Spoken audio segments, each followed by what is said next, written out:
James, it's a bit of a surreal background you got going on there as it severs your head.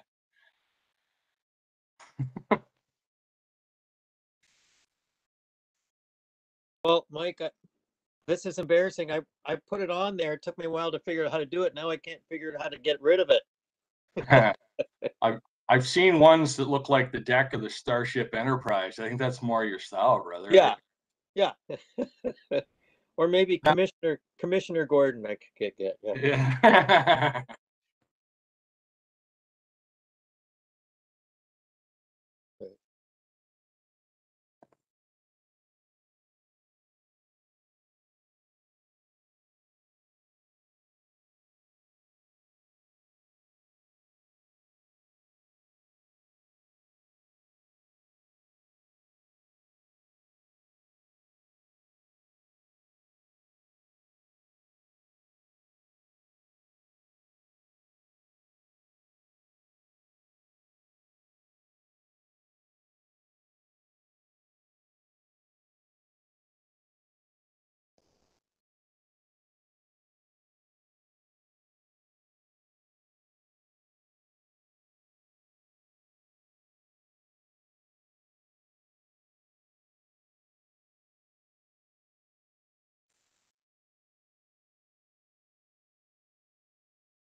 Okay, good morning, everyone. I don't often say that. I don't often say good morning. It's usually good afternoon or good evening. So thank you very much, everyone, joining us today.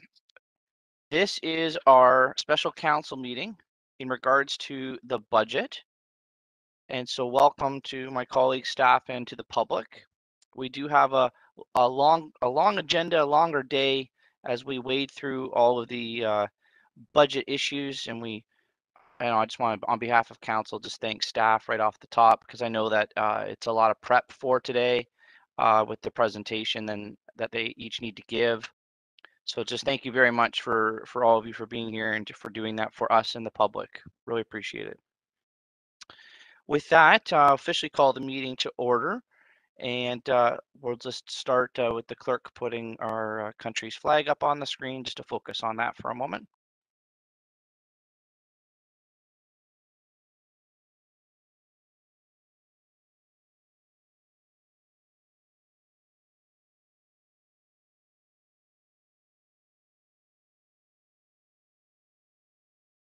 Great, thank you. And a moment of silent reflection, please.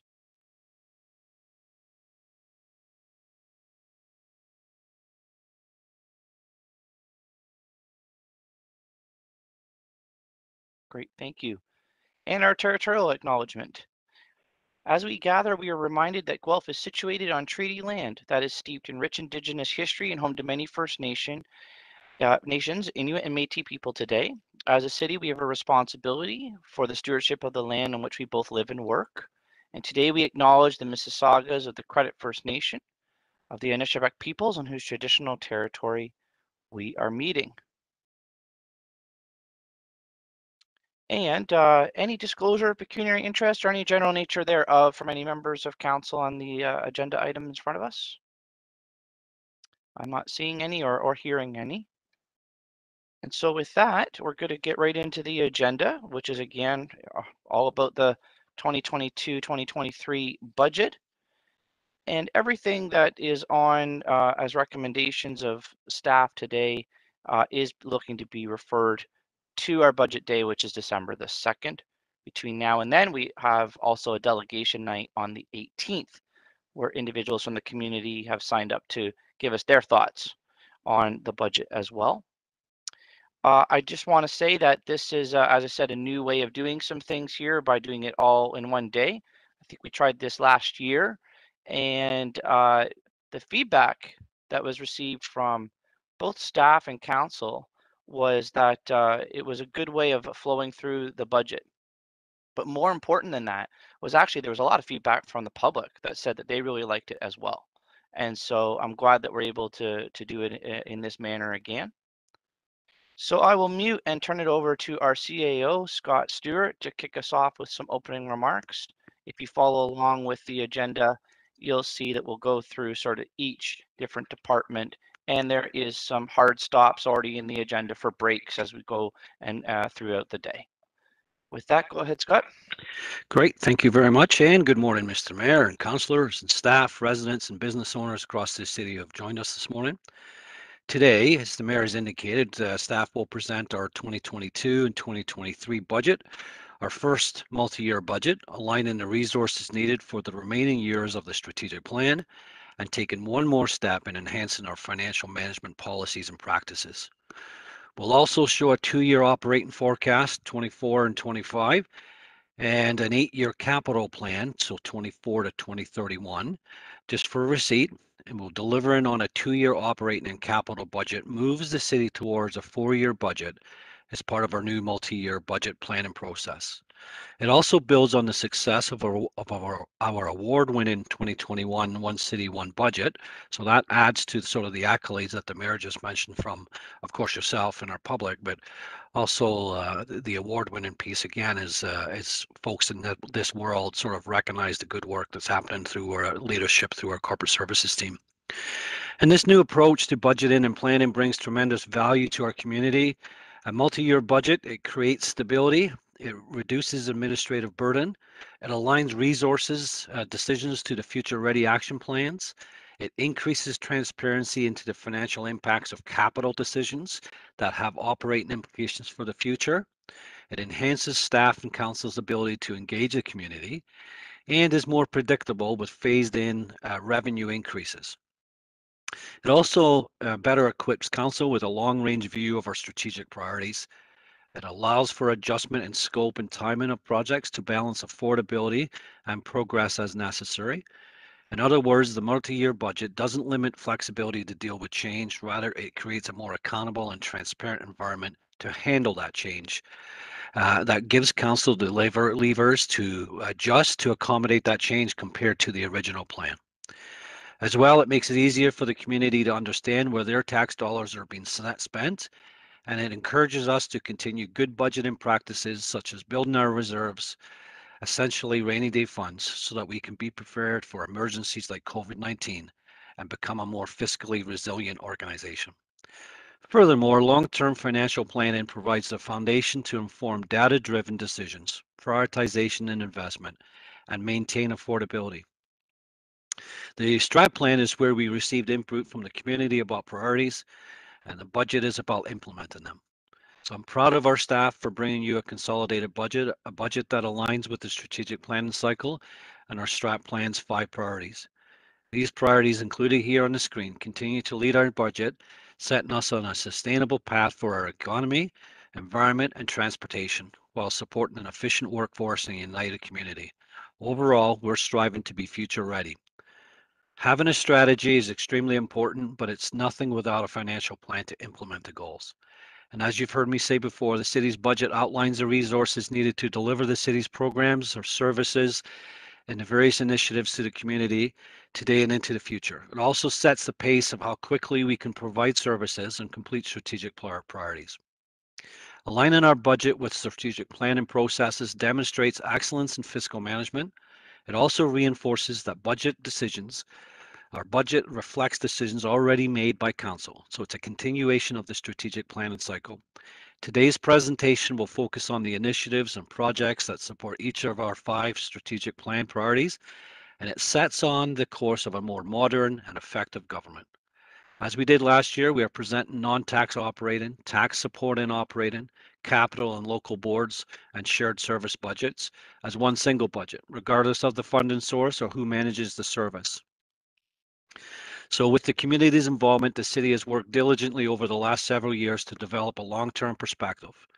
This work is demonstrated through Guelph's community plan, the city's strategic plan, our action plans, and of course our performance indicators, and now our first multi-year budget.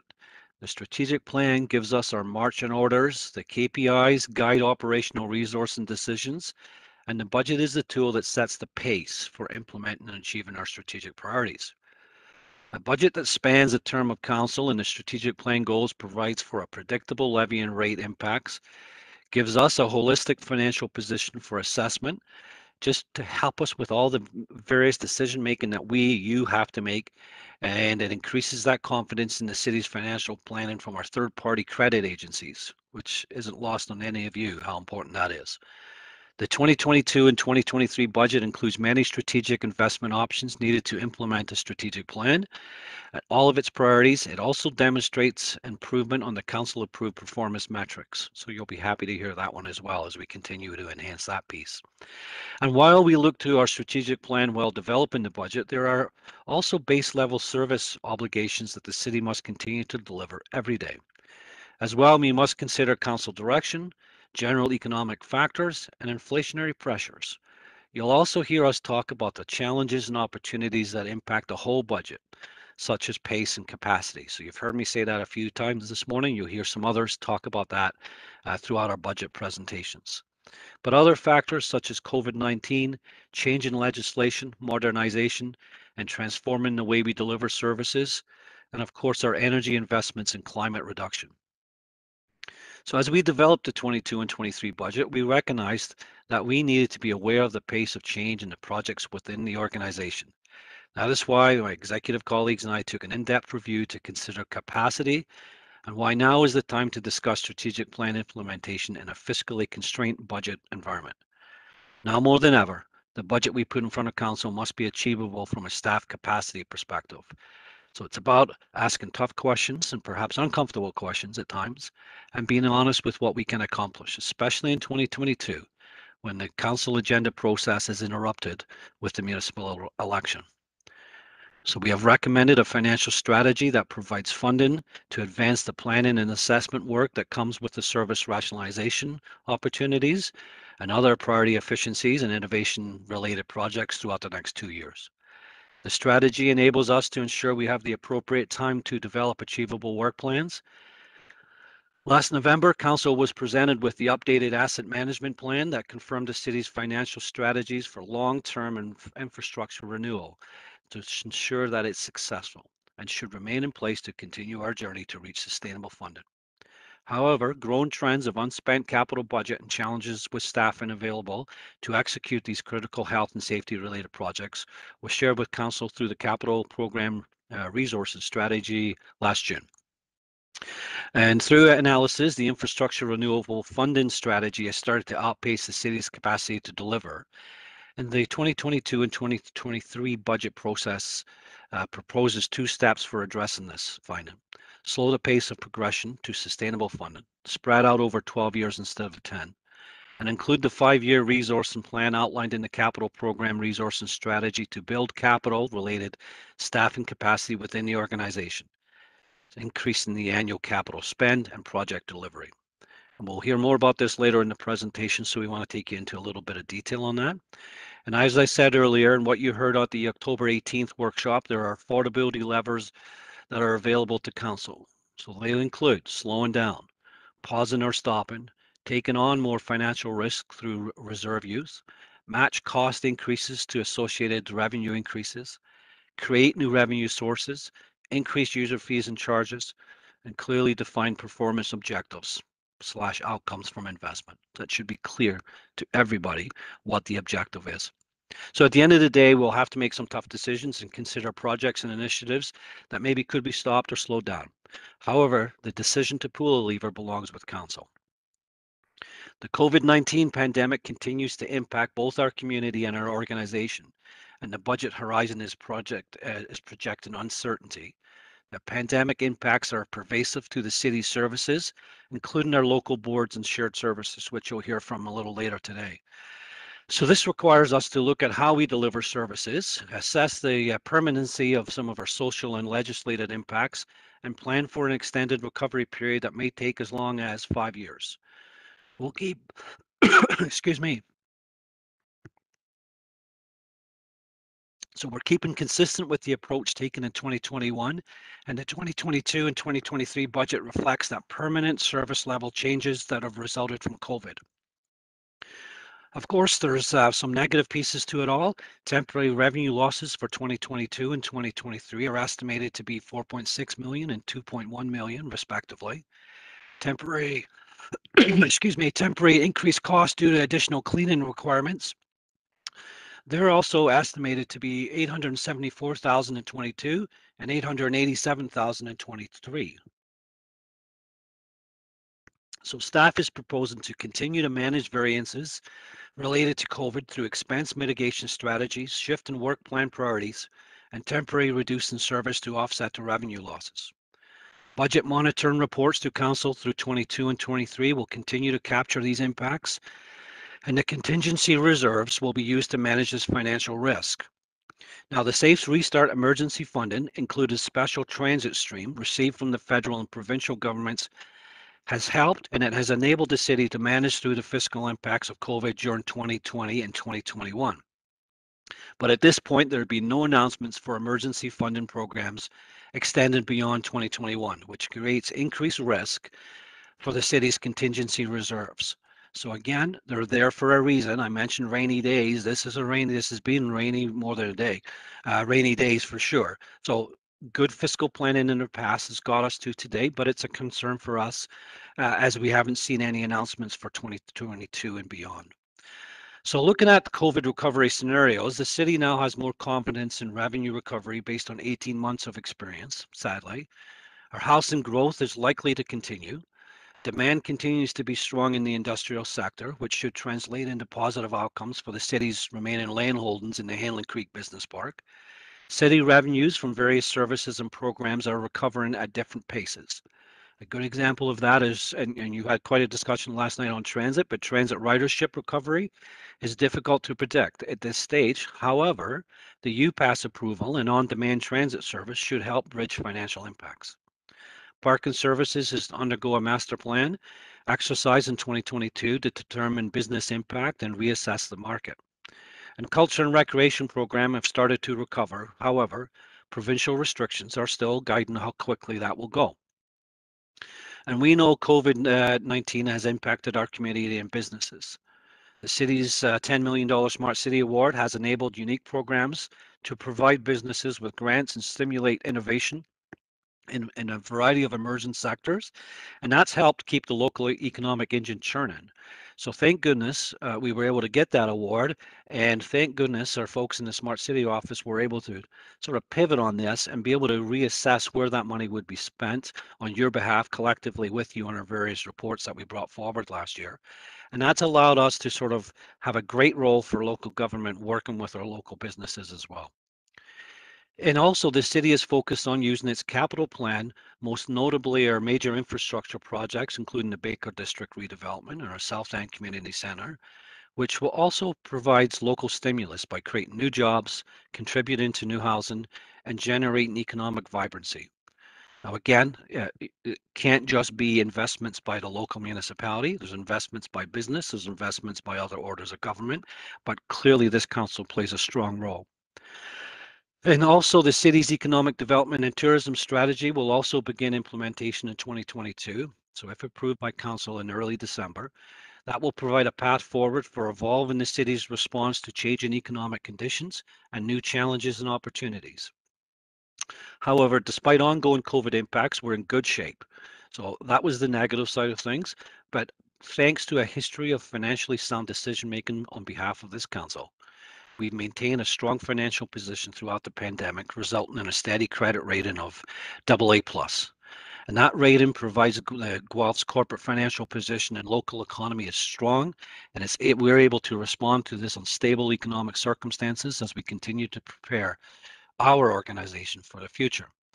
So we're confident that linking our multi-year budget process to our corporate strategic plan positions us for ongoing success by allowing us to remain agile and ensure stability for the community as we recover from this pandemic.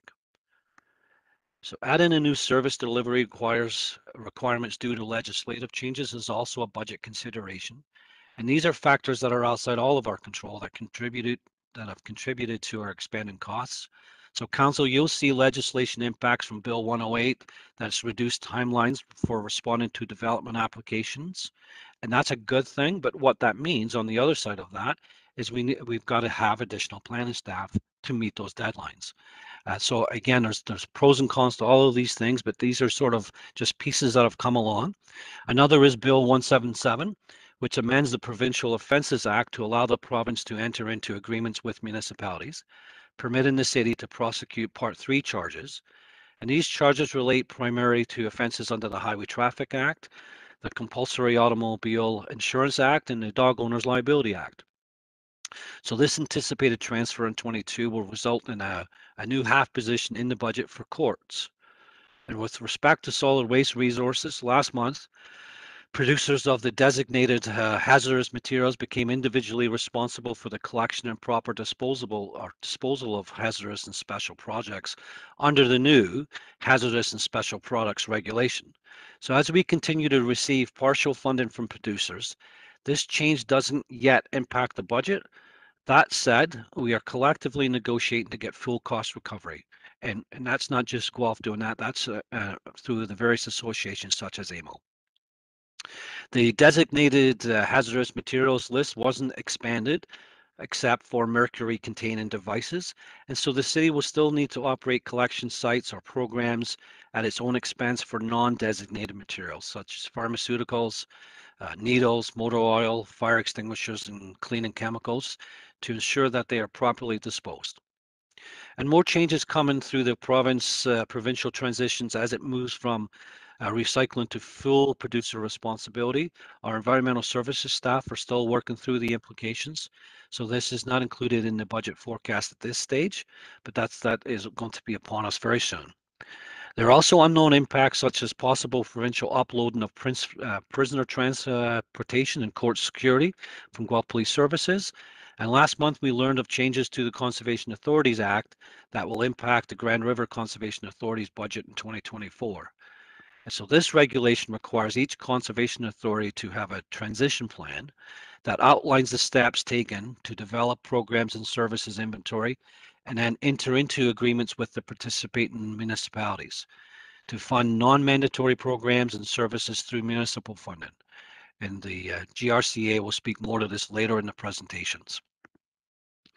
So as Guelph continues to grow, it must increase our capacity to serve more customers who expect fast, easy, convenient service online, by phone, and in person. So that means renewing and reviewing and redesigning the city services, including the processes and tools that we use to deliver them. We're measuring performance and using that data to continue to make improvements. So again, sometimes that feels like small incremental changes, but boy, there are big changes once you get through them all. And of course, this isn't about eliminating jobs, it's about creating capacity for staff to serve more people and businesses, training and providing opportunities to continue to improve our service and performance and all of our departments across all of our channels. It also is about making sure the city's workforce is future ready, and we are becoming a more customer focused, more performance driven, and digitally enhanced organization. So using modern tools and technology, it's critical for designing and delivering better services. And it's just part of Guelph's continuous improvement journey. So to achieve the goals set out in the city's strat plan, Guelph Future Ready, the council approved customer service strategy, our service simplified, and Guelph's digital and technology master plan. Guelph must continue to make strategic and sustainable investments to support a more customer-focused, performance-driven, and digitally enhanced workplace culture. So that's on all of us, folks. That's the thing that we're all committed to do. You and us on the staff inside, and you as our board of governors. And then, of course, modernization and digital transformation. That requires strategic investment. Of course, over time, it's not all at once, that create better value for residents and businesses.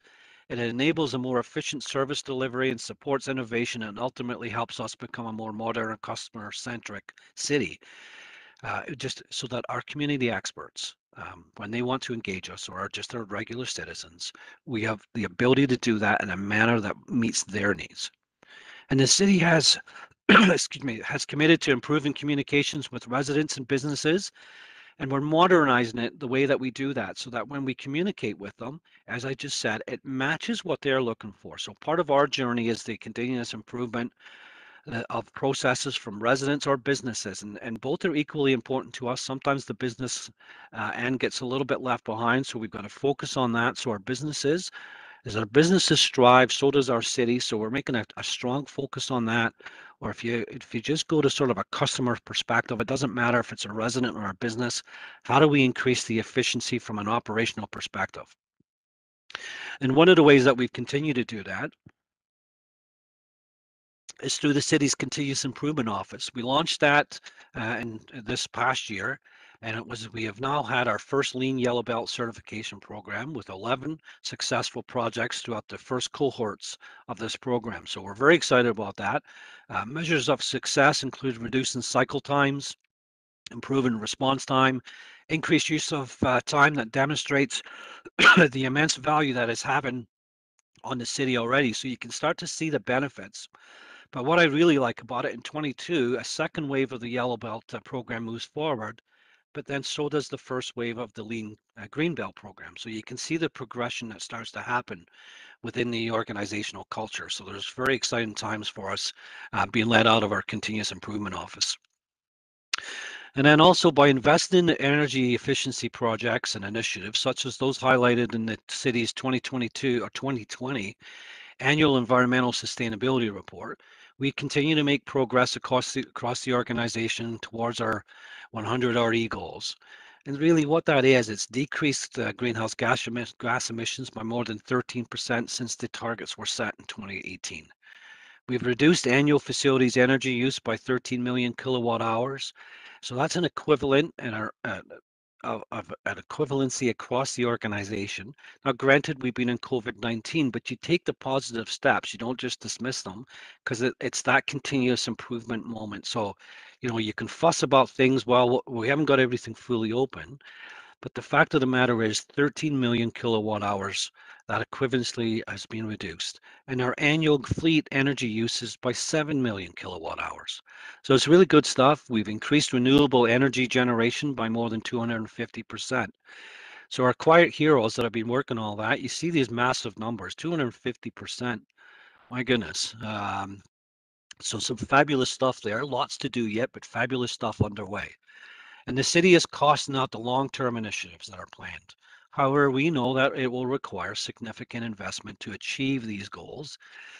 And the largest project driver in the short term is the journey of the electrifying the transit bus fleet. So congratulations on the work that took place last night to the team that was involved, and of course to you, Council. Those wasn't easy discussions last night, but we've moved through that, and it's been helpful that we've had partial funding from other levels of government. And that certainly drives us to where some of our funding has to be spent. But clearly, we are on the path, and we're on the right path. And again, this is one of the most impactful ways for us to reach the 100 RE goals and continue to reduce our greenhouse gas emissions. So each year, the city is incrementally increasing the investment in the 100 RE reserve fund through the budget to reach council's goals. It's an important part that we can't just set goals without the fiscal part of it. So we're matching them up. So this budget includes 500,000, and I think our treasurer mentioned that last night in response to one of the questions. So that annual increase is the transfer to the reserve fund through 2024, and then an increase of 1 million annually starting in 2025 as part of the annual capital transfer to the reserve funds to accommodate the plans for the transit bus replacement fleet electrification and our corporate energy priority plan. So the fund is coming from the tax levy. So lots of discussion to be had on that, but you've got to fund these goals if you want to achieve these goals. And there are several places that across the budget today that you'll see the investment in 100 RE. And we both know that it's tax supported and rate funding sources are going to be required for all these project outcomes that get us closer to that goal. A climate lens is applied across all of our capital projects, including planned life cycle replacement, new construction, and energy optimization initiatives. So why is this concept important to us? It's applying a climate lens or energy management thinking early in the design or early in the idea development stages not only helps us to identify the opportunities, but it also further embeds energy management design through to implementation. So sometimes in the past, these thoughts have come too late. We've been too far in the design. If we get it when we first have that first nugget of thought, it gets it all the way through implementation and through approved budget planning as well. So capital funds are also being used to leverage federal and provincial energy grants. And as per an earlier council resolution that's reflected in our Sustain and Our Future priority, we highlight climate implications in our staff reports on relevant city projects and initiatives. So the city operational campus, that master plan work continues following a comprehensive study and environmental monitoring that is currently underway. The city operation campus will host the new electric Guelph transit facility that will begin design stages in the coming year. And that will also help us meet the zero carbon design standards that we're putting in place. So again, you can see how integrated all of these things are. One decision impacts so many other decisions. One policy ramification impacts so many other things. So as much as you're very focused on the discussion last night on transit, I know that you knew this, but it's connected to our operational plan, but it's also connected to some of our environmental plans and our targets. So construction of the, I'll take that process as we walk through as I'm almost wrapping up, Mr. Mayor. Construction of our multi-year aeration blowers, that upgraded project at our wastewater treatment plant, that's begun. This will improve control of air supply to the treatment process and significantly reduce our energy demands by 6.75 million kilowatt hours per year. So that equivalency, don't ask me to do the math any more than this moment, that's enough to power about 750 homes per year. Significant changes underway from your guidance to policy to staff's implementation. The West End Community Centre is ongoing heating and cooling system upgrades that involve replacing all of the conventional gas-fired heating systems, excuse me, to air source heat pumps with heat recovery equipment to again significantly reduce energy consumption and greenhouse gas emissions. And you're well aware of this. New construction projects will begin in 22 and 23, our South End Community Centre and of course our Baker District redevelopment. And we're designing to zero carbon building design standards for both of these projects. So these facilities conserve energy by investing in the building envelope, using cleaner fuels, energy efficient equipment, and generate renewable energy to offset energy use and cost.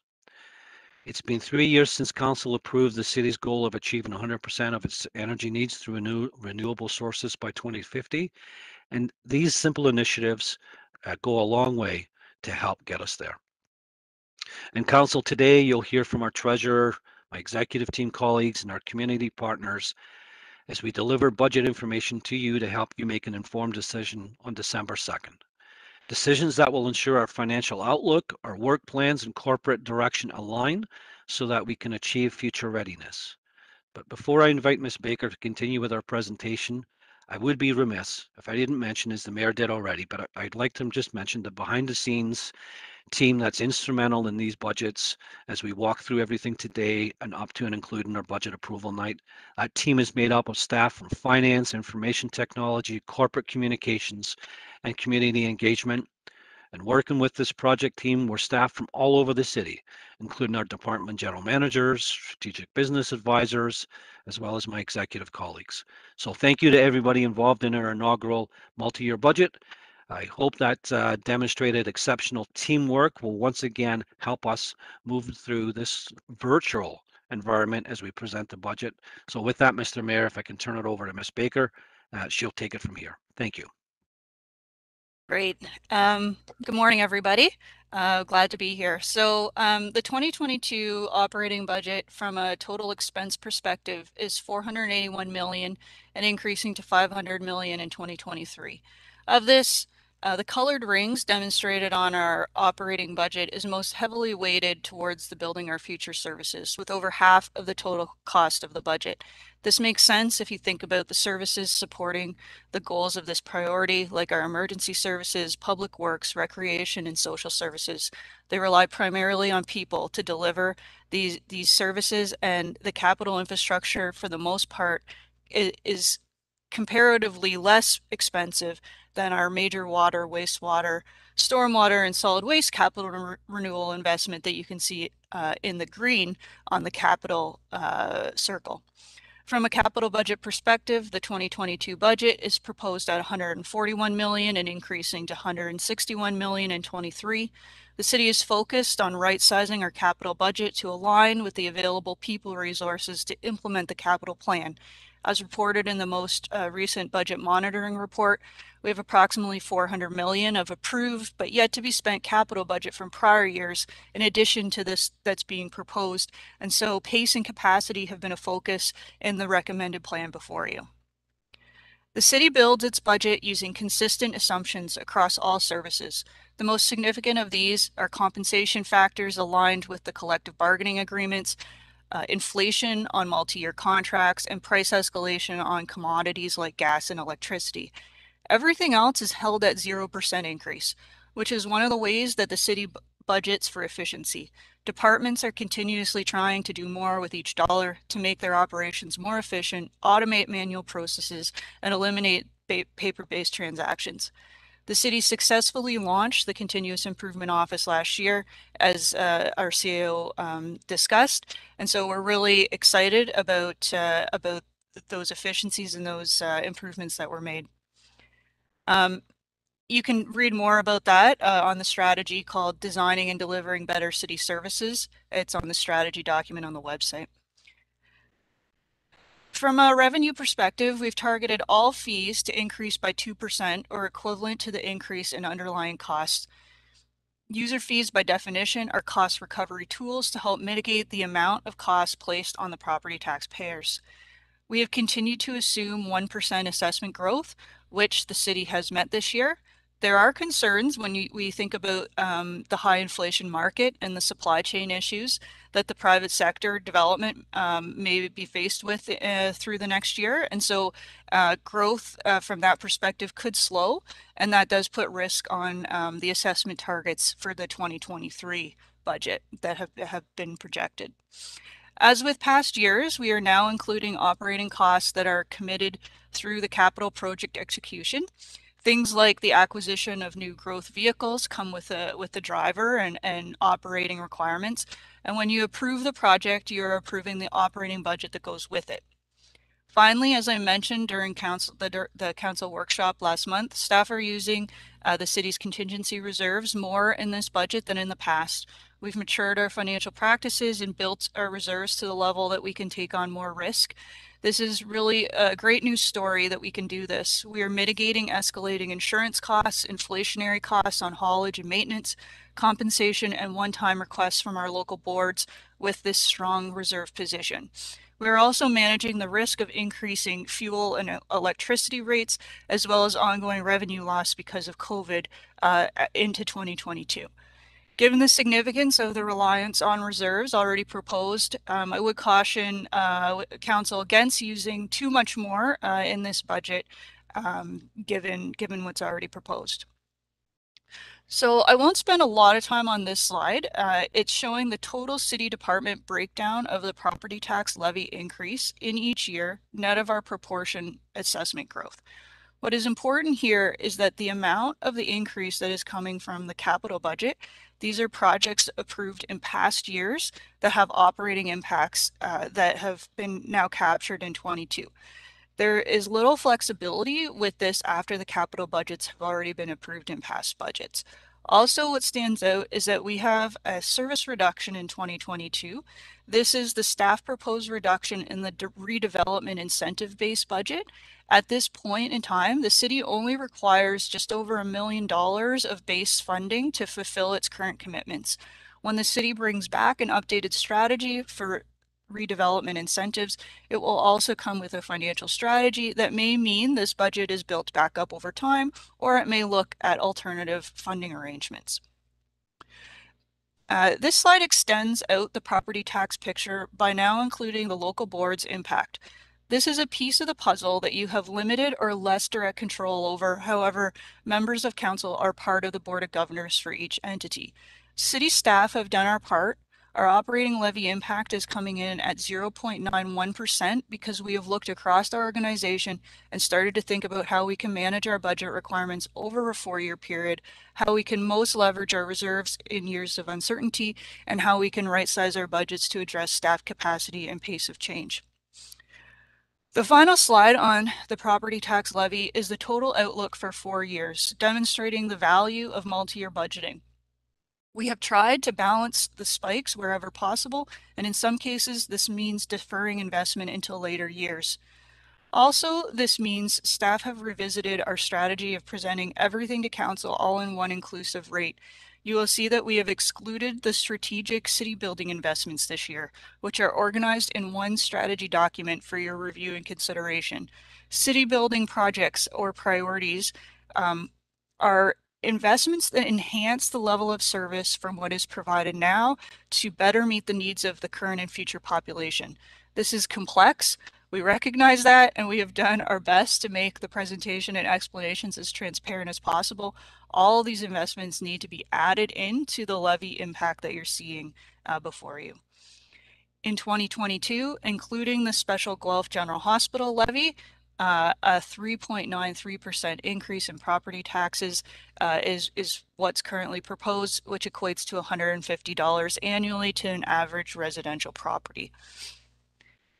Property assessment values will stay relatively stable this year or over the next 2 years, as the province has just announced that there will not be a new assessment cycle until at least 2024. Property taxes are not the only way the city pays for services. Our water, wastewater, and stormwater rates form the second largest revenue stream for the city. These services are 100% funded by user rates and do not form any part of the property tax bill. The city is recommending a 5-cent increase in water, wastewater, and a 60-cent increase to stormwater in 22. This is in line with past long-term rate plans for these services. Extrapolating these rates out over 4 years, including the service growth and investment requirements over time, the rates remain between 2.5% to 3.5%. All these services are undergoing master plan updates and rate reviews, and so in 2024 and 25, the projected rates may change upon inclusion of these policy documents. A big part of our operating budget is the transfer of funds to the capital reserves, which in turn fund our capital projects in partnerships with grants, development charges, and other revenues like parkland dedication. The most significant change that is proposed this year compared to past is the right sizing of our infrastructure renewal strategy to match the capacity of our people to execute projects. What this means is that in accordance with the council approved capital program resourcing strategy in June this year, staff are increasing the people resources needed to execute the capital program. We know we need to do more projects each year to ensure our assets remain in good working condition. We just can't make it happen with the current people complement. So with the approval of this strategy over 5 years, we felt it was also appropriate to slow the increase to the infrastructure renewal strategy for 2 years until the people resources can catch up. This will mean the previous 10-year 1% increasing compounding strategy will now take 12 years. And in 2022 and 2023, we have only included a 0.5% increase on that capital funding stream. The doubling of the federal Canada Community Building Fund, previously federal gas tax, in 2021 to give us $16 million in 2021 has also contributed to the city being able to afford to slow this infrastructure renewal pace. We direct all of those grant funds towards infrastructure renewal. The second largest thing to be aware of is that we have a significant city building reserve fund deficit over 10 years if council doesn't approve the appropriate funding increases for everything that's currently in the plan. I will talk about these investments in a few minutes. Staff are recommending transferring 7.5 million of the one-time funds that are generated through the phase-in plan of the operating impacts from Baker District and the South End Community Centre. From now until 2025, that generates one-time money as we phase those operating impacts in. We're recommending 7.5 million of that goes into the city building priorities to help close that gap. For 100% renewable energy strategy, 100RE, staff are continuing to increase the budget by 500,000 each year to pay for the improvements in the strategy. And most notably, like has been said, this is really to match the funds that we're receiving from other levels of government to electrify our current transit fleet. As announced last month, we've put in our very first order for our 4 electric buses that are going to come in 2022. We continue to leverage our other level of government funding wherever it's possible to help us pay for our capital plan. As you can see, our capital budget is quite variable year to year, which is to be expected based on the size of individual projects. A year when there is a major facility replacement or a new build will increase the budget that year significantly. The city's transition to funding the entire capital plan from our reserve funds, regardless of the funding source, is how we manage through these spikes over time. We have consistent, stable, and increasing funding coming from our operating budget, and we utilize the reserves to hold and distribute the money when it's needed. Over 10 years, our capital budget is over $2 billion in investment. That is some significant spending, job creation within our local economy. As you could expect, and in line with our focus on asset management, over half of our budget is to take care of our aging infrastructure. It's about road reconstruction, downtown underground pipe replacement, and keeping our ambulances, fire trucks, snowplows, transit buses, and waste packers in good working order. The other part of our budget is growth. A lot of this is funded from development charges, but also grants, taxes, and rates in some cases. Our city grows. As our city grows, so does the need for our assets to accommodate more people and businesses. It's extremely important for the city to match our growth capital costs with the rate of development in the city, meaning that when development slows down, sometimes that means we need to shift our plans as well. This is not a bad thing. It's being responsive and agile in our changing environment, something that everyone should expect from government. I've already mentioned to this point through my slides that we are using reserves more than we have in the past. One thing we haven't mentioned yet is the efficiency, innovation, and opportunity reserve strategy to help with the modernization that the CAO discussed in the opening slides. As part of the phase-in strategy that was mentioned for South End and Baker District, an additional, or the remaining funds, 1.5 million, is being proposed to go to the EIO reserve to help us implement the service rationalization opportunities. It's going to take people, and in some cases expert help, to verify and build business cases before we move on with what was identified. We want to make smart choices, and this funding over 3 years will enable the right planning to ensure we're making the right decisions. Finally, because of the significance of the reserve fund deficit, because of the significant reserve fund deficit in the industrial land reserve fund that is present each year, I wanted to highlight that the pending sale of the Hanlon Creek Business Park Phase 3 land, as well as the remaining Phase 1 land, those funds will be sufficient to replenish that reserve, and then council would have a decision point available in the future to deploying those reserves to the highest priority at the time. Every budget, we have an obligation to present our debt strategy used to help manage cash flow impacts of the capital plan over time. There is no new debt being proposed in either 22 or 23 budget. We did issue just under 50 million of debt in 2021 and achieved our lowest cost of borrowing ever for the city. We have pre-approval by council to issue another 60 million in 2022. However, staff are monitoring and assessing the right time for this issuance. We may defer this into a future year given spending trends and market pricing at the time. My last slides are about the strategic city building investment strategy deployed in this budget. All the investments are necessary to reach our vision. We want to build the best city, just like you, but sometimes the affordability causes us to reconsider what is most important now versus important in the next few years. We have captured all of the investments in the strategy document for your review and consideration, and we'll talk in detail about each one of these investments throughout the day in each priority. This strategy is complicated because we do have some base city funding already in the budget, totaling 4.75 million annually. Based on past council approval, we have allocated these funds first to the Baker District and South End Community Centre based on those specific approvals in 2020. Staff then prioritized all remaining city building investments from 1 through 13, as you can see on the strategy document, and allocated the base city building funding capital to these priorities on the screen in this order: digital innovation, accessibility, trails, urban forest, and open space, and then active transportation. There is a $4 million annual gap over 25 years that's needed to fund everything else that falls into the city building category. The challenge becomes the operating impact as well that's attached to these investments.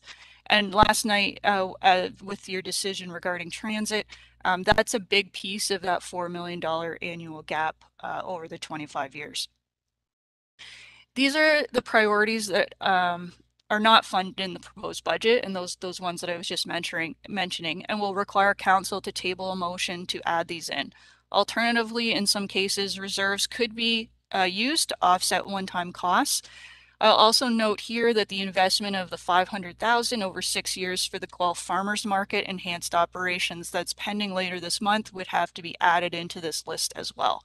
Some of the items on the list are a mix of capital investment and operating, and some are just operating. In total, this is what the additional investment in terms of impact to the tax levy would require if you were to do everything.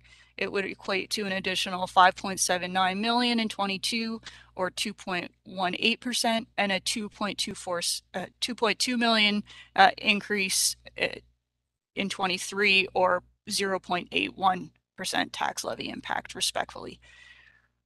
Please note that there are some priorities that are capital in nature listed at the bottom of this slide that will need city building investment as well, but these are not needed until after 2025. Our long-term capital plan is 25 years in the background, and it's most affordable and prudent for us to manage this way.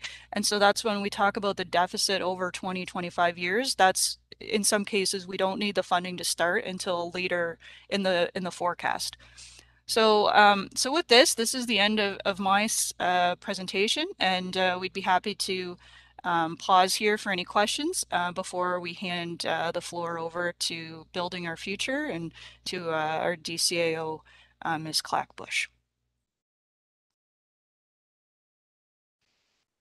All right, thank you so much. Thank you so much, Tara, to Scott, for setting the stage here. And let's ask questions. I see Gibson, Caron, O'Rourke, and Hoffland. Just one second.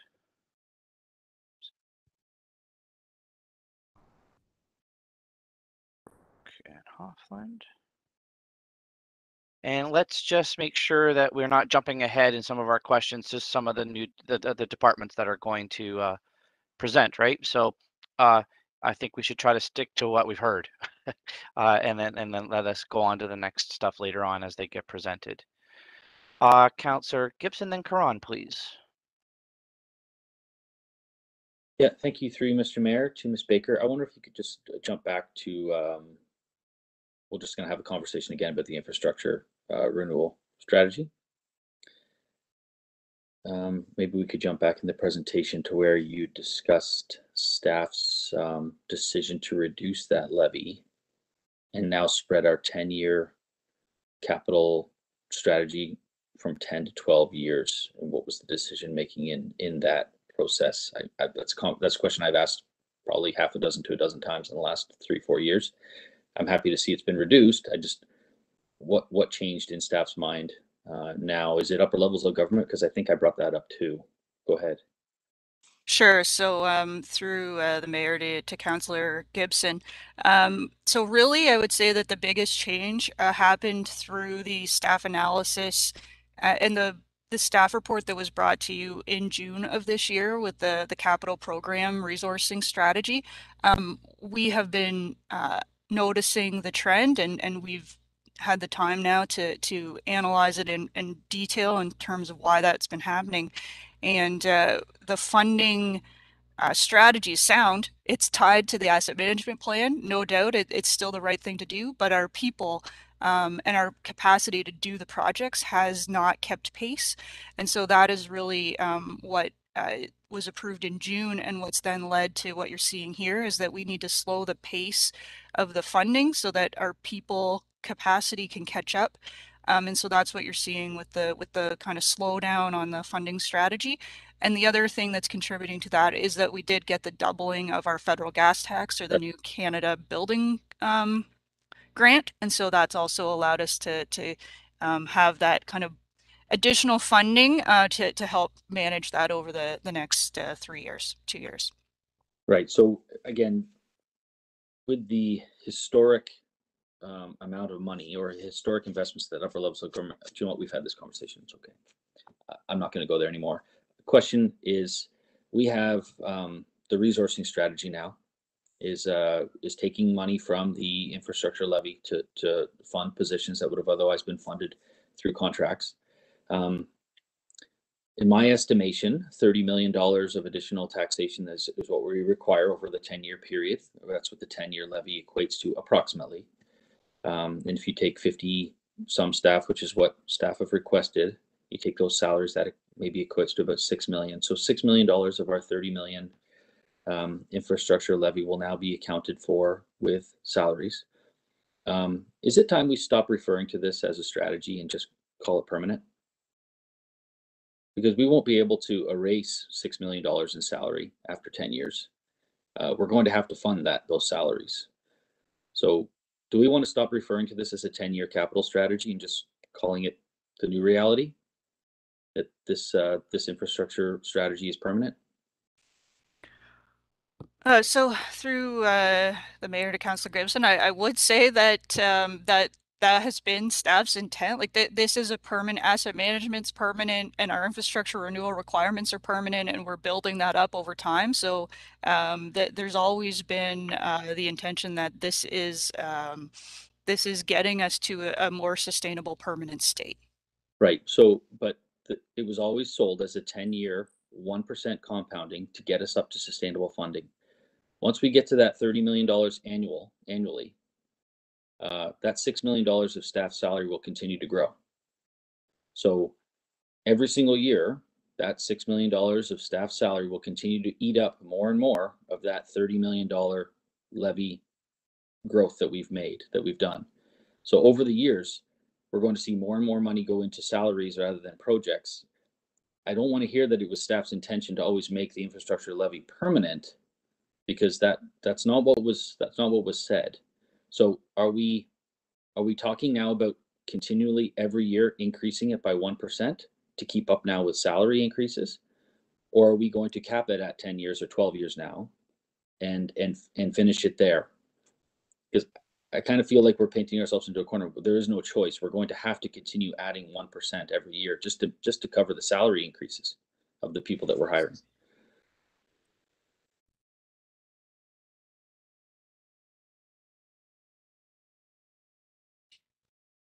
Yeah, so through the mayor to Councillor Gibson, so I would say that just for clarity, the year in which the positions are onboarded in the 5-year plan, they we're doing the funding reallocation from capital.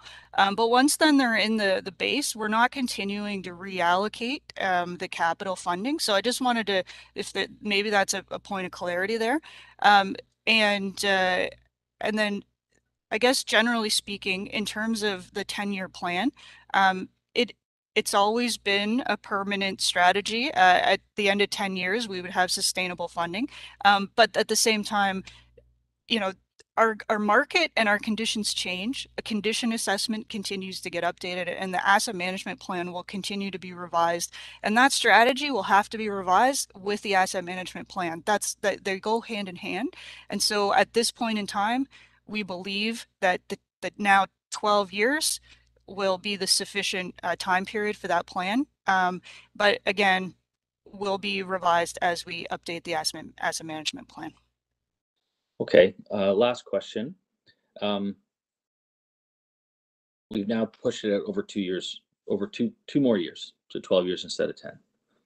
What would you say if I said, I'm confident that more money from upper levels of government are going to come and allow us to achieve our goals without having to preemptively tax the citizens of Guelph, that we are going to have some residual help from upper levels of government, and we should be able to push this 10-year plan out to 15 years. How would that impact our budget, and what would you say to that question? Because there was rigidity last year when I asked, could we stretch this out to 12 years? There was a lot of pushback and a lot of rigidity, but now we are at 12 years. So I'm going to ask the same question again. What if I said, let's do this plan over 15 years instead of 12? So through the mayor to Councillor Gibson, I would say that so the way we budget is based on knowns. And so we have presented based on what we know now, and we continue to take that approach. And so making the adjustment, like you're saying, that puts a lot of risk in terms of the infrastructure renewal capital reserve fund and potentially not being able to move forward with all the projects that are currently in the plan if those grant funds don't materialize. So I would caution council that would be increased risk. And something that we'd have to take away. It's hard for me to speak in the moment exactly what the impact is, but generally speaking, that's going to create much more risk in your budgeting for revenues that you don't know if they're going to be materialize. Yeah. Okay, maybe just a comment about risk. I think we're there now. I think if we can all see our 4-year budget, 23% increase in taxes over the next 4 years, I think we're there now. I think we are looking at risk of becoming an incredibly unaffordable city or saying no to some projects. So I think that we're already there personally, but I'll leave it to the rest of my colleagues to decide if they think that that level of increases over the next 4 years is appropriate. Thank you, Mr. Mayor. Okay, thank you. Councillor Karan, then O'Rourke, please. Yes, thank you. Clarity, intent, and impact. Those are the focus of my questions. So this is a clarity question. Throughout Mr. Stewart and Ms. Baker's presentation, we kept hearing about shortage of people to execution, lack of resources, people resources, people challenges. So my clarity question is, what is the basis of that challenge? Is it a lack of qualified individuals? Is it that we don't have the financial resources to hire the people we need? Is it that we're posting and gapping and we're just not getting applicants? Are we not competitive in the market and other municipalities are getting the good people that we need to execute our projects? We're just not getting them. So can you give me a little more clarity about why the human resources are driving this challenge?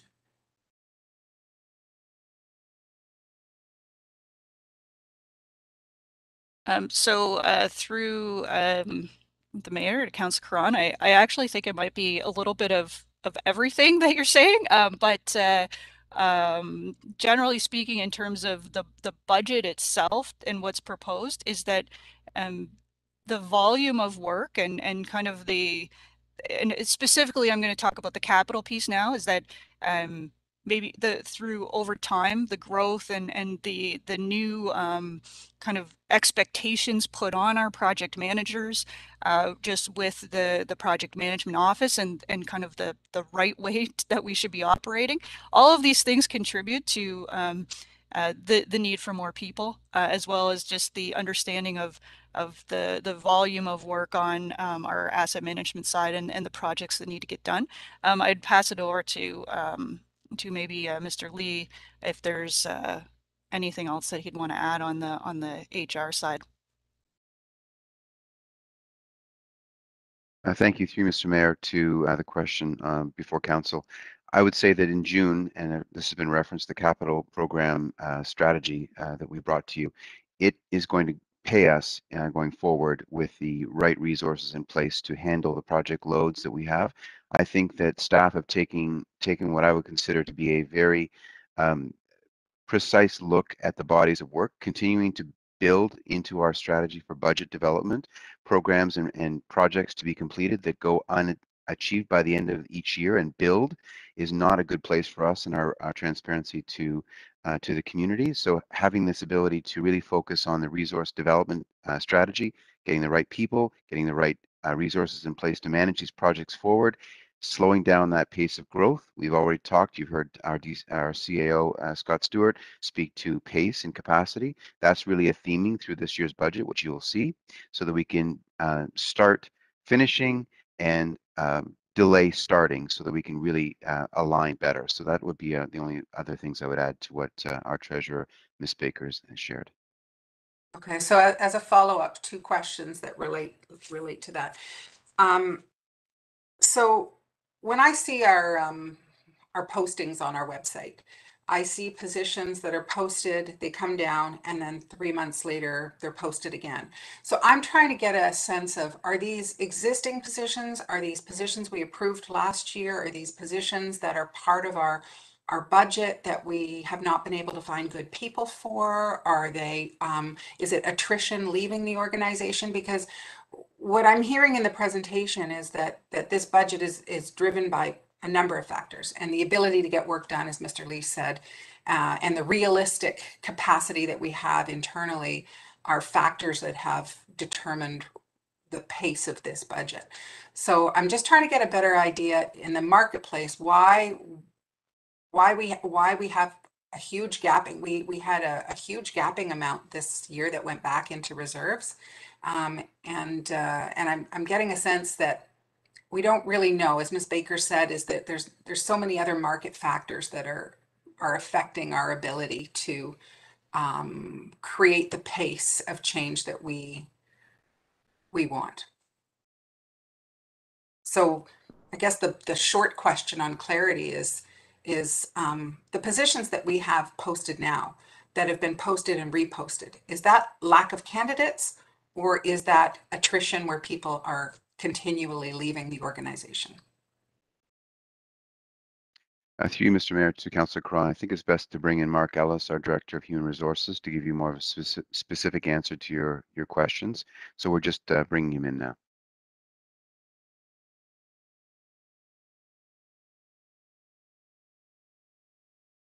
And while you're bringing him in, I'll just add some context, is that we're being asked to approve a budget based on our ability to staff all of these projects.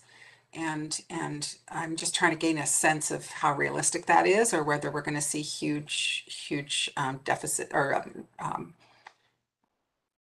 amounts of gapping money next year that for positions that didn't get hired, and how realistic our budget aspirations are for this year.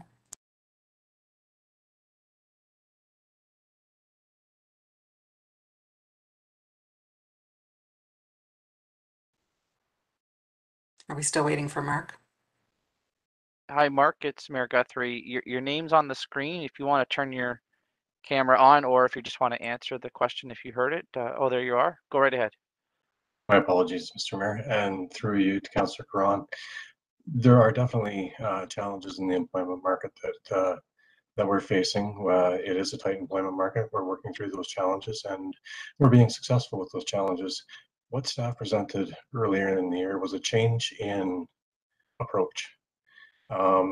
Previously, these positions were funded as contract positions. We're changing the approach to make them permanent positions. Recruiting contract employees is challenging, especially in a tight labor market. Making them permanent positions allows them to be more attractive in the general recruitment marketplace, so to speak. It's not necessarily about churn. There is churn. You may see positions posted and then posted again 3 months later, but that's because there was a subsequent bump, or another person left, or other factors impacting it. It's not always exactly the same position, because we have multiple incumbents in one position. Okay, that's helpful. I'm sure it's very situational with each of the strategic initiatives we're adding to the budget, so I won't keep going on that.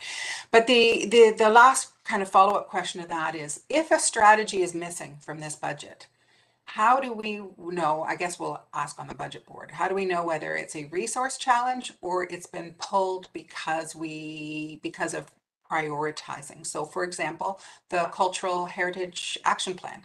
I don't see that in this budget. And that was 4 years worth of work that council, I believe, unanimously endorsed.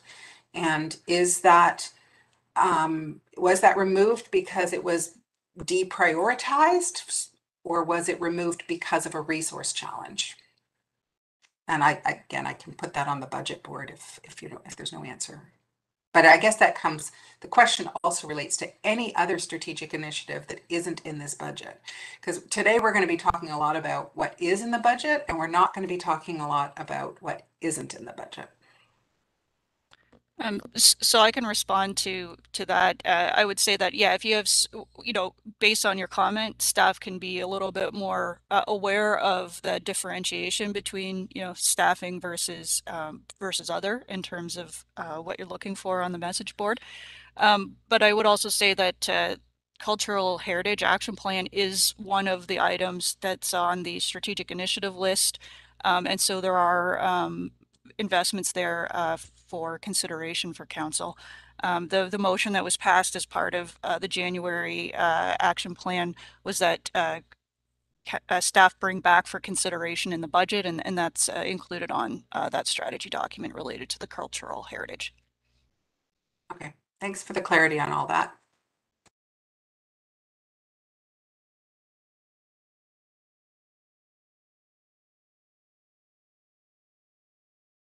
Councillor O'Rourke, I have you next. Would you mind if I just did a follow-up, though, to Councillor Caron's question?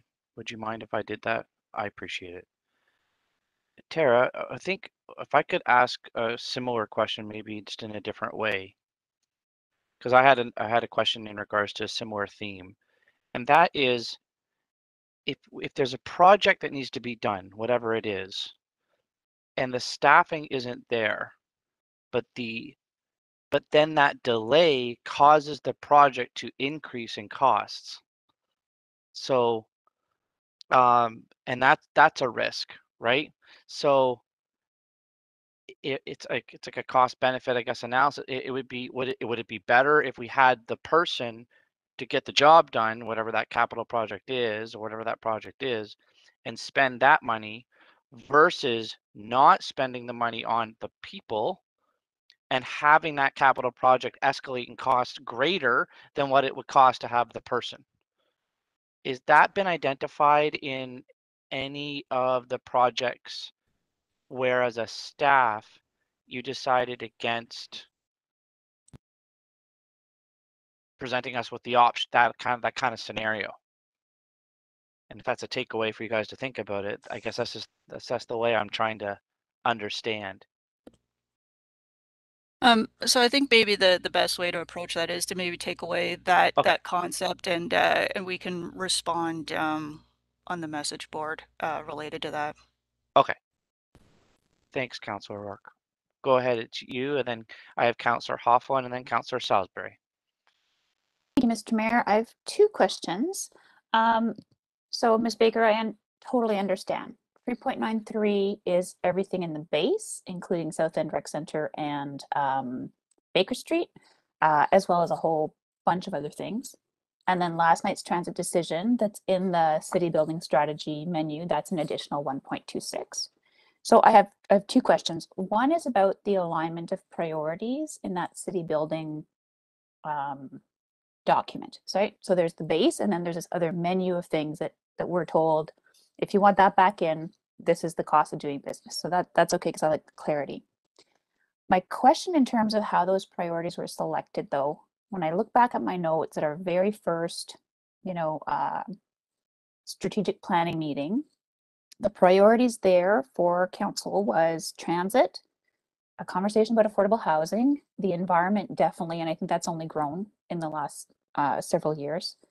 South End Rec Center and Baker, so that's in the base, and then affordability, really, of taxation, and that's what drove the service review last year.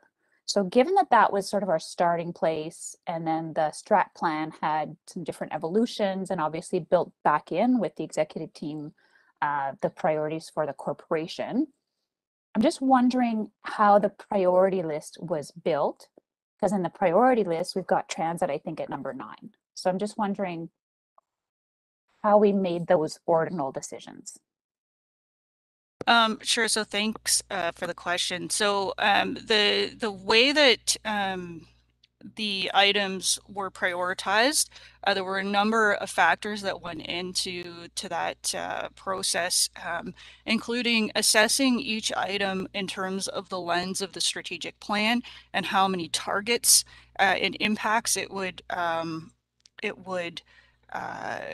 I guess benefit, as well as then the priority in terms of the sequencing of something needing to come first before the next thing, because of just the sequencing piece and getting certain projects done as a precursor to other things, and then also the impact of different I guess to external stakeholders and local boards and other agencies. And so trying to balance all of these different pressures, there was a matrix done by staff, and this was the way it came out. We've done our best attempt at ordering them based on what we know from the strategic plan, and the factors I just said. And but really, this is now council's opportunity. If you don't agree with that order, or if you have a change, this is really what is on. I guess I would say is now over to council to either agree or make an amendment. Okay, thank you. And another question, Mr. Mayor. So, Ms. Baker, I was just looking at slide, I think it's 24. My computer keeps timing out.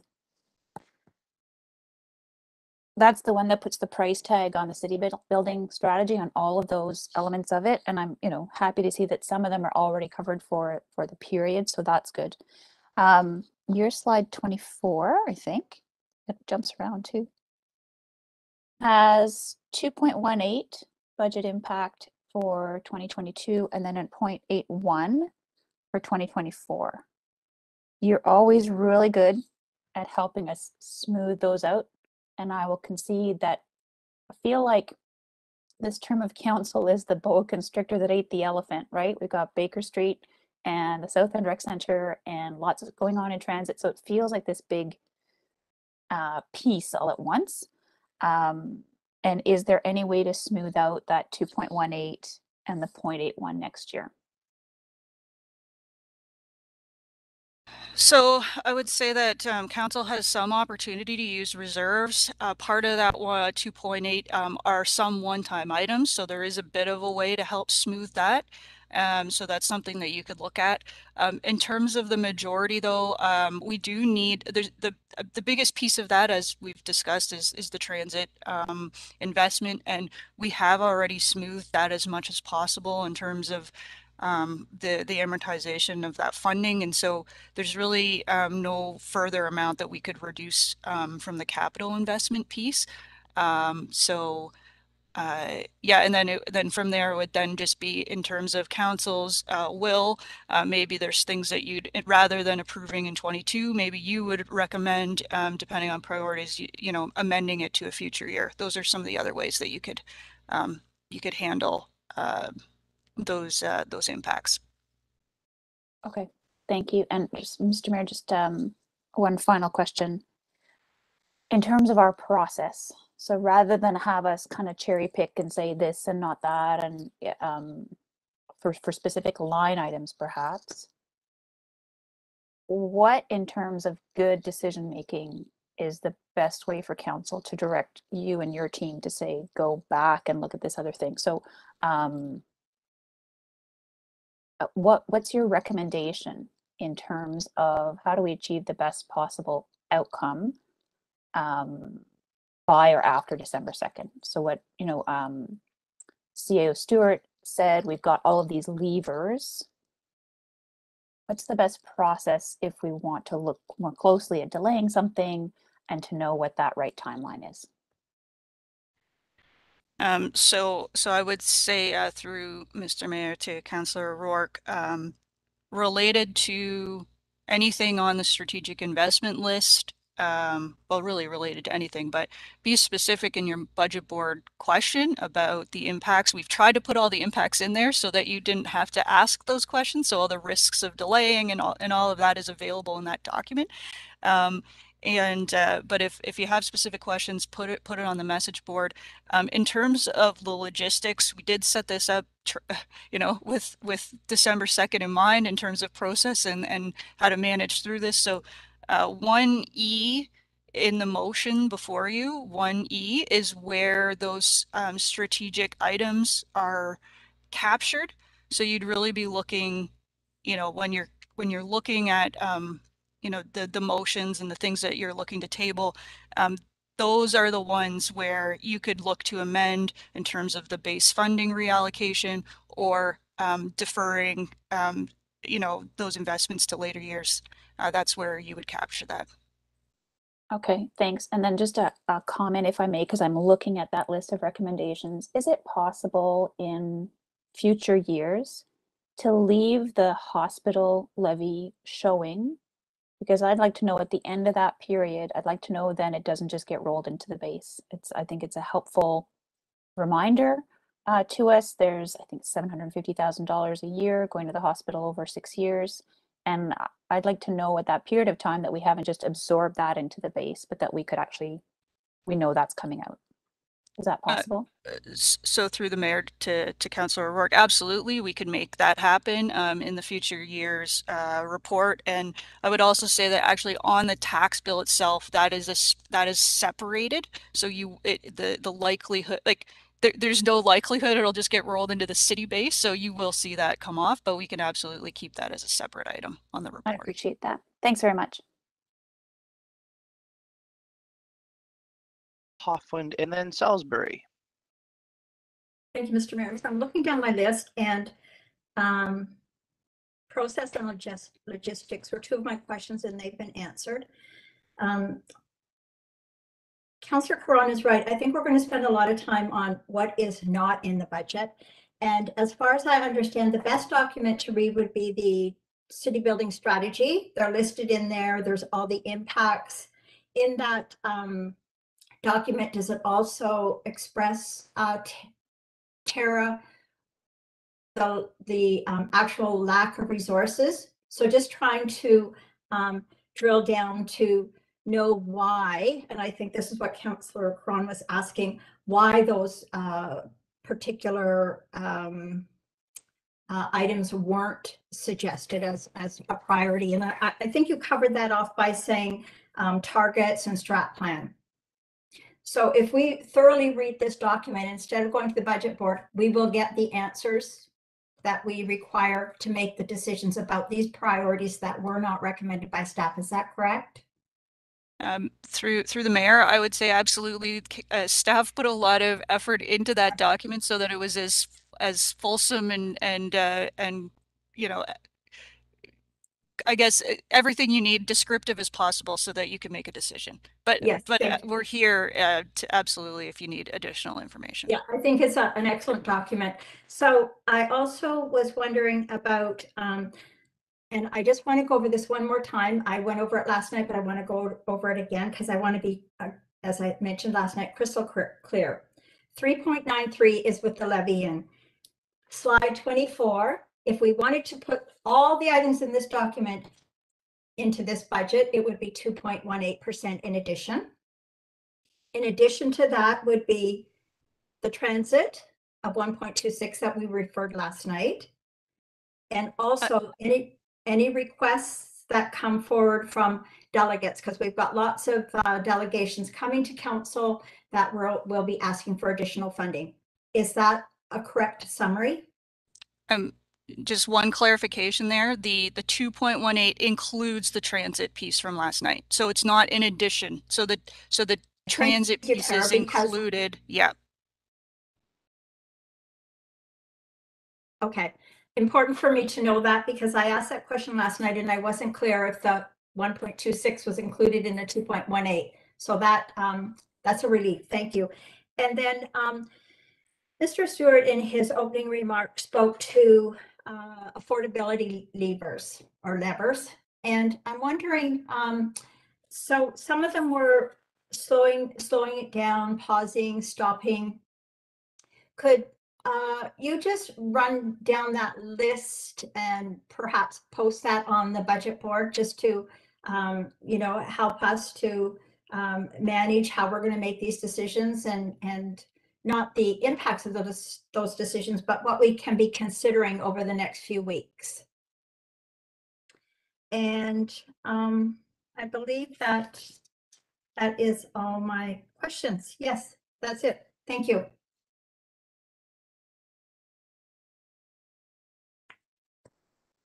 Thank you. Councillor Salisbury is next, and I just need to take a break for a moment. Councillor Downer, would you please just chair for a moment as I leave? Thank you. Thank you. Through you, Chair Downer.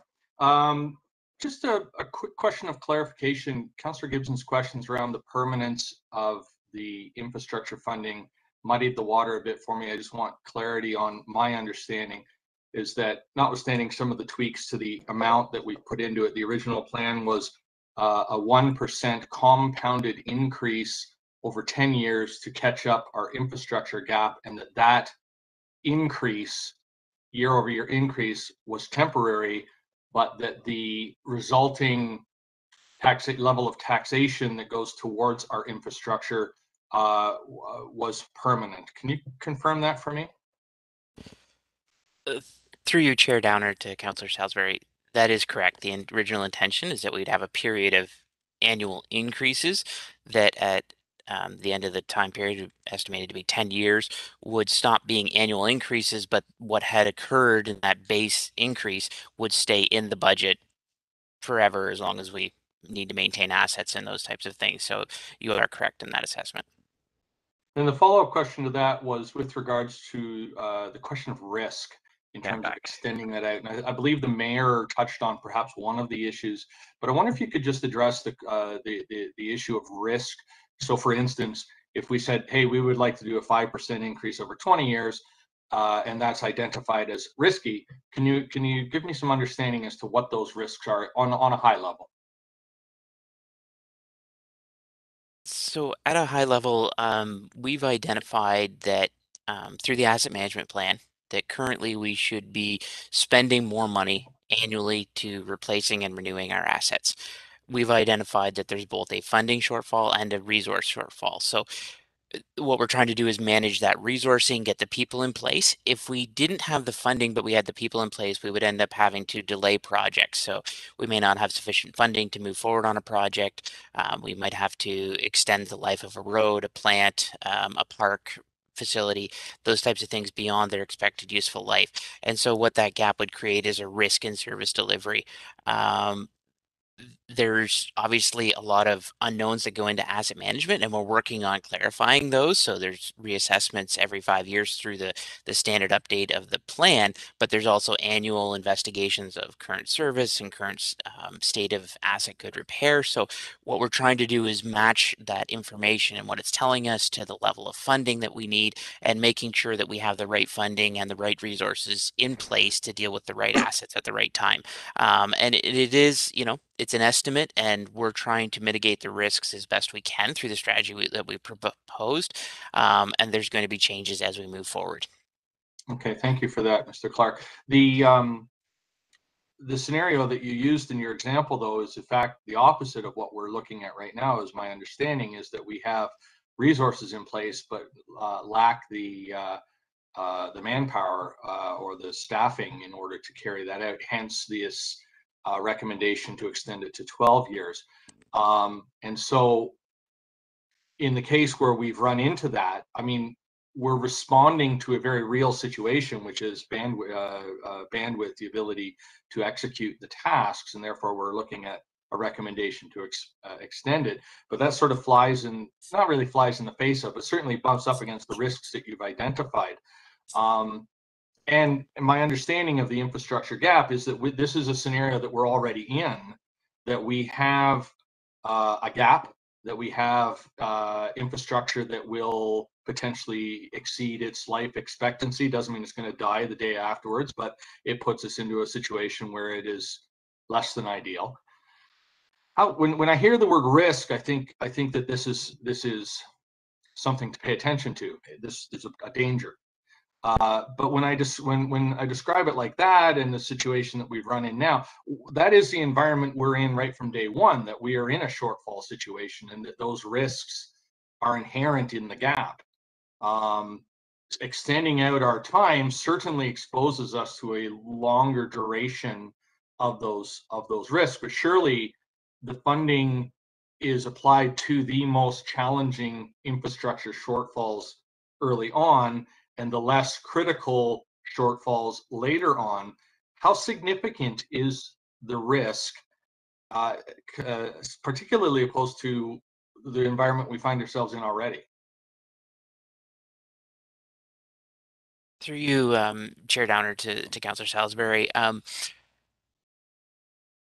When we talk about risks, I think you've identified something that's key, is that there's different levels of risks for different assets. So we have certain assets that are beyond their life, and we need to replace, and obviously we put resources towards those first and foremost. And through the asset management plan, we've identified that we have many assets in that backlog category that are considered beyond their useful life. That doesn't necessarily mean they're not providing service. What they're not doing is providing the level of service that's expected from them, or there's potential for service interruptions. And then obviously there's potential for even more catastrophic type of events, which is what we mitigate and work towards each and every year to ensure those don't happen. And we have sufficient funding to take care of those emergency and those types of things. What we're trying to do is get to a point where we can ensure that all assets are providing the level of service expected, that we're doing preventative replacement renewal so that it's cheaper and more effective. So we're not doing break fix type of stuff, but we're doing replacement that's much more cost effective. And so we're trying to change that risk from a specific point in time type of risk to more of a general overall service risk. And when we talk about that gap, sometimes we talk about it with a great level of certainty that maybe isn't factual, in the sense that, you know, I calculated a number, asset management calculates out a number. That's our best estimate. You know, it's not like adding up the dollars in a bank account. It really is taking an estimate of a whole bunch of moving pieces. And so this is what we feel is our best estimate of where we need to get to. And with slowing down, while it's not necessarily ideal, we should be taking care of assets, we should be doing more, we've recognized that the human resource piece of it is trailing. And so those funds that we collect and we put into the reserve would be sitting there, not really being utilized because we don't have the resources to implement projects and get out there and do the projects. But at the same time, we know that once we get the people going, we don't want it to become the other situation where we're short on funds to actually construct projects. And at the end of the day, it is a balancing act of trying to find the right amount of funding. We've gone from having, you know, insufficient funding to do what we need in terms of fleet replacement, paving replacement, those types of things, to actually having programs that are out there and being effective and efficient. And so we've made great progress in sort of getting to a minimum threshold of what we need on an annual basis. And now we're trying to get ahead. And that's what we're trying to figure out, is that right balance of people versus funds and how we manage that as we move into that point of getting asset management ahead of the curve. You know, we have done a great job of catching up in terms of the stopgap and not being year to year in our asset management priorities, but actually being able to look out further. But there's still going to be some uncertainty as we move forward. And this is sort of an adaptation to that uncertainty as we move into this phase of asset management. Thank you very much, Mr. Clark. So then the staff recommendation is, in response to capacity shortfall, we're looking at extending an additional period of time. However, it isn't, and I'm not a fan of it. I'm not a fan of extending it unnecessarily or you know, into multiple decades. But there, you know, the flip side of the argument being that trying to deal with our current budgeting issues, the opportunity to extend that infrastructure levy at a lower rate is still an option that's available to us. Yes, that's correct. Thank you for your time.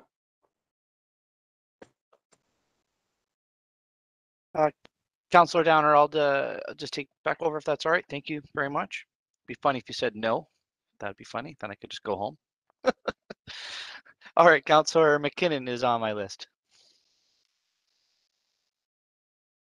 Great, thank you. And through Mr. Mayor, I just want to confirm with staff, would staff agree that the best way to fund 1-year pilot programs would be through reserve rather than putting something into the base budget? Through the mayor to Councillor McKinnon, yes, that we typically try to match one-time expenses where possible with the reserves. Great, thank you.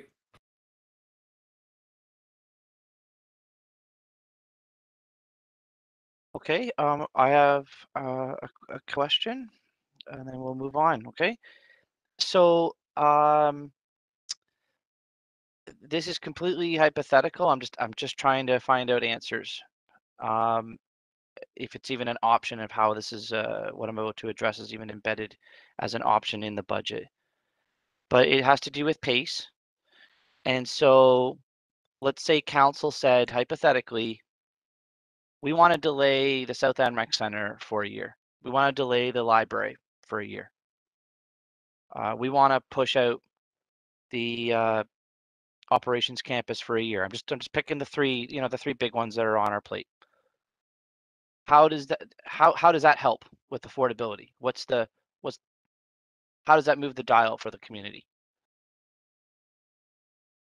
And then I guess I could ask the same question, what if it was 2 years? What if we delayed everything by 2 years? And I could ask it for 3, you know what I mean? I can keep going, right? So has that analysis been done? So through or to you, Mr. Mayor, we haven't done that analysis like that, but I would say generally speaking, you know, I think you have to look at the projects individually. If you talk about Baker District, that type of a thing, you're impacting significant, you know, right? And so in terms of that, I would say that it could be quite costly. When you look at other projects like the South End, like you mentioned, you know, the longer I think that that piece is that if you wait, the capital cost will likely escalate.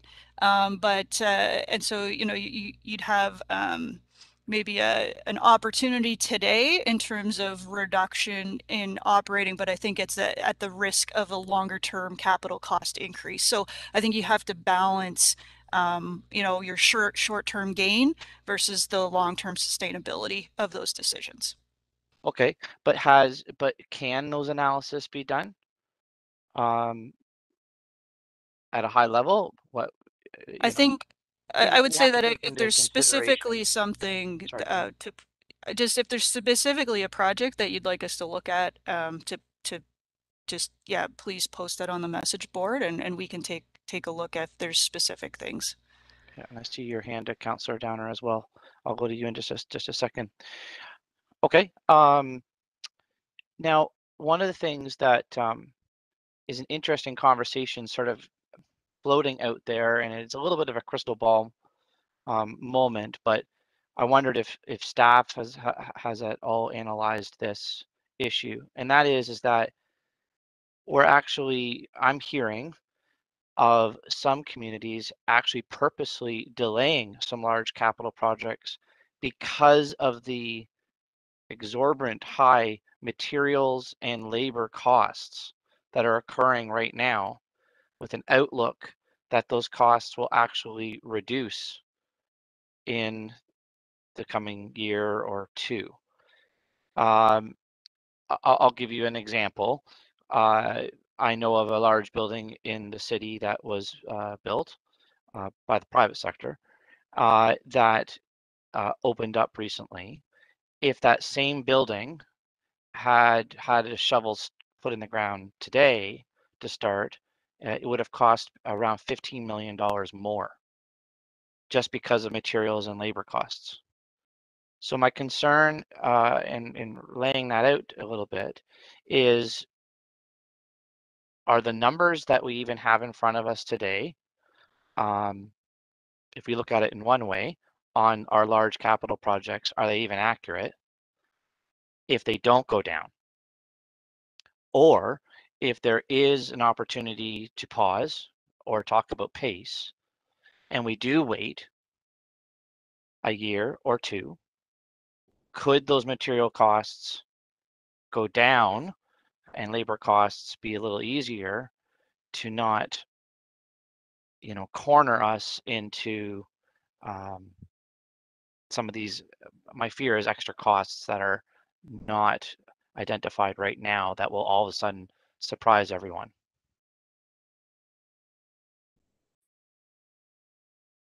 To you, Mr. Mayor, that is definitely an issue that staff are monitoring, and we've had a couple of projects, Speedvale Bridge, for example, where tender prices have come back higher than budget. We don't really have a crystal ball, like you said, and we don't know which costs are permanent, which costs are going to go back down. And so really our approach is to monitor on a project by project basis. Not every project is created equal in terms of the inputs and what's being impacted by those inflationary pressures. So some costs have actually been lower than budget. And so we're taking a cautious approach. We've built some factors into the forecast to accommodate known increases that we are pretty confident are going to be there. On other projects, we're evaluating as we go to tender, as we finish up design, and we're looking at our consultants to give us indications of where the market is and what kind of sense they have about where the costing will come back. And obviously on a project by project basis, we're going to evaluate any of those impacts and look at whether it's a factor of timing, a factor of the project, a factor of the input into those projects, and how we can best manage that. And so we don't really feel that there's a blanket approach that's going to solve this issue. It's really going to be a project by project that we have to address each of them. And at the end of the day, as much as we might think that inflation and these pressures are going to go back,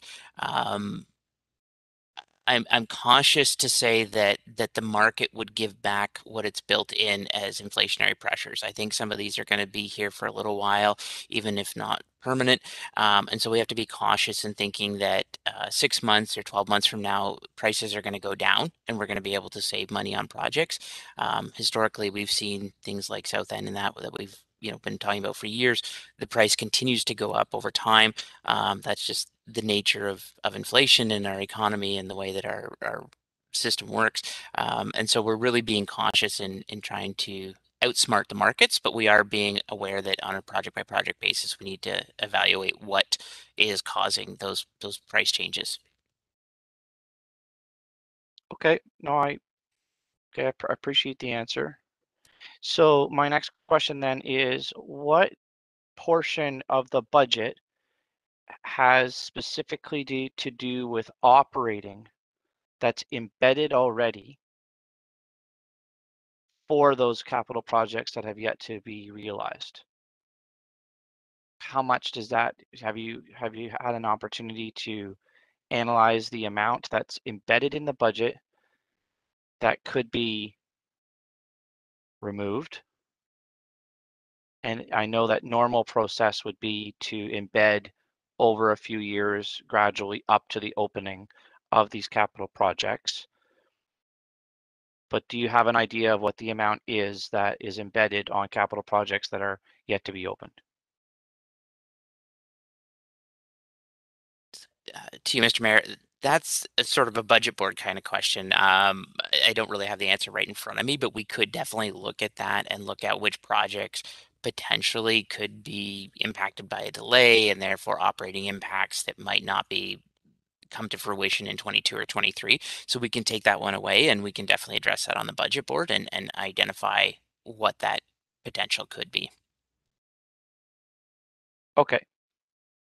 And just so everyone knows, I know I asked a couple of questions that could be asked on the budget board, and at the same time at a public meeting, I'm also trying to make sure that the answer is also given in a public form as well. That's a little bit easier for people to hear, so that we have that data. So that's fine. If I'll make sure it's on the budget board as well. All right. That's all I have for now, Councillor Downer, and then I think we'll take a quick break before we just go into the next section. Thank you, Mr. Mayor. So just sort of, actually, this is kind of a follow-up to your question. So I noticed in the report that there's actually 9 million over one-time funding in the operating over 3 years to deal with the phase-in of the operating for the South End and the Baker Street. It's not just the library, it's all of Baker Street. So there's, and that, what you're doing with that, what you've proposed to do with that 9 million is to put 1.5 million in the Efficiency, Innovation and Opportunity Reserve Fund, and to put 7.5 million in the City Building Reserve Fund to support implementing the capital service improvements and enhancements.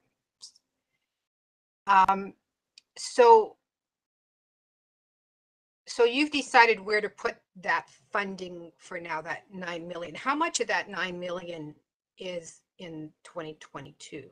I could probably find it somewhere, I'm sure, but do you have an answer for that, or is that a budget board question? And so if it's going into the City Building Reserve Fund, so it's not going for the library, it's not going for or Baker Street, or it's not currently going to the community, South End Community Center. So can those be used for other one-time funding projects in the city building or in other things as well? So through the mayor to Councillor Downer, council could choose. Yeah, it is one-time money. We have factored in the amounts that for city building in terms of the base funding. We've tried to already account for that so that the tax levy impact could be as low as possible. So shifting the 7.5 million out of city building would have some impact. So I'd recommend not on that side. I would, we've We've recommended some use of the operating contingency for one time, so you'd see that in the reserve strategy. And then there is some availabilities on the one-time things that you could use the operating contingency for on the strategic investment list. So yeah, I guess the answer, yes, you can, but there might be other implications depending on the magnitude of how much you're suggesting.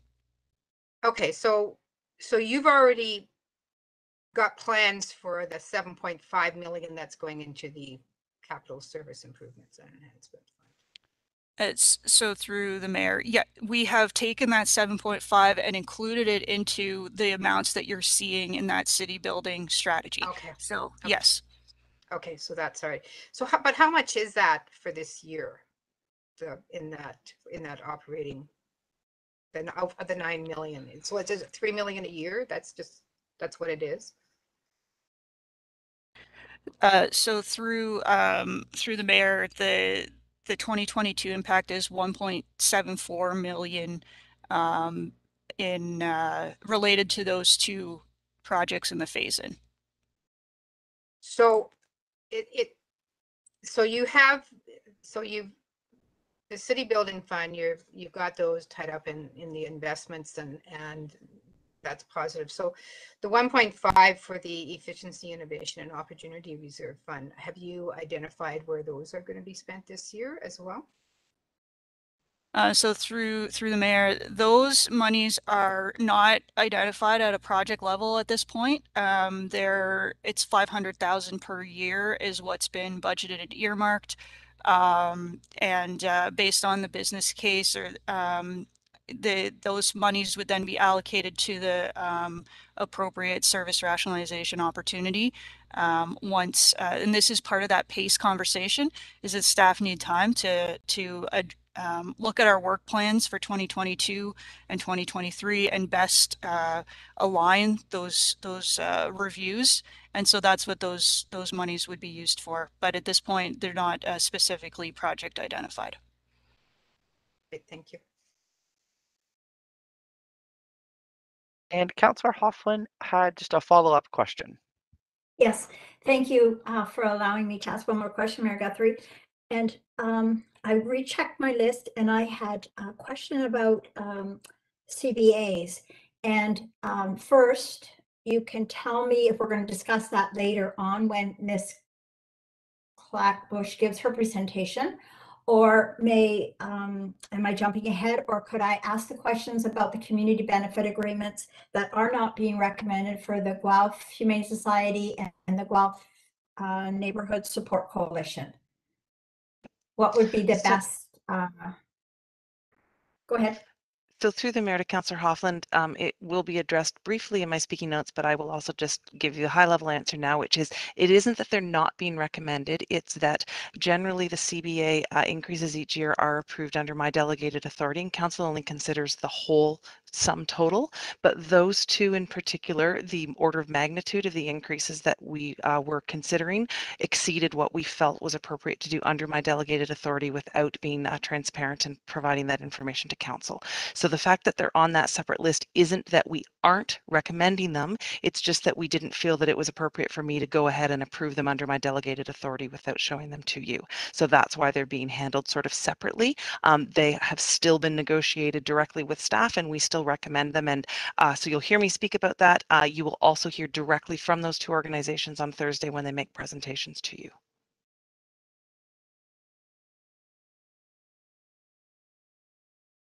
Oh, Councillor Hoffman, you're still muted, Councillor Hoffman. I apologize.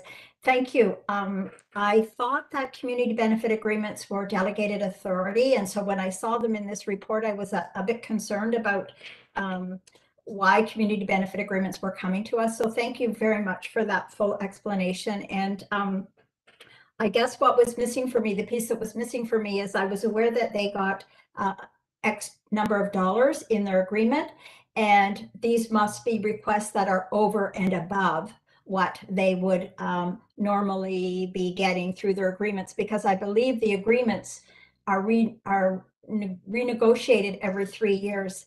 And I wasn't clear on, once an agreement is signed, that's what they receive for the 3 years. So that's very helpful, and I appreciate that, Ms. Clackbush.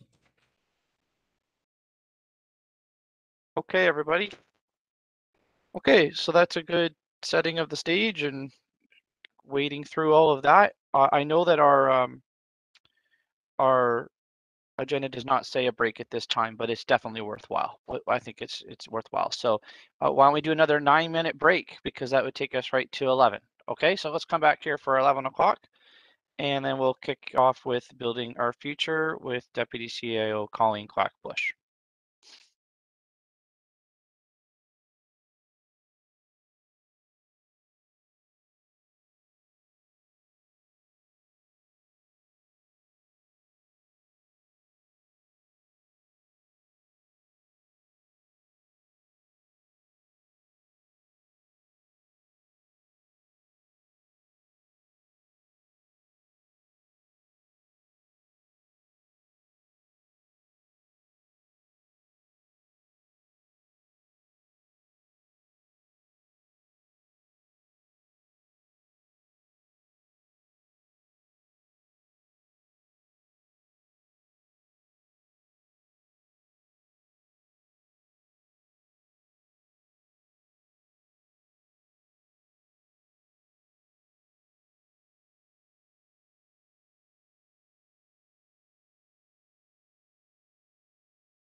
Okay, everyone, I'd like to call the meeting back to order. And as I stated, it's going to be right over to building our future with our Deputy CAO, Colleen Clackbush. So go right ahead, Colleen. Good morning, everyone, and thank you. So as the mayor mentioned, we're starting with our Building Our Future pillar. So just as a reminder, the budget that we are proposing today is assembled by priority and not by department. So as we move through our presentation, you'll see that some departments, for example, Culture and Recreation, have budget items in multiple priorities. Also, most of our local boards and shared services are reflected in this strategic plan priority, so you'll have an opportunity to hear from them in a few minutes. The Building Our Future priority focuses on a community that supports us. In this priority, there are several departmental programs and services that contribute to nurturing social well-being, providing landmark beauty, and offering a safe place where everyone belongs. To fund this important work, we are proposing a $257 million operating budget in 2022 and $267 million in 2023. And I'll speak to the capital budget in a moment. The strategic initiatives in the Building Our Future priority are shown here on the screen. Through these initiatives, we are contributing to build equitable, strong, vibrant, safe, and healthy communities that foster resilience in the people who call Guelph home. Also, the work we are doing in collaboration with Wellington County is helping to increase the housing availability that meets community needs. And while it is vital that we maintain existing community assets, it's also equally important for us to secure new ones for Guelph's future, including the Operations Campus, the Baker District, and the South End Community Center. Under this priority, there are 7 key performance indicators that we are tracking. The first one reflects the performance level of our assets and the critical asset management focus we have in the city to ensure infrastructure remains in safe working order for our community. The second one provides us with information on affordable residential units, both owned and rented. We successfully allocated $1.27 million to 2 important community-led affordable housing projects in 2021, and we look forward to being able to continue this in future years. Next, we want our residents to be and to feel safe here in Guelph. So it's important that we measure resident perception about safety in the city. Our emergency services teams, paramedics, fire, and police continue to look for new ways to improve response times, which is data that we record and report on. And finally, the last performance indicator for this priority relates to our residents' sense of belonging in Guelph. We know when they are connected to their community, they are happier and more engaged in helping the community thrive. And this translates to people realizing just how great Guelph is. So I'm happy to share some budget highlights about projects and plans that are helping to drive strategic priority fulfillment. We're maintaining our service delivery to a growing city by investing in frontline and capital project staffing in engineering technical services, corporate building maintenance, and parks operations. We plan to hire 6 permanent positions in 2022 and 5 in 2023. These positions, including the capital program resourcing strategy, support improving relationships with Indigenous communities and First Nations as we work towards reconciliation and building, maintaining, and replacing infrastructure to deliver service levels identified through asset management and that our community expects. We are proposing to slow the pace of the city's infrastructure renewal strategy over the next 2 years by rebalancing it with the capacity to deliver capital projects. We continue to invest in affordable housing by maintaining the $500,000 base contribution, which supports the city's affordable housing strategy targets. We know that having an appropriate, safe, and affordable place to call home contributes to all aspects of individual development, which are essential to maintaining community health and well-being. We're integrating the Guelph Sports Dome facility into the recreation program budget with a net neutral impact. Similarly, we are integrating the 4-year community paramedicine program into our city budget. This provincially funded program helps more seniors on long-term care waiting lists stay safe while living in the comfort of their own home for longer. And notable for the 2025 forecasted budget is the planned opening of the South End Community Center, with the estimated operating budget for programming, staffing, and facility costs. These have been phased in since the 2021 budget so that the impact to the tax base is limited in that year. The Baker District redevelopment operating budgets are not yet built into service budgets in 2025, however, have been phased in over time as well. For 2022, there is one budget request for Council's consideration. We're requesting a construction engineering technologist to respond to the increase in demand for street occupancy permit work in the right-of-way while maintaining the existing service level. This position will enable the city to be more responsive in repairing and reducing community inconvenience throughout the year. This position is funded fully from site servicing cost recovery fees. If we don't proceed, city assets will be vulnerable without the necessary oversight during third-party installations. There is also risk of damage to the city right-of-way, including boulevards, which leads to lower resident satisfaction rates. And there will be delays in processing the increase in new applications for service for third-party utilities such as internet fiber, which have proven more critical throughout the pandemic. For 2023, there are two budget requests for council consideration. We are requesting a technical services supervisor to oversee new subdivisions through the construction phase, including subdivision assumption and major site plan and site servicing contracts, ensuring compliance with city standards and minimizing construction-related concerns. Subdivision construction is a major investment for the city and has significant potential liabilities within the assumed infrastructure, as well as private homes. There is significant demand for greater oversight on subdivision construction. Again, this position is funded from site servicing and third-party cost recovery fees.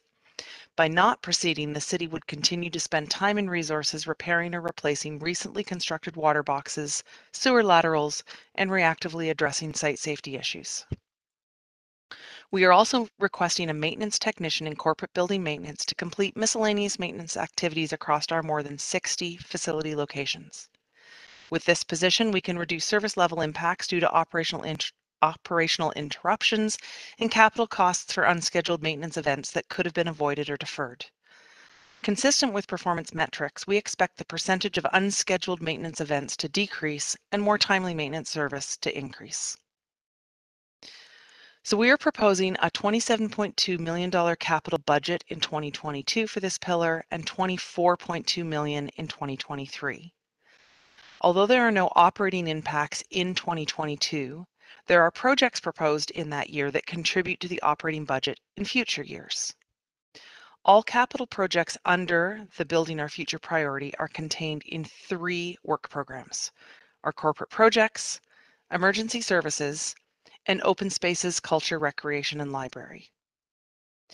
These projects include asset management driven capital replacement programs for most of the city's facility assets, our emergency services fleet, and parks and recreation amenities.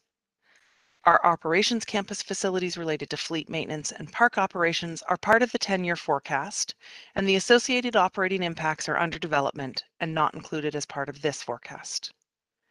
Incremental operating costs associated with growth investment in new parks to ensure continued service standards, as well as the operating impacts currently being phased in for Baker District and South End Community Center, which are included in 2025 to align with planned openings for both of these facilities. As mentioned earlier in the presentation, the city has several competing service enhancement needs that require council to prioritize from a fiscal affordability lens. Under the Building Our Future priority, there are 5 of these strategic investment decisions, and so I'll provide you with a brief description of these investments and the risks or outcomes of not providing the funding, as well as the tax levy implications. So first, the Paramedic Services Master Plan proposes enhancing resources in 2022 through 2025 to meet predicted increases in call volumes and service demands. The 2022 budget request includes 4 new paramedics and associated costs that will enable an additional ambulance shift of 12 hours per day, 7 days per week. The budget forecast includes supervisory oversight and clerical support staff. The paramedic service also continues to operate the growing community paramedicine program, which is funded by the province. This program aims to mitigate pressures of increasing response volumes while better meeting the needs of patients and residents. It's expected that call volumes will increase again in 2022. With an increase in no staffing enhancements, response times can be expected to fall below the response times targets set out by Council. Response times have an impact on patient outcome, and not approving this request or deferring investment to a future year will have a direct negative impact on both Guelph and Wellington County residents. The operating tax levy impact in 2022 is 0.23% and 0.12% in 2023. Next, the operations campus and city facility investment. This investment supports the operation campus construction as well as improvements to current facilities to meet enhanced accessibility requirements. This priority has $605,000 of base city building funding allocated to it over 25 years to improve facilities and meet accessibility needs. In 2023, operating impacts for these projects is $40,000. Additional capital funding for the operations campus is also needed, starting in 2026 at an annual amount of $950,000 for 25 years. The operating impacts are still in development and not included in the budget forecast at this time. The annual review of the city's subsidy program, Affordable Bus Pass, Fee Assistance and Recreation, and our annual licensing, explores barriers that residents face across these programs. It was identified that programs may not be affordable to those in greatest financial need, but a funding mechanism wasn't available to support programming changes. So in June of 2021, Council moved that a one-year multi-tier sliding scale pilot of the Affordable Bus Pass be presented for consideration as part of the 2022 budget, and so that's here for you. This pilot ensures that the program is consistent and fair and makes it easier for residents to access while protecting participant dignity. As well, the pilot helps support those in further need along with fiscal accountability, data collection, and detailed reporting. To be considered in the 2022 budget, approved applicants within 3 tiers of income become the low income cutoff measure would be eligible for a monthly bus pass at a cost of $4, $20, or $37.50. Making changes to the program means that more communities could access and afford public transit to get around Guelph. The tax levy impact in 2022 is 0.15%. This strategy as a pilot could be funded from operating contingency reserve as a one-time expense. And as mentioned earlier, Council will note that 2 of our community benefit agreement organizations will be presenting on delegation night about their expansions. As I indicated, the approval of increases to CBAs is delegated to my role as Deputy CAO, and normally as Council you're asked to simply approve the overall total budget envelope for all CBAs. And so this is what has been included in the base operating amounts, a budget including the annual increase for most of our CBAs.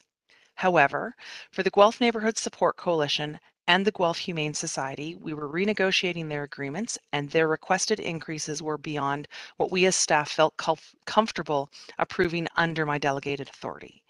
And so while staff are supportive of the requested increases, we felt it was most appropriate to present these to Council for your consideration, given the dollar value of the requested increase. And more information will be provided directly by these organizations when they present to you on Thursday. So the local boards and shared services in this pillar, their proposed 2022 operating budget is $99 million and $104.8 million in 2023. Although Council doesn't have direct oversight of these boards and agencies, members of Council are part of the governing boards of these organizations, and it's Council's responsibility to fund, in whole or in part, their operations. So online with us today are representatives from our local boards and shared services. Only those with more significant budget asks beyond inflationary budget changes will present today. However, all are here and available to answer any of your questions. And so with that, I will now turn it over to Steve Kraft to talk about the Guelph Public Library's budget requests.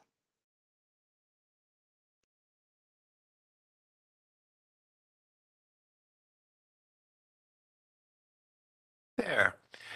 Good afternoon. No, it's not afternoon yet. Good morning, everyone. Can you hear me? Thumbs up. Okay. Can you see me? That's to your disadvantage, okay? But nevertheless, I have a couple requests, as Ms. Clackbush said. I am going to read from a script here, so I realize that there's nothing more mind-numbing than reading from a script, but I promise to make it as interesting as possible. I want to just refer back to something that CAO Stewart said, and his emphasis on a customer-focused service strategy, and that is what we do here at the library. Our budgets are built each year from a strategic plan that is our own. We also base it on the city's strategic plan, and also we take into consideration the Guelph Communities Plan, so that united vision. All right. So the first request that I want to bring your attention to is the board in September of this year passed a motion to go fine free. Okay, this is a train that's been gathering speed throughout North America. Okay, it's gathering speed and we want to get on that train. In fact, as I said, the board has passed a motion to do just that. Libraries throughout North America have been fully or partially eliminating overdue fines due to reduce barriers to accessing materials, programs, and services. This is an interesting point. As of July 2021, almost 700 Canadian municipalities have adopted a fine-free policy. So that's 700. That includes municipalities like Cambridge, Vaughan, Brampton, Hamilton, Kitchener, and London. And just as I'm sitting here this morning, I received notification that Wellington County is going fine-free as well. My home county of Huron County went fine-free on Friday. Okay, so I'm just trying to put that in perspective for you. The rationale behind that is that overdue fines are an unsustainable source of future funding. All right. The library is evolving service offerings, to become stewards of digital literacy, innovation, and 21st century skills essential for success in today's economy. With increased use of digital collections, and keep in mind those digital collections do not accrue overdue fines, libraries of the future are proactively implementing plans to derive funding through improved service offerings rather than sanctions. All right. Overdue fines do present undue barriers to service, and I think one thing that the pandemic or COVID has indicated to us is that great divide between the haves and the have-nots. All right. A fixed rate fine policy is inequitable and disproportionately affects those experiencing financial security. One patron's nominal fee of 75 cents is another's prohibitively expensive penalty, thereby discouraging users without disposable income from using the library. Enforcing and collecting fines contradicts the library's fundamental purpose. We're a free public library. The library is intended to be a safe community space that equitably serves individuals with access to resources and supportive services in a barrier-free environment, providing its diverse community with opportunities to grow and connect. That's one thing that the library board is concerned about these days, is reducing barriers. All right. Going fine-free also aligns with Guelph's community plan values by promoting the community's well-being and fostering inclusivity. Going fine-free also means that library use will increase, all right, without the fear of accumulating fines, past, current, and new library users will be encouraged to visit the library. Not quite a sentence, but nevertheless, I think you get the point.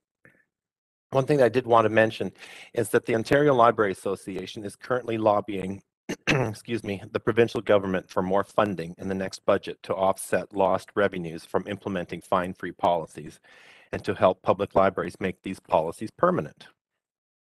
So I think that is probably the summation of my presentation on fine-free. If we move to the second request here, $137,200 for a total, let's see, total of requests funded at net zero. Understand that, with a reallocation from the base funding approved. Okay, so we are asking for a project manager and or a program manager. All right, in consultation with the City of Guelph's financial team, this amount will be added to the 2022 budget funded at net zero with a reallocation from the base funding approved in 2021.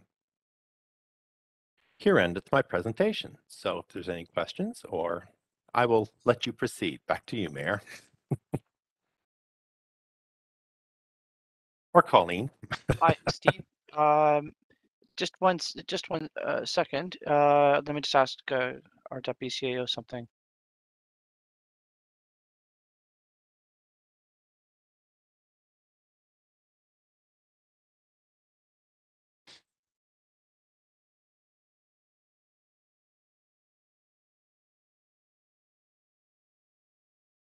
Yeah, Steve, we're gonna go through the boards, and then you can just be available at the end if there's any questions to any three of you. So thank you for your Absolutely. presentation.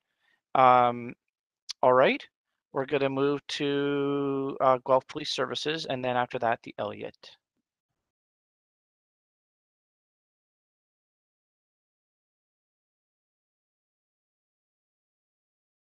Good morning, everyone. I just want to confirm you can hear me. Mr. Mayor, thumbs up. Yes, we can see and hear you. Thank you. Okay. Okay, and now it's always difficult to follow Steve, and but like Steve, so we were asked to be somewhat succinct with our presentations today. So I too have a bit of a script. I'm joined today by Lisa, who's our finance manager, as well as Deputy Gates. So we're all available to answer any questions that might arise. With that said, as we meet virtually today, I think it's important to highlight the work done by so many in our community over the last 20 months. As of this morning, our members have responded to well over 120,000 calls for service since the start of the pandemic. And I think it's really important that we acknowledge the incredible work, sacrifice, and resilience of our members, along with countless other first responders, healthcare workers, and frontline workers who have supported our community.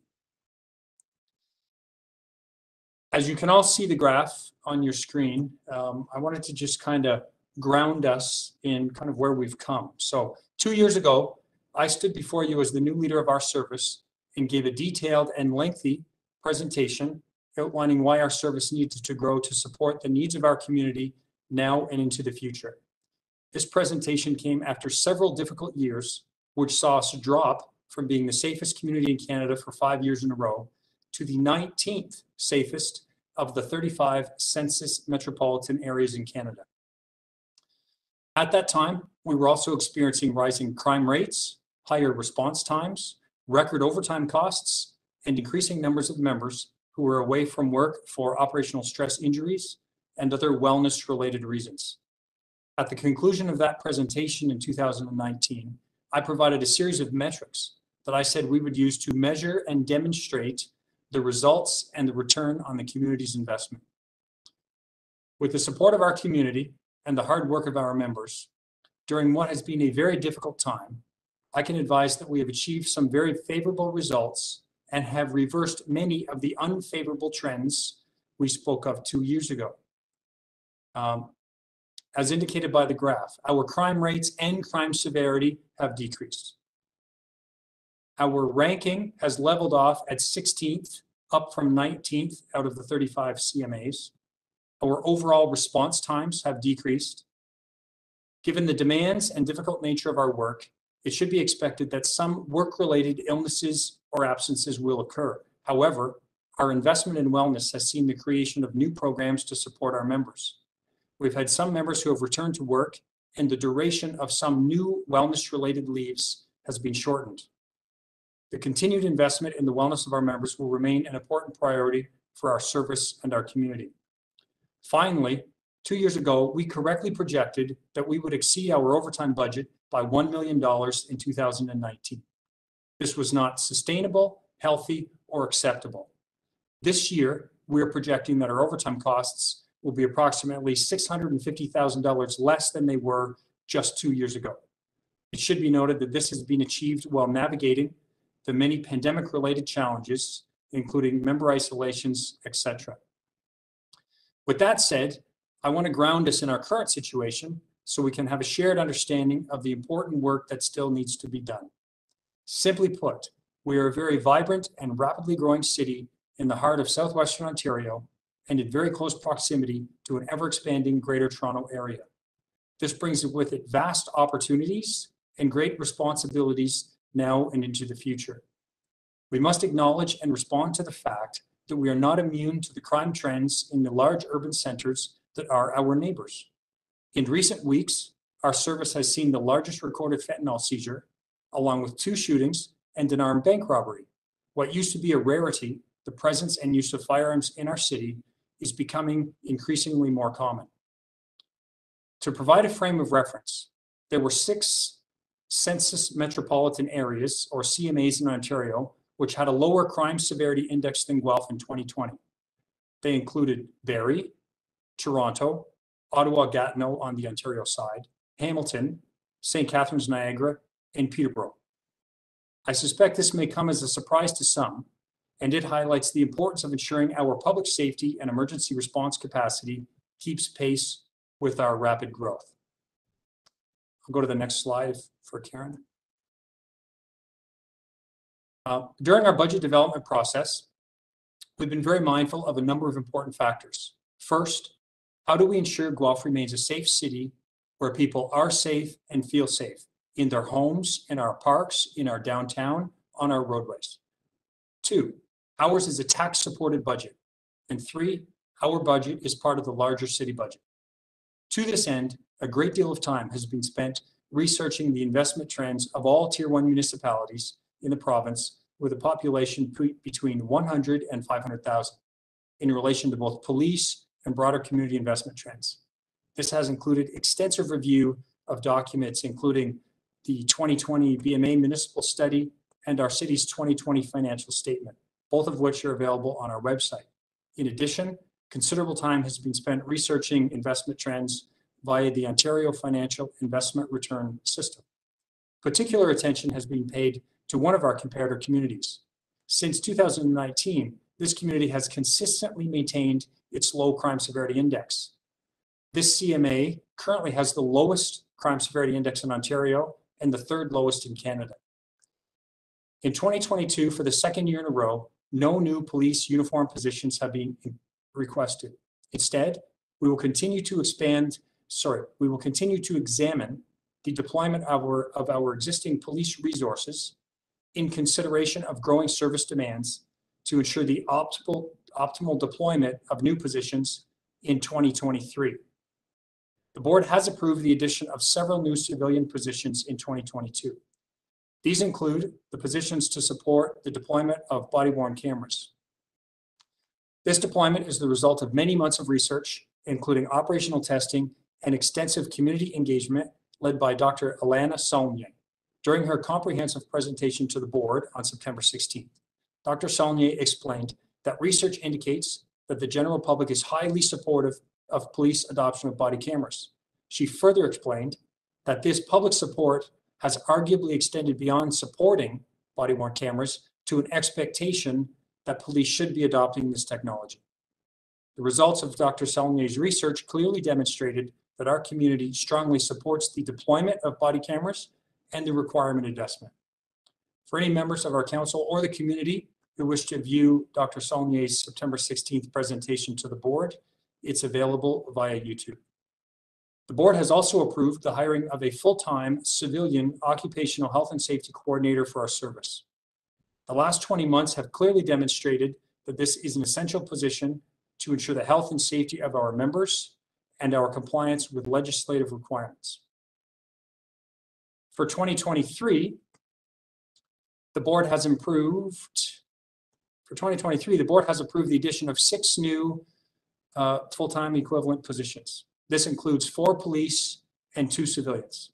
After 2 consecutive years without any new police positions, these essential positions will be optimally deployed to accommodate our city's rapid growth and key service demands in several important areas. And finally, in relation to our request, the board has requested, next slide, Karen. Finally, the board has requested that the current GPS contingency reserve be increased from 1% to 5% to ensure the service has the ability to navigate unexpected changes in long-standing grant revenues. This is particularly important in relation to our community's court security responsibilities. This will serve to increase our ability to absorb any unexpected revenue fluctuations internally. And with that, Mr. Mayor or Colleen, I welcome any questions.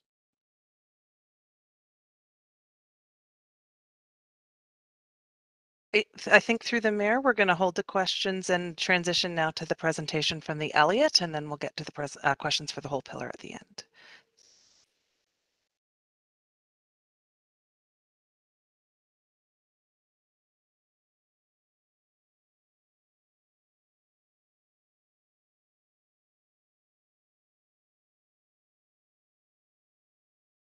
Hi, Michelle. It's Mayor Guthrie. I think I've been told that you are here, but you might be muted still.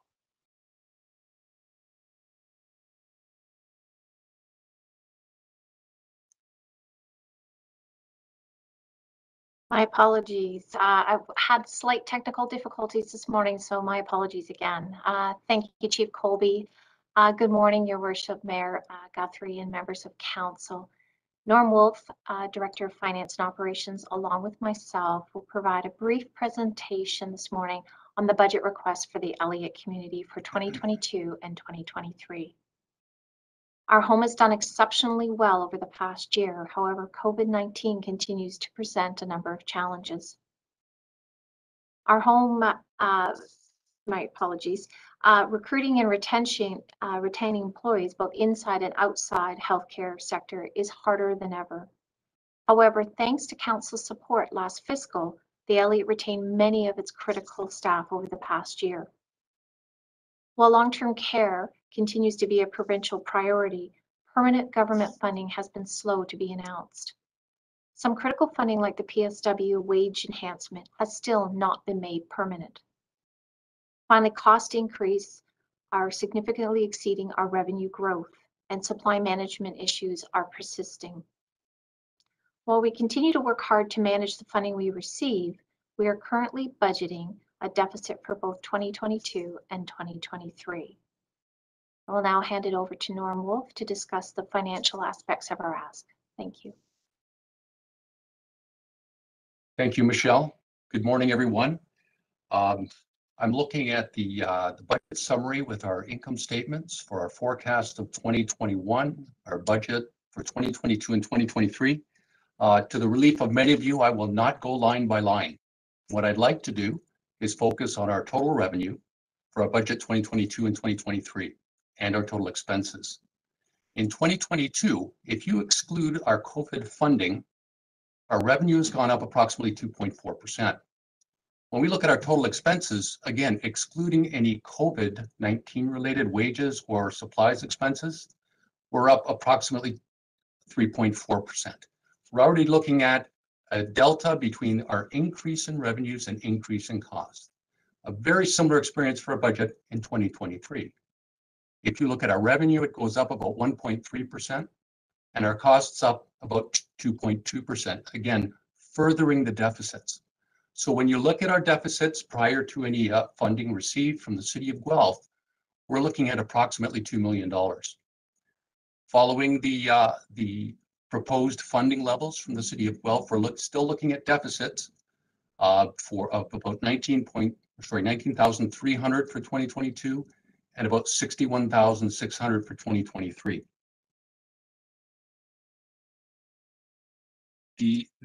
Just to remind, these budget numbers for 2022 and 2023 do not include any funding received specifically for programs. I already mentioned the COVID-19 funding, but also the recently announced funding for the 4 hours of care.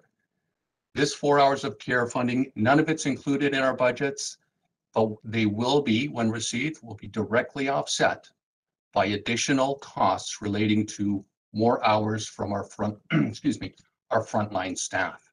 So it'll be a net zero impact for all of those programs. Moving on to the next slide. We've seen that the provincial government has openly committed to supporting the LTC sector. They announced in the summertime about 1.5% in increased funding for 2021. Now that funding was only for a portion of the revenues for the Elliott community in the LTC area. When we look at the amount of additional revenues that covered expenses, it was only approximately 0.85%. So the increase in that revenue covered approximately 0.85% of our expenses. Additionally, the government has not announced any increases to our co-pay funding. This relates to the funding that's paid by the residents themselves. We have not had an increase in this revenue line item since 2019. So that remains at a flat line. We've also heard some announcements regarding our PSW wage enhancement funding of $3 per hour. The government has extended that funding to March 31st of 2022, but to this day has still not made it permanent. We have had advocacy by our LTC association towards that end, but the government has not come to a final decision. The association is also lobbying the government for also increased funding on a general nature to cover the delta between the increase in costs as opposed to the increase in revenue. It's no secret that we will have elections next year. There may be additional programs announced by the provincial government.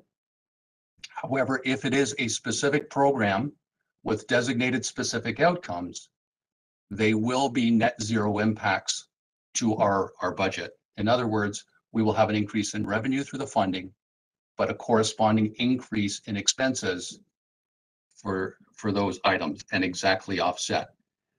At this time, we are uncertain as to whether the provincial government will make any changes to the co-pay levels that are paid by residents. In our request for funding for 2022 and 2023, we've included a capital portion of funding. This request is a culmination of many years of deferring many important capital projects. And the spike, we've experienced spikes in 2022, 2027, and 2028. The 2022 spike is driven by two specific projects. First and foremost, our nurse call bell emergency lifeline system. This system is a regulatory requirement for long-term care homes. It also impacts the very health and livelihood of our residents. This nurse call bell system is an emergency communication between the resident and the nurse. And this is very important for us to maintain at its most optimal level. In 2021, the manufacturer of our current system has discontinued support. We've delayed this project for numerous years. We can no longer delay the nurse call bell system. It is essential that it's replaced now. Our second major project for 2022 is our parking lot resurfacing. This project is timed so that it aligns with the Metcalfe Street resurfacing project that is currently being looked at and put into place by the city of Guelph. In order to get our best bang for our buck, we want to align it with that project so that we can get economies of scale and have our resurfacing done at the same time. In 2027, we have a large increase up to $1.6 million for hot water boiler replacements in our long-term care center. And in 2028, our needs are driven by a roof replacement for a long-term care home. This is part of our asset management plan and driven by a facility assessment survey. Our plan is, as we proposed, is to smooth the funding level. So we've requested $788,000 for 2022 with a small incremental increases of 3.6% per year until 2028. And by the end of 2028, that entire amount will be fully utilized, including the boiler replacement and the roof replacement, and thereby avoiding peaks and valleys. With that, I'll pass it back to Michelle. Thank you, Norm. Our funding request for council for 2022 and 2023 has been provided and shown on the screen here today. This base operating funding will maintain the LA community's high quality of care. It will minimize the impact of the health human resource crisis we are currently facing and will continue to face. And it will allow our team to meet all the current and the proposed new legislation and regulatory requirements, as well as maintain our facility. We will continue to explore efficiencies with the City of Guelph staff for KPMG's service rationalization report. And while these 20+ months have been challenging, COVID-19 has provided us with some opportunities. We've realigned several departments and organizational structures so we can continue to provide a cost-efficient yet high standard of care and service delivery that the City of Guelph can be proud of. Thank you.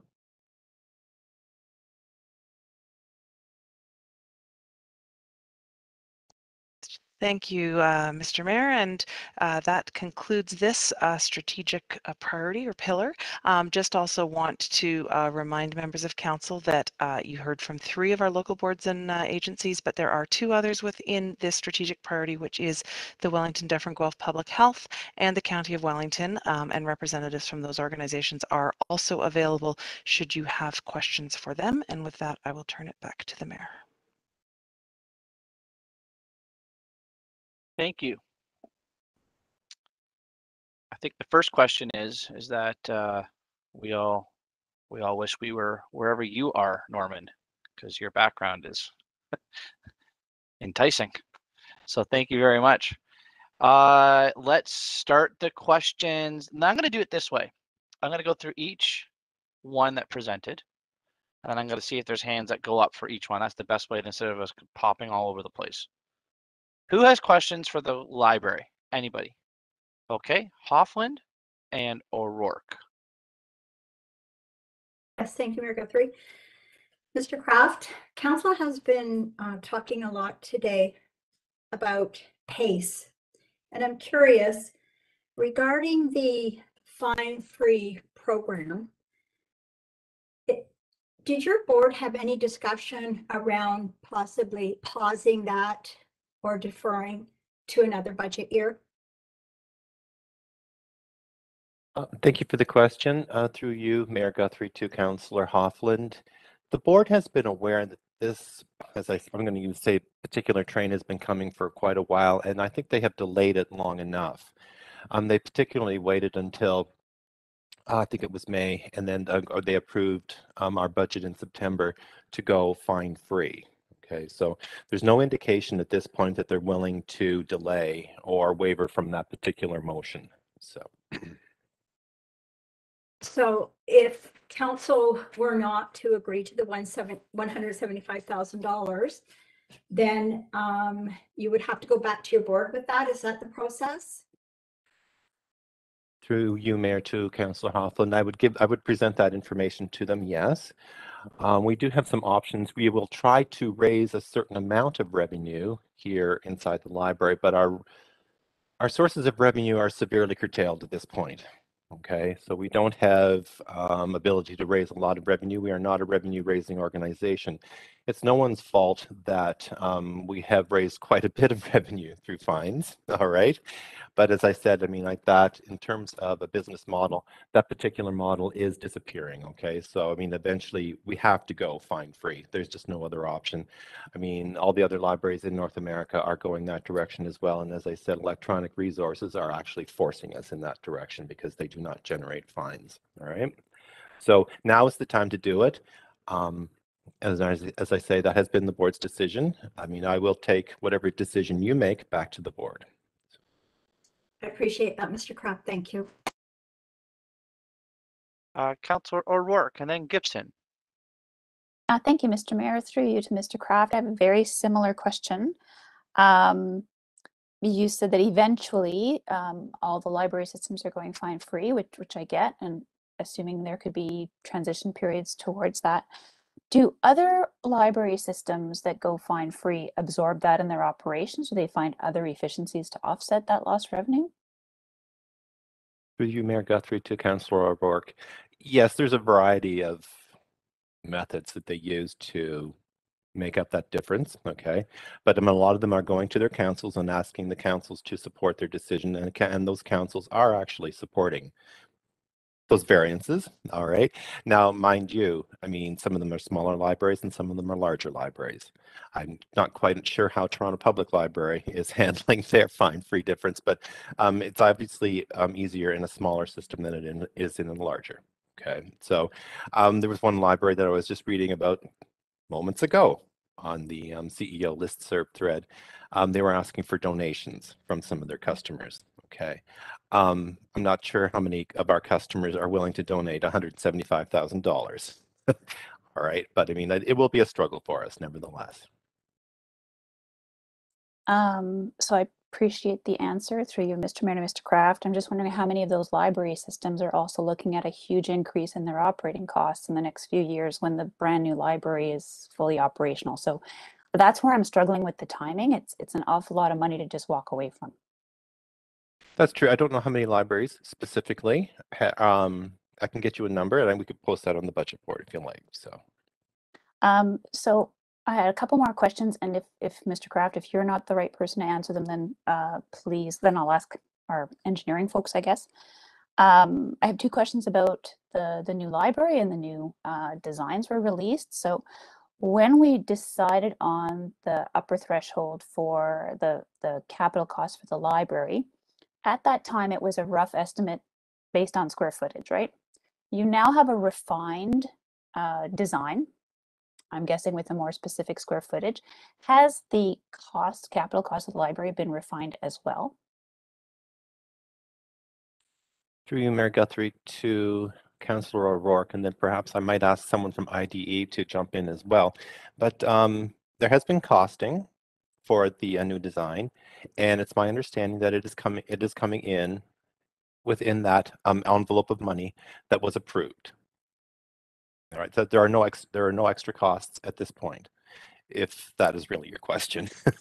My question was, you know, with the view corridor, et cetera, whether there would be savings, because that first estimate, right, was on a specific square footage. And so if the square footage is somewhat smaller, then were there any savings derived by that new design? Through you, Mayor Guthrie, to Councillor O'Rourke. I don't believe there were any specific savings that came to my attention.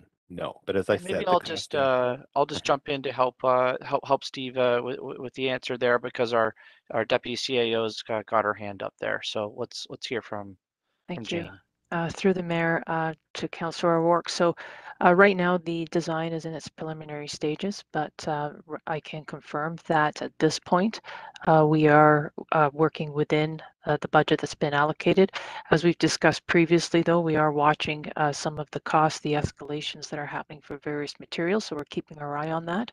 But at this point, we can report back that we are within budget. Thank you. One last question, Mr. Mayor, for Mr. Kraft. Has the library started its capital campaign or have a timeline for when it's going to launch its capital campaign? Excellent question. Thank you, Councillor O'Rourke, and through you, Mayor, to Councillor O'Rourke. We have begun the fundraising campaign. We're in the early stages, the feasibility study, so we're about to conduct some interviews with strategic people in the community to determine how much money we can raise. Thank you. Thank you. And Councillor Gibson. Thank you, through you, Mayor Guthrie. Thank you for your presentation, Mr. Kraft. Just a couple questions about the no fines policy, how it works functionally. I'm not trying to get into the board's business. So traditionally, if someone takes out a book, takes it for twice as long as they should, they come back, they pay a couple dollars in fines. Now, if someone borrows a book and brings it back a couple weeks later, there's no fine. If they bring it back. My question is, at what point do the library services become restricted to that individual if they're not bringing back books? Through you, Mayor Guthrie, to Councillor Gibson, that is an excellent question. I think it's a question that the community is very interested in too, and we will be releasing our materials recovery model, policy, whatever you want to call it, shortly. So, for example, I mean, we will be sending you personally, because I know you borrow a lot of material, we'll be sending you more notices to bring that material back on time. And if you eventually don't bring it back on time, we will send you a bill to replace that material, which is added incentive to bring the material back. Okay, okay, that's a little bit of clarity for me. Thank you. My next question is more of a budget question. So you have two big requests this year, one for one full-time equivalent, and then obviously to help waive the fees. One is self-funded, the other is an expansion or a request for additional funds. If we didn't approve your expansion, your FTE expansion, could you fund the no fines policy with internal resources? Because the one is what you're saying. The one is being funded through internal efficiencies. Could we say no to the expansion and then just say just fund the no fine fee, policy this year and then come back with the expansion next year? Through you, Mayor Guthrie, to Councillor Gibson, let me be clear. You have already begun funding that FTE last year through approvals that you made last year. I would maybe defer to Ms. Baker to explain that a little bit more clearly, okay, how you did that. Can we fund the fine-free policy ourselves? We will attempt to recover some of that money, okay, but at the end of the year, there is a risk that we will have a negative variance, for sure. All right? Okay, thank you, Mr. Kraft. And trust me, I'm going to ask the chief the same question next, so I appreciate it. You're welcome. Sure. So through the mayor to Councillor Gibson, just clarity on that position. The library had identified that as part of the new central library, they need a program manager to onboard a little bit earlier in the process before the opening in terms of managing the project and everything that goes into what's going to happen between now and the opening of the library. And so it was appropriate in terms of the funding that as we phased in the cost, the operating cost, that we could reallocate some of that money now rather than a net addition. It's already part of that operating phase in, and that was really the approach taken there. So that we're already allocating and utilizing that money that's been built in for operating impacts through the next 4 years. Thank you for the clarity. Thank you. And actually, I just had a question as well then, and it was actually on that last topic. So I thought I heard you, Steve, say that it was a zero impact for 2022. And then I'm hearing from Tara that it's actually over 4 years that it's a zero impact. Because my question was going to be, is it a zero impact for 2022, but then it is an impact 2023, 2024, 2025, and so on? So through to you, Mr. Mayor. So this is a position that is part of the Baker District operating impact. And so council is seeing the phase in. So there's a net impact from the higher level. So we're doing that on over the next 4 years, we're phasing that in. This is net zero because we're then reallocating out of that pot of money for the actual position. So does that help clarify? No, not really, but it's just me. So I guess where I'm confused is this is a library position, but you're telling me you're taking it out of the Baker Street operating. And when I think of Baker Street operating, I think of the green space and the other sort of operating costs for the entire site. If this is a library position, then why is it not allocated under that ledger? We have, so to you, Mr. Mayor, we have, we're looking at the operating impact of the Baker District as a whole, including the library at this point. We haven't yet defined, that's one of the outstanding motions, I believe, is that to come back with the exact proportion or allocation of Baker District between the library, the park, or open space, the parking. So that piece, at this point, we've been phasing in the operating impact on a total estimate, not at the service level. And so taking that and and allocating to this position, knowing that the library is part of that total allocation. Okay, I'm only going to drill down one more time, and my apologies, to try to understand it. This is a library position. So why is it coming from an entire Baker Street operating ledger? It's a library position. So, so through to Mr. Mayor, this is a Baker related position, Baker District new library position for the Baker project for the program. We have phased in the Baker operating budget at a corporate level. So we have not done it at a program level at this point. Once the facility opens, we'll reallocate it into the program. Does that, maybe that's the missing? No, yeah, it only took me 4 times, but now I get it. Okay. So no, I appreciate that. Okay. Okay, so based on that answer, which I finally understood, why is it a 0? Why is it being told to us that it's a 0 impact this year? So I'm going back to my first question. Steve's presentation indicated it was 0 net impact, but eventually when it becomes under the ledger of the library, that's when it becomes an impact? Or is it actually an impact to the base budget in 2023, 2024, 2025? Is it only 1 year where it's no impact, or is it an impact after that? So to you, Mr. Mayor, the impact is being felt at the corporate level in the budget request that you saw when Ms. Clack-Bush did it. As we phase that in over time, that's the impact to the tax levy. The allocation just to this position specifically, we're saying that's net 0 because we're already picking up the tax impact through the phase-in plan. So if council were to say cut 200,000 out of the Baker Street operating phase-in for this coming budget, how do we determine where that and this is hypothetical, obviously, but where are you making that cut then? So to Mr. Mayor, we'd have to take a look at, so if that's one of the items that you're considering looking at, we'd have to come back to you with that detail. Yeah. Okay. And then Councillor O'Rourke, I do see your hand up. I'll go back to you.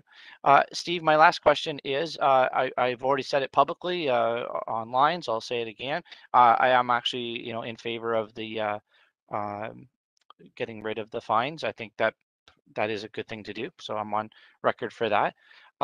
Where I am a little bit hesitant is that you have continued increased operating costs, which can be acceptable, obviously. But we're 5 years in now on a council approved motion for figuring out how to reduce costs. We have yet to see that motion realized, and yet you're cutting fees as a revenue, which is increasing your operating costs. How is it going with the motion from 5 years ago that was passed by council? Can you give us an update on how you're trying to reduce your operating costs? To you, Mayor, we're looking at several things, and we look at it on an annual basis. For example, when there's technology involved, we see how much technology can save costs. Okay. Last year, for example, due to COVID, we did return $500,000 to the city. All right, there's another example. So and we are doing fundraising right now as well. So, there are 3 examples of what we are trying to do. All right. That's probably all I can say at this point. So. Okay, and I'm only going by memory, Steve, but I believe during one of the discussions we had at council in regards to the new library, it was confirmed that there's like a strategic plan, I believe, happening at the board level where the operational efficiency motion would be really addressed through that strategic plan. I can't remember if that conversation happened prior to COVID or not, so my apologies. Is that strategic plan work still happening, and will that then be realized at that point? To you, Mayor, absolutely. That's a great question. I think it has come up a couple times at council. And I think you realize that we are probably in the 3rd iteration of our schematic design. So the plans for the library, the interior of the library have changed, 3, if not 4 times. So I think we have settled on a schematic design, and as DCAO Holmes said, I mean, like we're in detailed design at this point.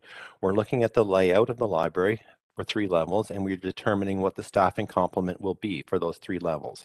So we're in the midst of that right now, and we should be able to come back to you, I don't know, in 6 months, something like that, with a more comprehensive, a more detailed answer to that particular question. Okay? Okay. Yeah, thank you very much. And Councillor O'Rourke, over to you, and then we'll move on to the police. Thanks, Mr. Mayor. Sorry, just while we have Mr. Kraft. I'm not at all second guessing the benefits of waiving the fees. I'm just wondering, have you considered just having more amnesty periods for the next couple of years? Like, I really believe I've got 3 books. I keep renewing them. They're overdue. I should pay that late fee, okay? Because I could just get on my bike and return them. And I understand the amnesty periods are very popular. Why not just increase the amnesty periods for 2 years and then bring in a full-on no fine policy?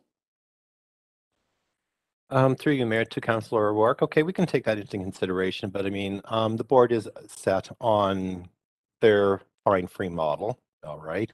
Amnesty periods aren't necessarily always successful. All right. And I think, as I say, just rip the Band-Aid off now and make it happen. All right. We are eventually you're going to have to go that direction anyway. So now is the time to do it. I think it's a good thing for City Council to support, and obviously it's the correct direction for the board to go. Thank you. As I say, I'll take that back to the board. Thank you. Thanks. Thank you, Steve. Thank you very much, and through you to your staff as well. Thank you very much. We can let you go. Yep. Okay. Who has questions for Guelph Police? Councillor Hoffland, and then McKinnon and Gibson. Thank you, Mayor Guthrie. Thank you, Chief Colby, for your presentation. So I was going to ask the question, are there one-time expenses that could be taken from reserves?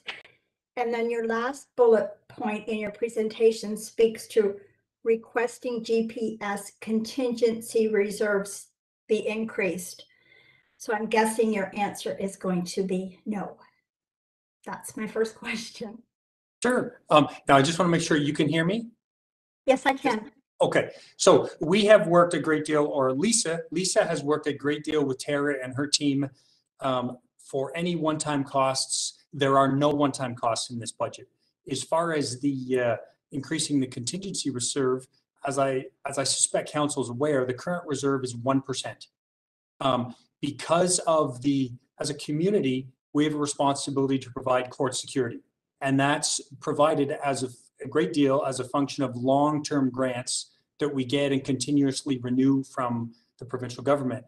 Now with multi-year budgeting, in the event that those revenue streams, should that change in the midst of a multi-year budget, what we'd like to do is to have that 5% reserve versus the 1%, so that we can cover those internally without having to go to the city to cover those shortfalls if there was a negative variance. Appreciate that. Thank you. My second question, Chief Colby, has to do with body cameras. And I'm going to say right now that I'm really naive about body cameras, but you need 3 full-time resources. So is it my understanding you need those resources for deployment, of course, but also to manage the body camera system moving forward? That's not the cost of body cameras, it's just the cost of folks running the program. Is that what I understand? Yes, so if you can imagine, and I just want to take us back 2 years ago, we approved the pilot. So this has come after 2 years worth of work. Essentially, those civilian positions are required, because if you can imagine all the data that's now going to be collected and has to be stored by all of our members, all of the vetting, all of the downloading, all of the stuff that needs to be transferred to the court and the Crown attorneys, it's the management of all of that data that will become a very, very significant amount of work. From the beginning, our IT folks have explained to us that truly the most complex aspect of the body camera deployment is not the actual cameras themselves, but rather all of the foundational pieces, vetting, saving, cloud storage, and transfer to the court and the Crown. So that's what those are for. Appreciate the clarity. Thank you. Thanks, Councillor Hoffman. Councillor McKinnon has indicated that you asked the question he was going to ask, so don't need to go to him. So next is Gibson, then O'Rourke. Thank you. Through you, Mr. Mayor. So I was going to ask about the civilian FTEs, the technicians, and I was hoping that, sorry, my drink is in my way here. I was hoping that you would help justify that, but maybe a larger, grander question, Mr. Kobe, or Chief.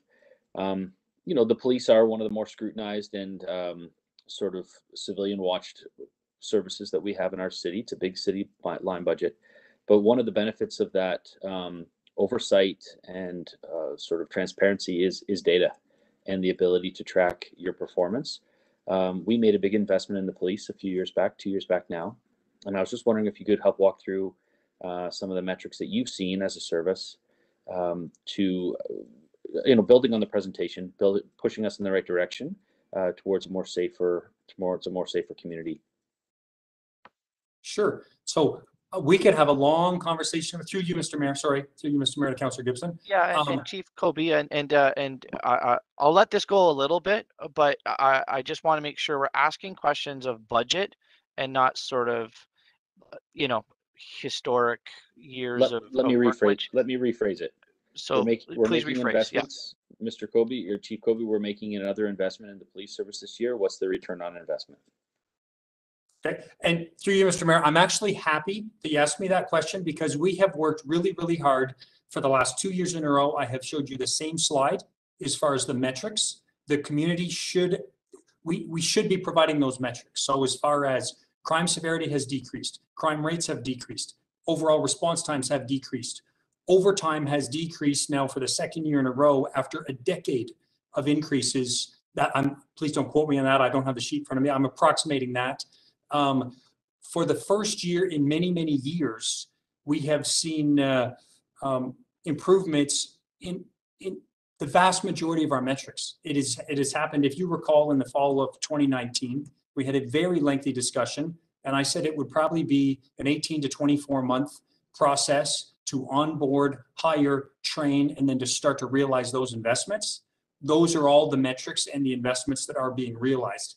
If we look at the graph that I showed, I wish we were having this conversation when we were still at number 2. What we are in effect trying to do now is to make up our goal. We want to be the safest, healthiest community in the country. So now we are trying to move back to where I believe we should be with respect to safety. So Councillor Gibson, I could talk at length if you have more specifics. I'm happy to continue. For the purposes of the budget, Chief, thank you very much. Thank you. O'Rourke and Downer. Thank you, Mr. Mayor. Through you to Chief Kobe. Just a question about the contingency reserve. You want to go from a 1% transfer to a 5% transfer, or the size of the reserve, right? You know that this is a really tough budget. We deferred some things in 2021 so that people didn't have to pay it in a COVID year. And so you said we want to increase the reserve in case the grant revenue stops at some point, then we wouldn't have to come back to council if it was, you know, in a mid-year and a multi-year budget. My concern is about why would we pay now? We'd ask taxpayers to fund that now in case that happens. When you do have a mechanism, should that happen, to come back to council and there are other reserves in place, tax operating contingency, for example, couldn't we deal with that if and when that happened in order, or phase it in later in order to contain the cost this year? What's the problem with that? Sure. So first of all, it's important to remember that this would be internally funded. So we're not asking council to fund this. but rather say, for example, if we have a surplus in 2021, that could be used. So our 1% reserve comes from internal surpluses. So that would give us that chance to absorb that within the 5% rather than the 1%. With respect to the multi-year budgeting, what we're cautioning, we'd like the ability to be able to manage internally, so we don't have to go to the city to request that funding, so that we are, as an organization, we have the responsibility and accountability to manage that internally. But it's certainly not, we're not expecting the city to fund that up to the 5%, because it may stay at 1.3 or whatever this year, depending on our surplus this year. If that makes any sense, I hope I'm providing some clarity. So if I'm understanding correctly, it's an internal policy about how much you want to transfer Yes. back into that reserve. Yeah, well, right now, city policy only allows us to keep up to a 1% surplus. So if we already have that 1% surplus maxed out, and we have a surplus this year, that has to be returned to the city. I think we've returned about 3.2 million in the last 10 years. So rather than returning surplus, it would allow us to keep beyond the 1% to mitigate revenue changes or other challenges internally without having to go to the city. I appreciate that clarity. My next question, Mr. Colby, is just to understand, or Chief Colby rather, I just want to understand the rate. Is there a ratio? You know, you say the population's growing, therefore we need more officers, but by and large, most people are not involved with police, right? So is there some kind of ratio? I understand we don't want to grow by 10% or 20% and then not have a proportional increase, but is there a magic number in terms of roughly this is what mid-sized cities look like? I think so. First of all, it's difficult to find the magic number. There's different metrics. For example, and I'm going to paraphrase. I'm going to start by saying I'm not a professionally trained urban planner or statistician. Based on our review, and so if a member of our community goes to our homepage for the City of Guelph, within 2 clicks, you can be at the municipal study for 2019. So it's one of our financial reports on our website. If we look at all Tier 1 municipalities in the province of Ontario, between 100 and 500,000 in population, if we look per 100,000 of CVA, current value assessed, right now of all Tier 1 municipalities, we invest the least in policing. The average is 306 per 100,000. We invest 207. So there's they range in numbers, and this is the city's document. So I want to be careful. I'm sure the city might interpret it differently or better. If we look per capita on the same number of all those municipalities, again, we're 9% under what all the other Tier 1 municipalities are investing in policing. There's highs and lows. Some people would talk about police to population ratio, et cetera, et cetera. What I would like to avoid is, and what the board, I think, with this budget they're trying to accomplish, we don't ever want to have to grow. I don't ever want to have to come to you again and say we need 30 people. Our growth seems consistent as a community, so we're trying to level off that growth so we can grow and actually get back to where I think we should be from a crime severity versus kind of sacrificing the gains we've made in the last 2 years. Okay. Thank you. I appreciate that. It's helpful. And a last question, Mr. Mayor. It goes to how the budget's being used at GPS, and whether you would need an extra person to do this or whether the work is already being done. So Chief Colby, do you have somebody currently dedicated to looking at the recommendations from the Truth and Reconciliation Commission as they pertain to municipal policing? Is that work being done in our community? It actually is. We can have, no, I don't know that that's within the scope of budget. To do that conversation justice, I'm not sure if you've seen, I gave a lengthy update at our October board meeting that's on YouTube, that's all recorded, that spoke for probably 15 to 17 minutes about the exact initiatives that are being done. I see through you to Mr. Mayor, I see the mayor nodding his head, but we absolutely are mindful of that important work. We are absolutely focusing on that. Do we have one person dedicated? We don't have the resources to have one person dedicated to do it, but through both our diversity committee and a number of other initiatives, we are definitely focused on the importance of that work. And you could actually listen to it on YouTube if I refer you to the recorded meeting in October. Thank you. I will do that. Appreciate it. Thanks. Okay.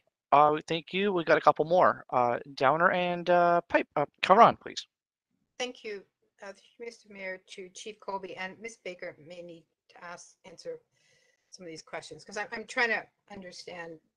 So Sorry, Councillor Downer, I can't, sorry, through you, Mr. Mayor, I can't hear very okay, well. can you hear me now? That's better. Okay, so Ms. Baker may have to answer some of these questions, but it's sort of with the FTEs. So you've asked for 10 3/4, 10.75 FTEs, which is a significant jump. So in FTEs, and a large part of the budget, I understand that. Some of those are under they're under growth. You've attributed them to growth and service demands, and 4.75 of them are ongoing optimization of existing resources. Is that correct? So I just want to, this is my understanding from the slide. So there's a total of 10 and 0.75 new FTEs. Yeah, so there's 4.75 in 2022. Yep. And six total in 2023, right. 4 police and 2 civilian. Okay, over the 2 years. So you get a portion.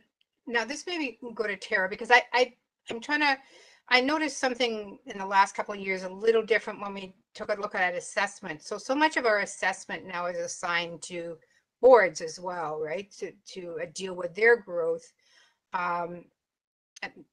Maybe this is just the first time I've noticed it happening, but to the library and to the police. So is that right, Tara? So there's a certain percentage that we give to the GPS for to handle their growth? So through Mr. Mayor, yeah, we've started to apportion it just in terms of recognition that the population is growing and our boards feel the same pressures as the city does in terms of growing their services. It's not we don't, I would say, apportion it like as a formal, we're giving it to them in that way. It's more for council's understanding and the board's understanding to try and use that as a target to manage their service over time based on our assessment growth increases over that period.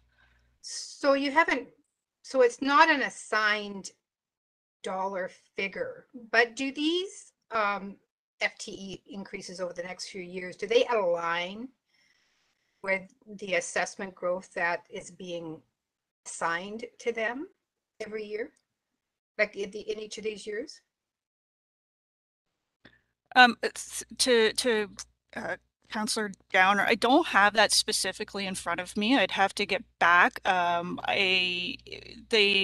The boards aren't held to that, but the intention is that they could consider that over the 4 years. Yeah, I understand that we're not holding them to that, but sort of when I see over the 2 years the number of FTEs, and some of it is attributed to growth, but others is not. It sort of makes me sort of, is there a way that we can start looking at that, but for the boards as well? So I don't, I would like to see how aligned that is over these 2 years with what we've assigned as growth.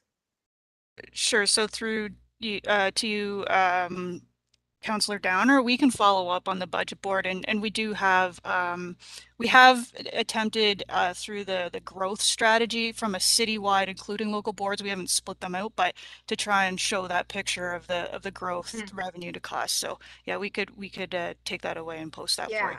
Yeah. I'm just concerned again that we're seeing this continual jump every year in the GPS budget, and I understand it. I'm sure it's I know that you want to catch up to where you think we should be. This is to the chief. But, you know, also it's, you know, people say to me, you know, and Councillor Karan and I have had it at our town halls, like, why is the police budget grow so much every year when you had the big spike a couple of years ago? And I've even recently had more emails from constituents concerned about the police budget and its growth. So just sort of looking for some more details around that. So thank you. And we are incredible, like, we are very mindful that it's a tax supported budget. And I wish the, like, as the community, whether it be traffic, whether it be all the different areas of the service, the community wants and demands a level of service that require the bandwidth to provide that. And so that's that constant, how do we grow to actually get to where we should be, provide the service the community wants and demands, but in a way that's responsible for a tax supported budget. And that's kind of what we're trying very hard to do that. So this may lead to a sort of another question. So is the GPS, and maybe Ms. Baker that answers this too, or I don't believe they're part of our internal auditing process or part of the service rationalization. Are they not? Services within the police services budget. I'm sure a lot of them are mandated, but. So to you, Councillor Downer, they're part of our audited financial statements from the external audit perspective, but from a service rationalization, they were excluded from the scope, although the local boards were. That's, yeah. But we did an internal audit with their library, we couldn't. They gave permission to do that. Is it possible to do some of that work with the GPS as well?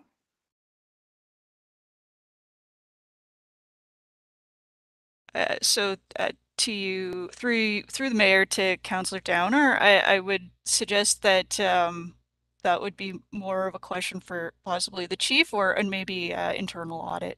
It's not in our plan, but you know, I guess, okay, to the chief, would you be open to, in the future, obviously it's not in our plan now, to internal audits on any of your programming?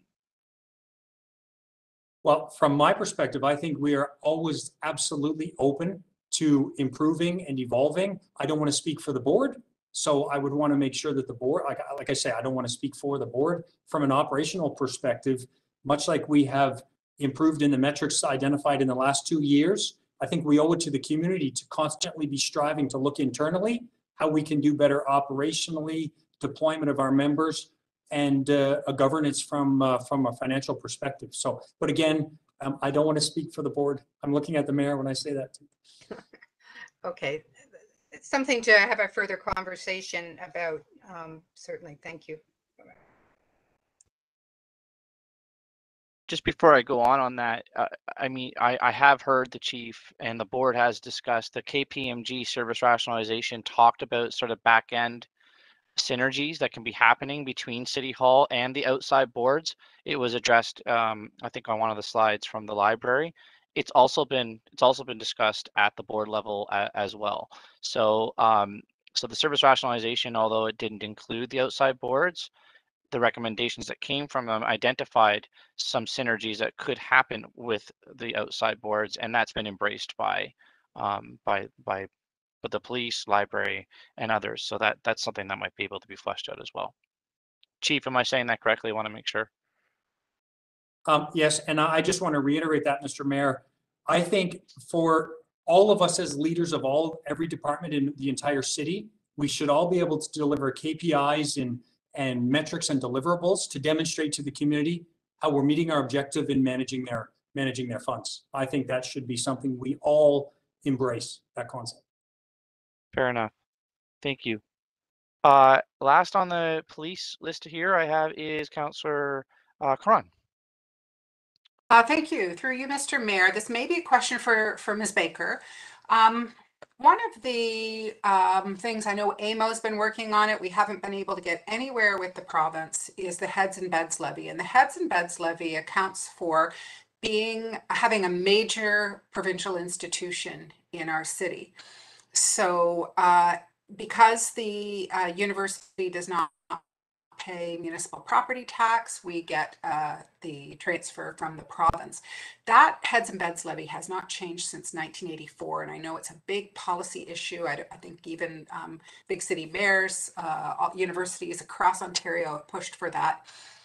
Does the police service, and it's supposed to account for policing and other services that would normally be covered by property tax, and notwithstanding all of the other economic benefits of having a major institution in our town, does the heads and beds levy go directly to the police budget? Does it go into the city budget? That gap between the 1984 funding level and current expectations is crunching that police services budget, because recently in the news, we've had those additional costs of homecoming borne by the city. Very unlikely the institution is going to pay for that because the heads and beds levy is supposed to cover that. So can you talk about that disconnect and how that gap is growing and growing and growing to the point where policing is now, for having a major institution, is now borne on the tax base? Sure. So through the mayor to Councillor Caron, I would say you're absolutely correct. There is a gap, and we've worked with our intergovernmental folks, and it continues to be something that we advocate for. And in terms of how we manage it, we manage property taxes at the corporate city level, and we don't account, I guess, there's no way for us to say how much of the loss, I guess, how much of the loss of the heads and beds is contributing to the tax burden. But I guess we could just, assess that based on inflation over time. But yeah, it's not just the police. I would say it's other city services as well. But absolutely, that's contributing to pressure on our general tax levy. And I guess the additional question embedded in that is for Chief Kobe, of what percentage of your on the ground policing is, and I don't even know if you keep that kind of data, is related to responses on campus or related to the educational institution. So I don't have that exact data, but from a anecdotal perspective, maybe we'll phrase it that way. We have our population, our StatsCan population data. Based on what I understand, the student population is not accurately captured in our city population data.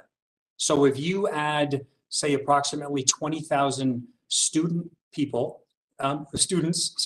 you had approximately 20,000 students, then in a population our size with an extra 20,000 folks for 8 months of the year, just like a relative response as far as not only just at homecoming, but at other portions of the year, there's huge economic benefits, but I'm sure there's a significant police response with an extra 20,000 people. So I don't have the stats. That's one area it's hard to distill, but it's certainly significant. Yeah, thank you for that. And I think that speaks to Councillor Downer's question about how you're measuring population change versus the increase in budget. Is that there's just so many variables that we can't account for, and that's one of them. Thank you. Hey, Chief, that's it for you. So goodbye. Take care. The Elliott, who has questions for the Elliott? Councillor Hoffland. Thank you, Mayor Guthrie, and thank you to Michelle and her staff for your presentation. Michelle, I'm not really clear on what you're asking. I see the numbers, I see the deficits. I see that you are short 2 million or asking for 2 million for 2022 and 2 million for 2023. What is the percentage that you require for your operating? The increase? So Norm, I was wondering if you could jump in here, but this is broken down. So the significant increase is around our capital ask, and then the operating actually embedding the money that the council approved last year. And that's embedding it into our operating. So there is a percentage change. And Norm, do you have that exact percentage change in front of you? I'm just trying to bring it up at the same time. Thank you, through you, Mr. Mayor. The increase on the operating portion of the funding is 3.6%, and that does include the wage portion of the funding. And for the purposes of the capital, we're going from 212,000 in 2021 to 788,000 in 2022 and 816 in 2023. So as a percentage, it's a significant increase from 21 to 22.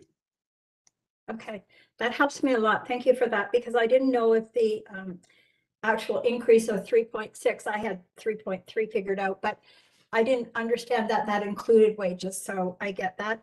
And correct me if I'm wrong, was it $500,000 last year that was to help you with your salary gapping? Through Mr. Mayor to you, Councillor Hoffland, it was just under 500,000, correct? Thank you so much.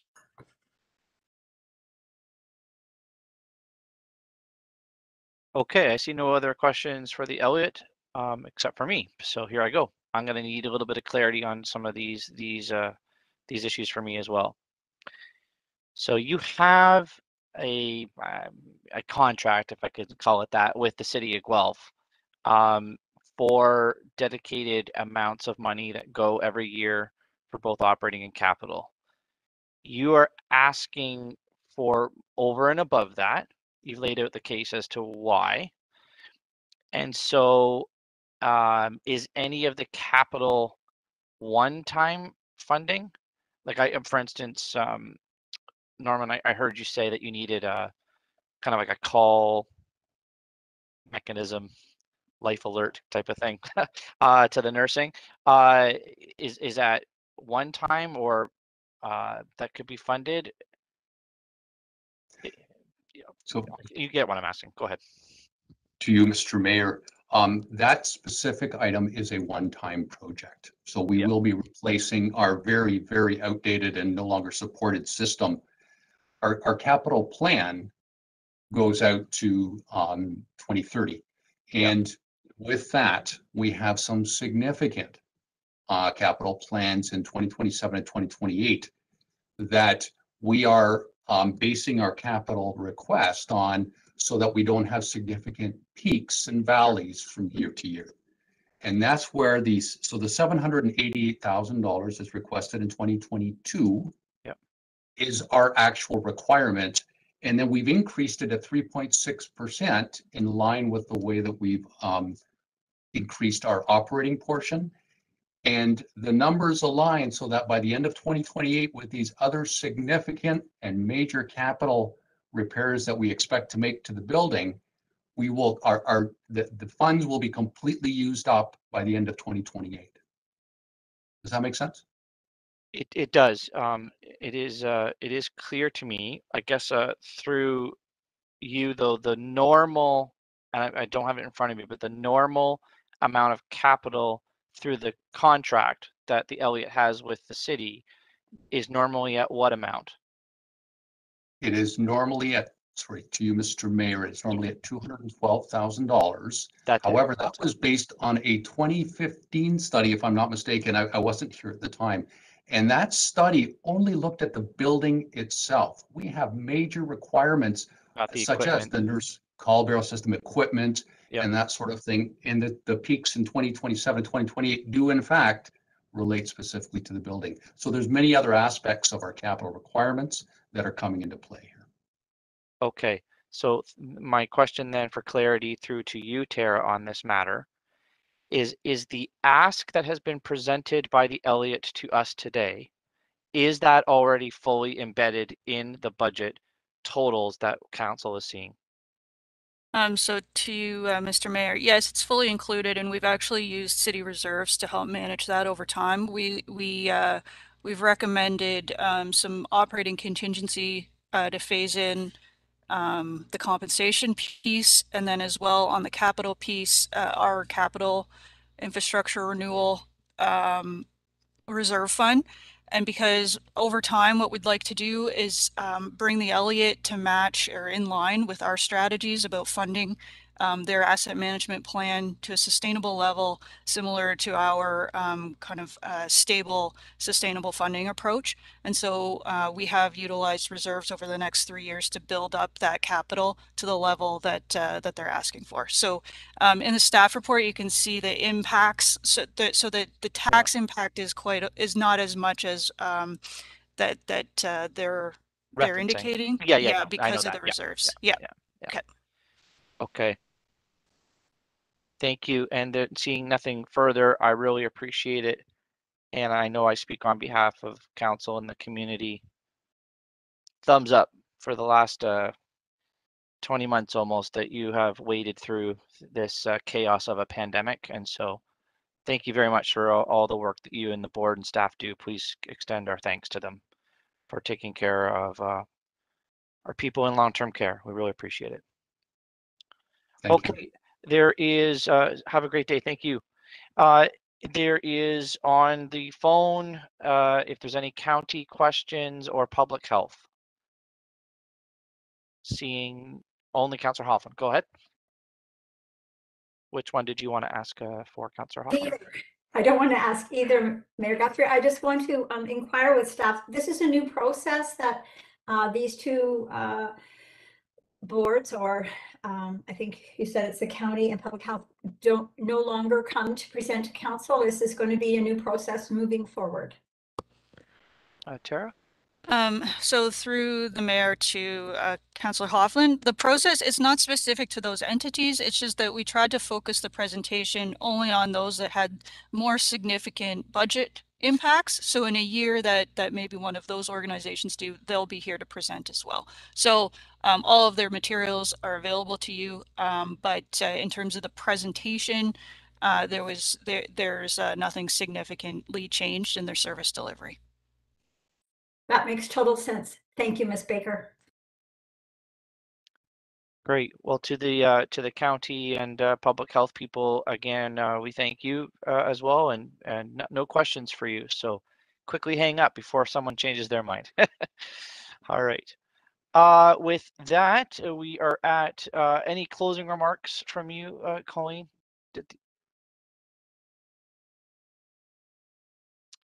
Okay, so why don't you say that, Colleen, just so everyone can hear what you say. Certainly through the mayor, just to remind council that there was a considerable portion of this pillar at the beginning that are city services. And so obviously we are available to answer any questions you might have. But of course, the budget board is another great way. So if you have questions about any of the city departments, as I mentioned, it's not department specific, it's pillar specific. And so it crosses a number of service areas. But we are available if you have questions. Otherwise, I'm happy to answer those on the budget board for this or any of our pillars. I don't see anything. Oh, I do. Councillor O'Rourke has one. Go ahead. Thank you, Mr. Mayor. Through you to Ms. Clackbush. Just a quick question on the paramedicine program. So I understand that the paramedicine program is funded entirely by the province, but is that just wages, or is it all the capital that goes with that piece? So through the mayor to Councillor O'Rourke, I'm going to see if I can answer that question. I may need to bring Chief Dewar in because he will have more of the specifics, but that community paramedicine program was a program. It's all included in terms of the funding from the province, including an amount for the amortization. So that is fully funded by the province. Okay, and when we say, pick a number, we take 4 paramedics and then they work in the paramedicine program, does that then deplete the number of paramedics that we have in service? Through the mayor to Councillor O'Rourke, no, we adjust our numbers accordingly so that we make sure that our base complement of paramedic services are still maintained at our base FTE amount, both FTEs and part-time, and then we redeploy using that provincial money to fund those wages for the staff who are involved in the community paramedicine program. Okay, thanks. And I imagine we're confident that the province will continue to fund what is clearly a healthcare initiative? Through the Mayor to Councillor O'Rourke, absolutely. We are confident. We are also in a position that any of those salaries that we have funded, I believe we've done those on contract, so that if and when at the end of the program the money doesn't continue into the future, we would revert back. Although certainly our sense is that this is a program that is of great importance to the province. So we do know that we have 2 years of funding, just to be clear, but we have heard from the province that there is potential for extending it beyond that due to the success of the program. Great. And then, thank you. And then through you, Mr. Mayor, just another question about the paramedic services master plan. So I think we added a shift last budget year. And so we're looking at adding a 12-hour, 7-day-a-week shift again this year. And can you tell me, I think last year it was going to operate in the county. What's the geography for this other shift? So again, I'll do my best to answer, but actually it looks like Chief Dewar has been brought in. So maybe it would be better to let Chief Dewar, if he is here, jump in and answer that.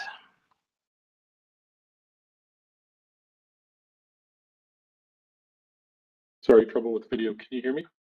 We sure can. So thank you. Through you, Mr. Mayor, Councillor O'Rourke. Last year, the additional resources that were approved by council, we initially had discussed deploying them into the county, but given the pressures of the pandemic, we actually deployed them at least temporarily into the city, and that continues.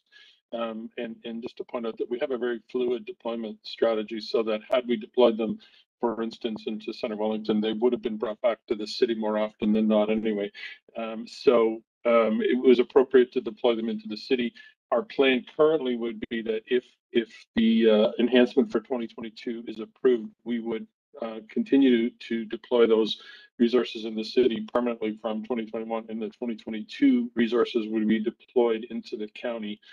There are some significant gaps in the county where we have ambulances that are only staffed 12 hours a day, and so that calls that occur at night in those areas are responded to by stations of ours that are further away, and it does affect our response time. So we would try to reduce some of those gaps.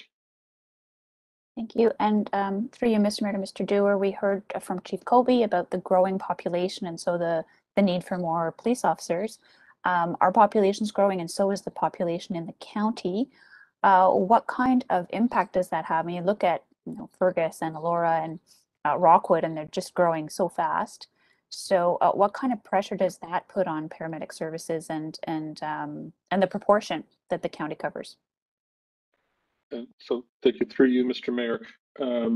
Our pressures in response time refer to the call volumes, and so we did have some work done by a consultant in 2016 where they predicted using computer modeling predicted where our call volumes would go, and those predictions have been extremely accurate up until last year with the pandemic, but we've actually gone back to approximately what was predicted. So we are aware of the increase in call volumes, which are related to the increases in population. The funding between the city and the county is based on our call volumes, based on what percentage of our calls occur in the city versus what occurs in the county. So as the populations rise, we haven't seen a dramatic shift in that ratio. It does sort of fluctuate between 60% of our calls occur in the city, sometimes up to 62, down to 59, but it's always in that range. And so if the county growth extends beyond what the city does, and we end up with more call volume in the county, we will, the funding will be affected that way because of the ratios. Okay. Thanks very much for your explanation, Mr. Dewar, and thank you and your service for the work that you do, especially in the pandemic.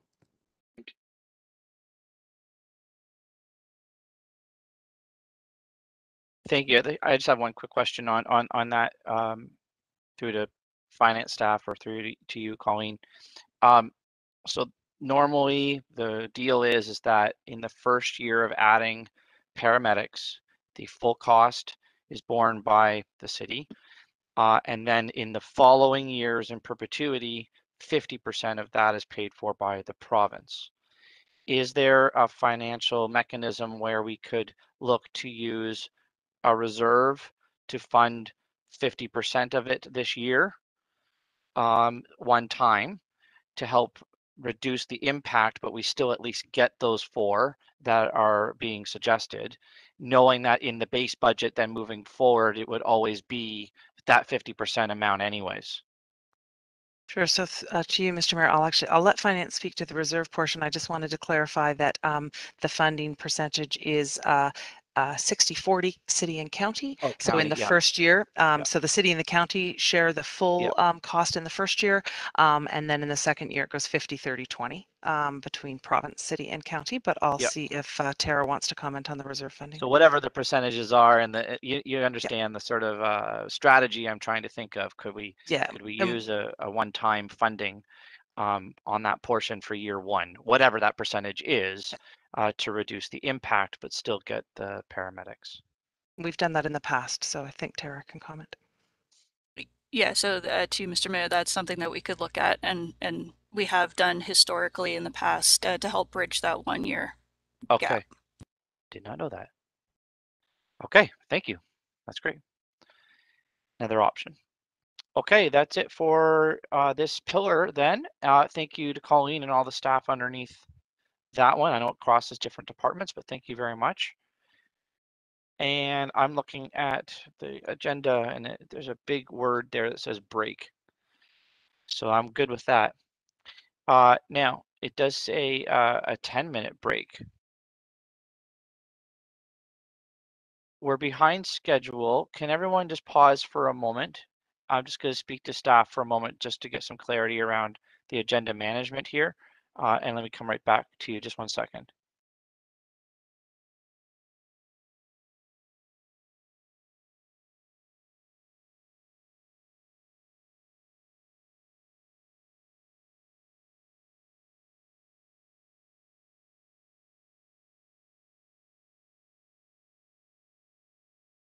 Okay, so I've decided we're going to do a half an hour break right now for lunch. And let me look at my clock. So let's come back here at 20 after, please. And before you all go, or at least listen, over this break as you are eating and getting some energy, if we could, and I'm speaking to myself, I'm holding the mirror in front of me as I say this, if we could try to really think about honing our questions when we come back so we can get back on track a little bit on our timing on what is, really relevant to a budget question and is also maybe an option of putting on the budget board.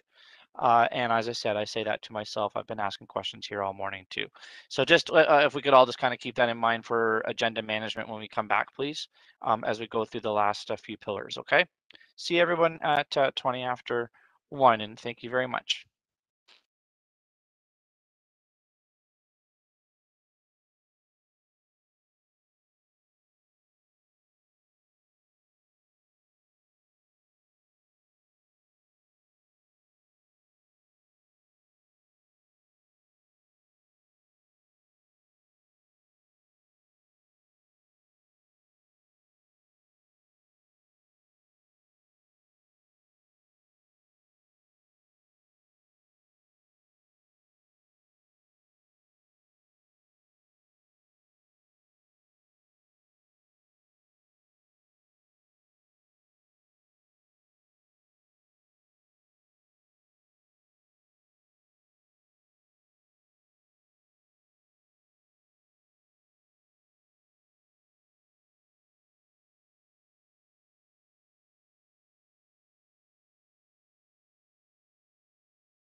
Okay, everybody.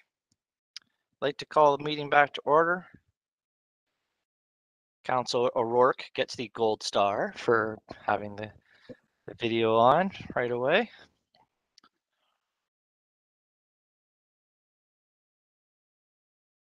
Just waiting for a few other people to join on there. Okay, I think we have enough to at least keep going. We have quorum there, perfect. So let's get into the building our future, the powering, our future. Looks like it's over to you, to our fearless CAO. And just a reminder about my own commentary that I had there right before break, which I am saying also to myself that we just need to try to probably get back a little bit on time for agenda management. So make sure that our questions are dedicated to the topic at hand from a budget impact perspective. And remember that the budget board exists. So over to you, to our CAO.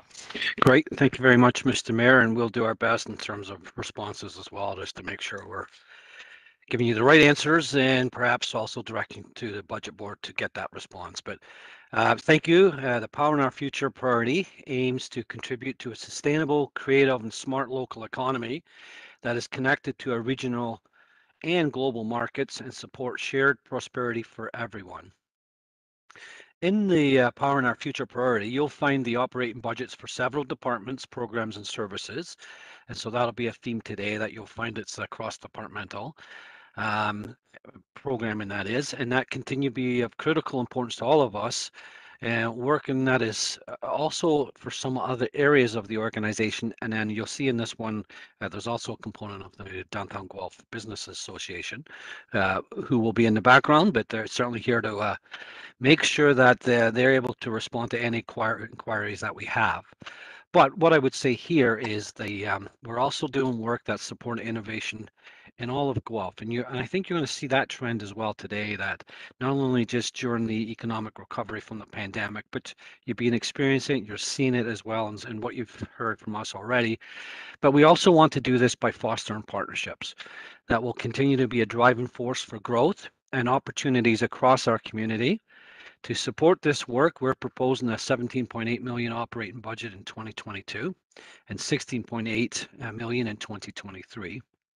And I'll certainly speak to the capital budget shortly. The strategic initiatives in the Power in Our Future priority are shown here on the screen, and collectively they are supporting businesses as they adapt to the changing workforce needs, helping businesses to succeed and add value to community, and accelerating Guelph's innovation economy through partnerships. So Power in Our Future is all about partnerships and collaboration. So at a high level, success in this area is measured by reporting on how many new circular businesses and collaborations are established in Guelph. And you'll recall that we had the target of 50 being the target number by 2025. That's not changed, but it's just still our target number, and we're well on our way there. And through the employment surveys, we also continue to measure how many businesses report that Guelph is a good place to do business. In fact, Guelph consistently ranks as one of the best places to live and work in Canada. And in 2020, Guelph was ranked as the 4th best large city in the country to start and grow a business. So not a bad start. We're not at the top yet, but 4th best large city in the country to start and grow a business. This should not come as a surprise given the years of thoughtful urban planning, our vibrant and engaged community, and outstanding business support from organizations such as the Business Centre Guelph Wellington, Innovation Guelph, and the Chamber of Commerce. Key highlights in this priority over the next 2 years are the following. We're going to continue to enhance our actions with respect to Indigenous relationships, and we're implementing a diversity, equity, and inclusion lens to city services that we deliver through the 2 in-year council-approved positions. We continue to support updates to the community plan and our strategic plan with one-time reserve funding. We'll continue the successful seasonal patio programming by using reserve funding. And we've also got a reduction in the redevelopment incentive. So you heard Tara mention that earlier. We had a base budget, and that will be reduced by $2 million. And that leaves $1.2 million for our current obligations and for active incentive programs. So the intent here is to consider alternative and strategically aligned funding sources for the community investment programs in the future. So we haven't brought an end to it, but we've just said this is what we need, and it allows us to free up some capacity that allows you to deal with capacity in some of the other pillars as well, including this one. We will continue the Smart City Circular Food Economy program, which is funded by provincial and federal grants until 2025. And we'll focus on bringing back many of the cultural programs after 2 years of COVID-19 impacts. And this is a group that's really been hit hard, but there's lots of good work on our horizon here as we come out of COVID-19. And we're investing capital dollars to continue building the city's fiber optic cable network that will enable digital transformation and smart technology investments. So we've got one budget request for 2022 under the Power in Our Future priority. And what that is, you'll see here after 10 years of funding, that we've been supporting in successful redevelopment initiatives, which saw about $30 million in agreements approved to support redevelopment, including brownfield, heritage, downtown priorities. The base transfers from the tax levy of $3.1 million has created sufficient funding within the related reserves to allow the transition of this funding to support the base budget funding needs. So using these funds to support base budget expenses is in line with long-term intentions of the original redevelopment program. And as new programs are brought on and brought forward, we'll bring them to council for your consideration in the future. And they will include anything that we have to do needs to be strategically aligned to funding recommendations. So not proceeding with this ask could mean that additional funding beyond current commitments will accumulate in the respective reserves. So all we've done is we've aligned ourselves, we've taken a pause, and that will allow us to move forward. So anybody that's been in, we will honor those commitments, and then we just want to have a bit of a moment to think about where does this program need to go. We've had great success, but that doesn't mean you keep throwing money at the same things, because at some point it's an incentive. It's not a forever. So that's the conclusion that we've reached with this one.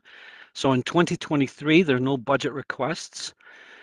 The capital budget side of life, the capital budget for Power in Our Future is $1.8 million for 22 and $1.2 million for 23. There are no forecasted operating impacts out of this, but there's the two work programs included in this strategy are a fiber data connection, and this project's been rolled out in phases over multiple years, and it includes constructing the city's fiber optic cable network, which will eliminate our reliance on third-party internet service providers. This network, and you would have seen some of the construction earlier this year, but this network benefits Guelph as it sets the stage for automated traffic management, traffic signal phasing for buses to move through traffic faster, and how convenient that is, not only for the users, but it's convenient in terms of the discussions we've had over the last 2 days in regards to really traffic flow. Our intelligent transportation systems are also beneficial to our first responders, whether that's police, or paramedics, or fire. And again, with the green lights at intersections, that can reduce driver confusion, conflicts, and of course, improve emergency response times. So again, this is one of those moments that you get some investment here, but it benefits so many other programs. It also enables some other smart city initiatives that require moving large amounts of data. Not only does fiber offer the fastest speed on the market, but it's also a greener internet solution as it has a minimal ecological impact, it reduces waste, it consumes very little energy, and it helps decrease greenhouse gas emissions. And completing connectivity will also reduce operational costs and increase efficiencies using the emergent technologies. So there will be savings. They're not super large savings, but there's savings in the budget. So again, this is one of those small pieces that is good for the environment and good for our budgets. And then Hanlon Creek Business Park. This is a joint venture business park development between the city and the three private property owners. This project is being developed in 3 phases. In part, the Ontario Municipal Board approvals for all phases require annual environmental monitoring until such time that 75% of the build out has been achieved for phases 1 and 2.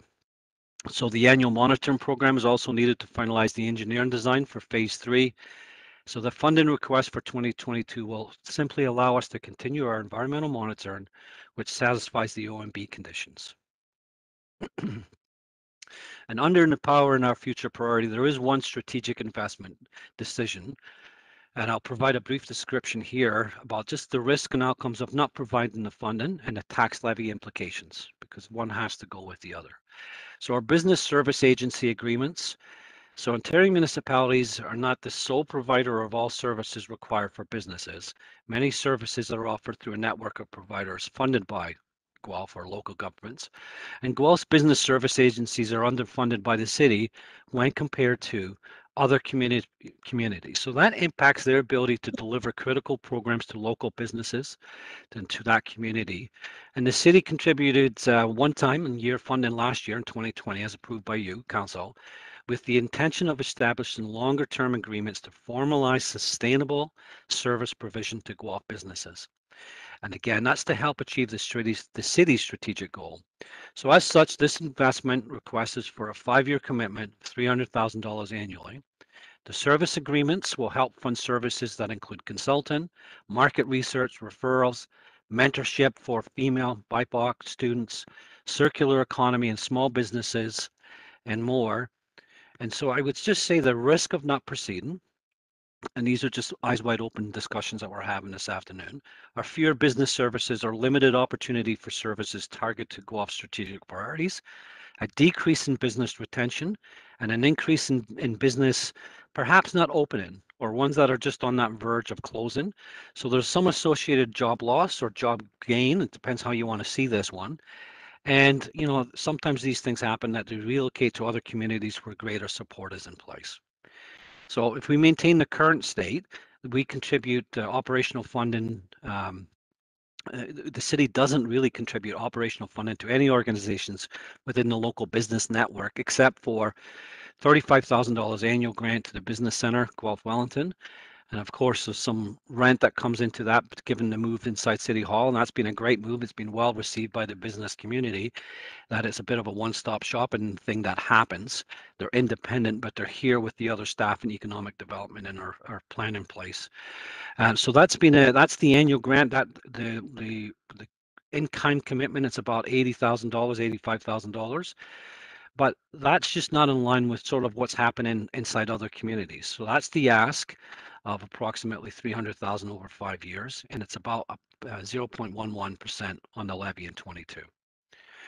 And wrapping, Mr. Mayor, I know I said there was only one strategic investment decision under this priority, but subject to council's decision making on November 22nd, you'll recall that we have that agreement that we entered into with 10C to manage and operate Guelph's Farmers Market to create a thriving multi-purpose indoor, outdoor community market with daily active uses. So the financial implications include $500,000 in transitional funding over the first 6 years of the agreement. So that's $150,000 in 2022. So you had all that report. It was that came to committee. You've got it on council's agenda at the end of the month.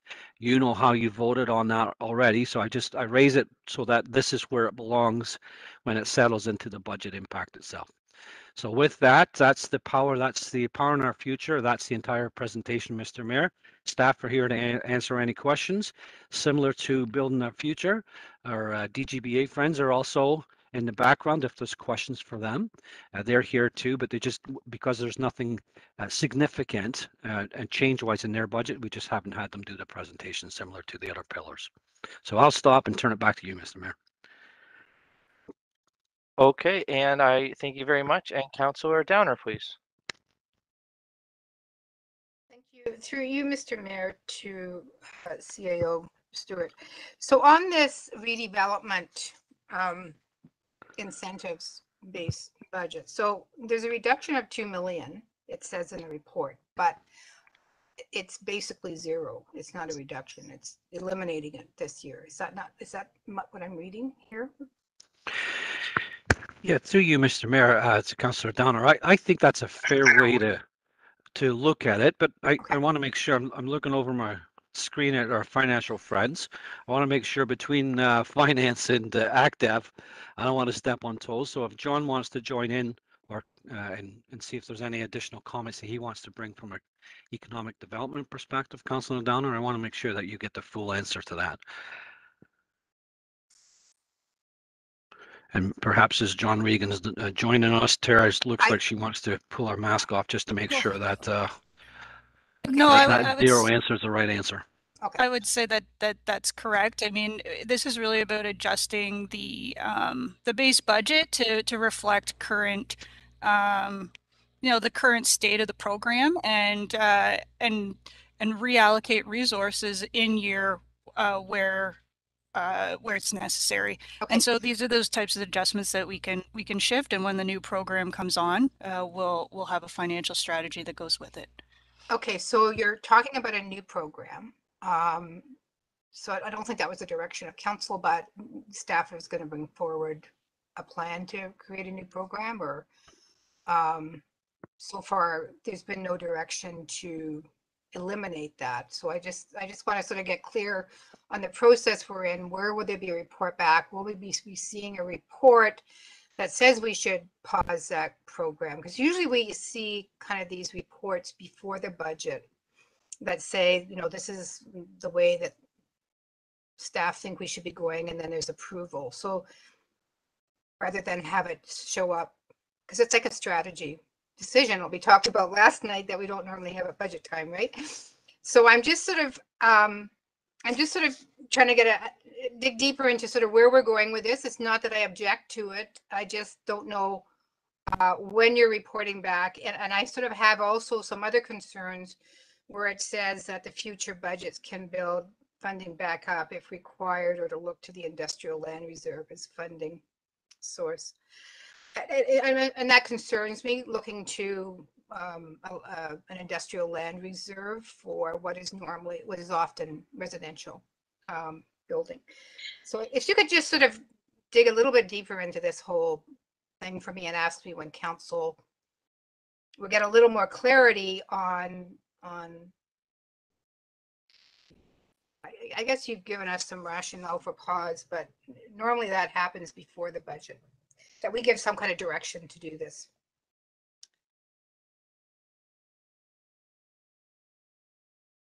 So I'll look to John to jump right in and give you all the answers you need.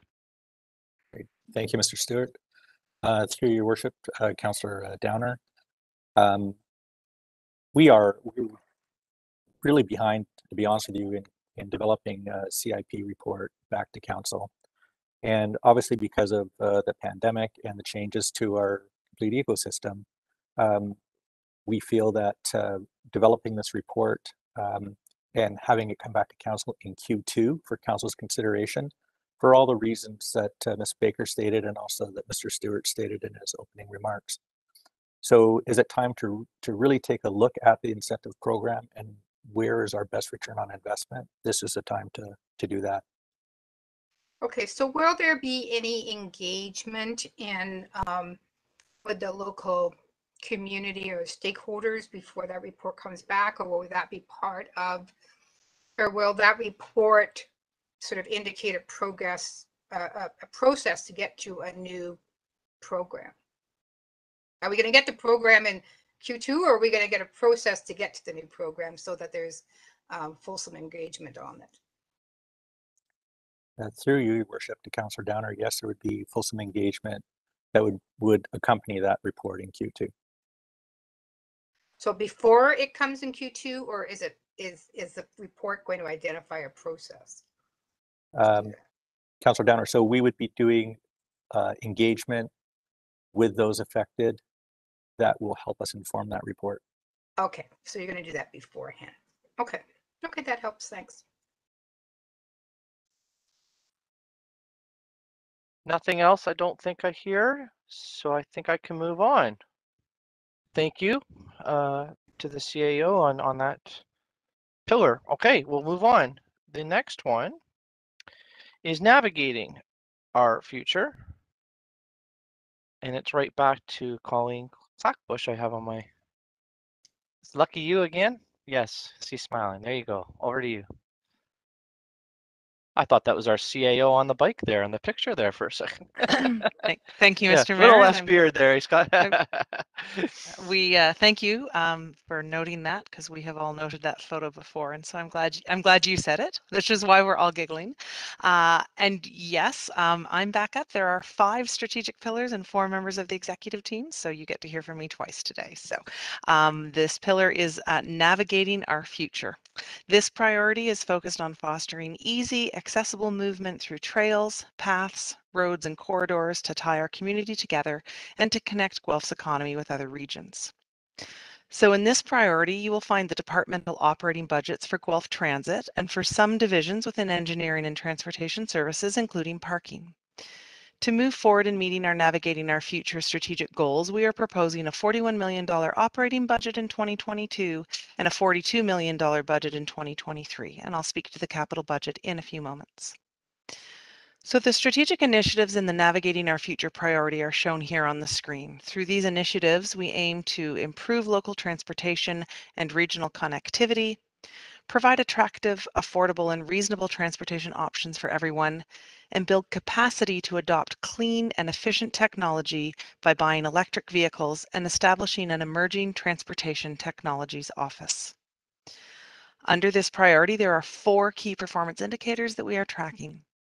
The first one measures the percentage of existing municipal fleet and infrastructure assets that have been converted to clean and efficient technology. Although the automotive supply chain shortage may affect this KPI, our desire for clean and efficient technology hasn't changed, and our efforts in this priority are moving us closer to realizing Guelph's net zero carbon target. The second and third indicators report on the percentage change of non-auto mode share and percentage reduction in collision severity. And finally, we are using the connectivity index to report on the ease and ability to move throughout our community.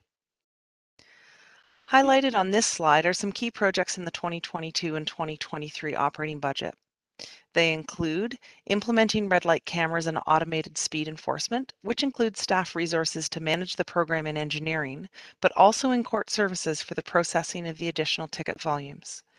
In this priority, you will see the engineering department impact, and in the working together for our future priority, you will see the court services impact. Transit investments, such as buying a new mobility services bus in 2022 and hiring a driver in 2023, more digital signs at bus stops, electrifying transit's current fleet vehicles as they come due for replacement, installing charging infrastructure along bus routes, and hiring an electronic fare management specialist in 2023 to leverage the full value of the recently upgraded fare system. And then lastly, maintaining winter control standards in a growing road network by buying a new tandem salter sander in 2022 with a driver in 2023. And note that the operating impact for this is reflected in Building Our Future. So there are no budget requests in 2022. So jumping ahead to 2023, there are 3 budget requests for Navigating Our Future. The first is for a full-time transportation engineering data analyst. It is anticipated that by 2023, the city will have more than 50% of the signalized network connected to the signal system. This is in addition to the permanent data collection stations that became operational this year. The city has already invested more than $1 million into the computer signal system, as well as capital funding for permanent data collection of vehicles, pedestrians, and cyclists. Without this position, the KPIs for this priority will not be achieved. This position is partially funded by new revenue from the Automated Speed Enforcement Program. The second request is needed for the Automated Speed Enforcement Program. With the city adopting Vision Zero and launching red light cameras and automated speed enforcement, an additional resource is needed to complete road safety work, noted in the strategic plan with a goal of reducing the percentage of severe and fatal injury collisions in Guelph. This position will support the transportation safety technologist to complete operational and engineering requirements, to introduce road safety technologies, and oversees the operation of the automated speed enforcement program to determine site selection.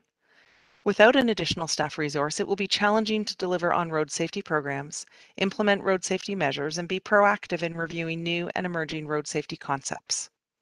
Further, the city won't realize the same reductions as set out in the KPIs for this priority. This position is fully funded by the Automated Speed Enforcement Program revenues and is critical to managing that program.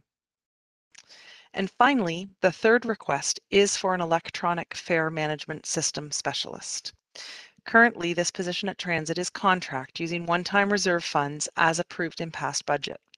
However, the request for a permanent specialist is based on the need to ensure that the system has a dedicated resource to manage day-to-day operations and to ensure support to the public and retailers.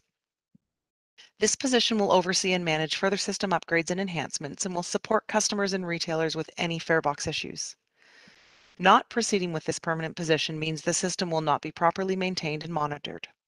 The operation will be left with minimal customer support and retailers will not have the dedicated technical support they need to continue to offer transit fare media as a convenience to our community.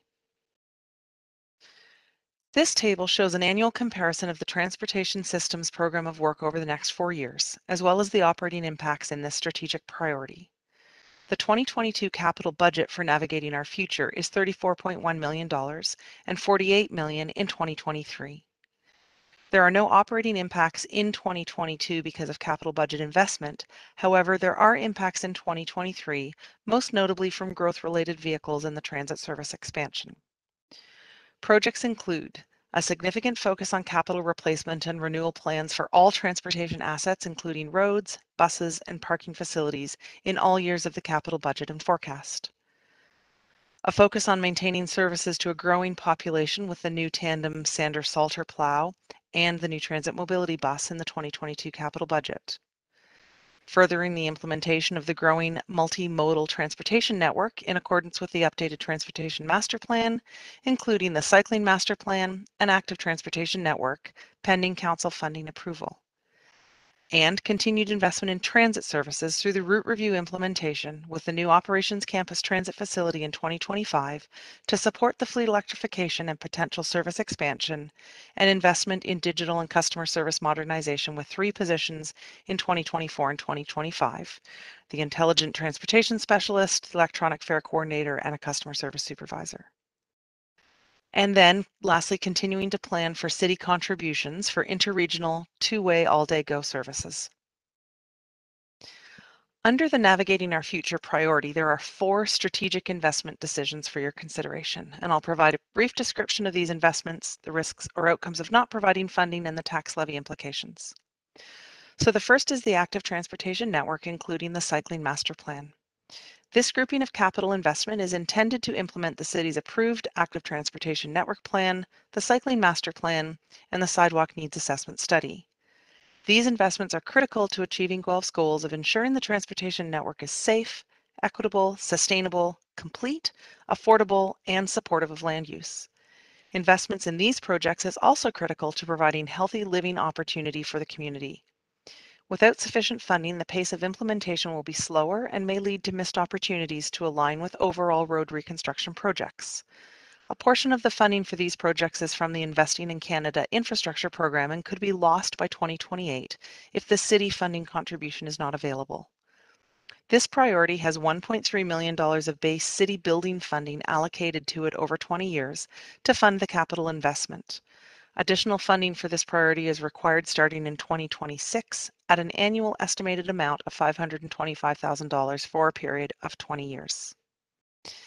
Secondly, the transit route review and other transit services digital investment. So Council obviously last evening has heard the details of the transit route review expansion plans, and so I won't go into this in detail because we spent lots of time on it last night.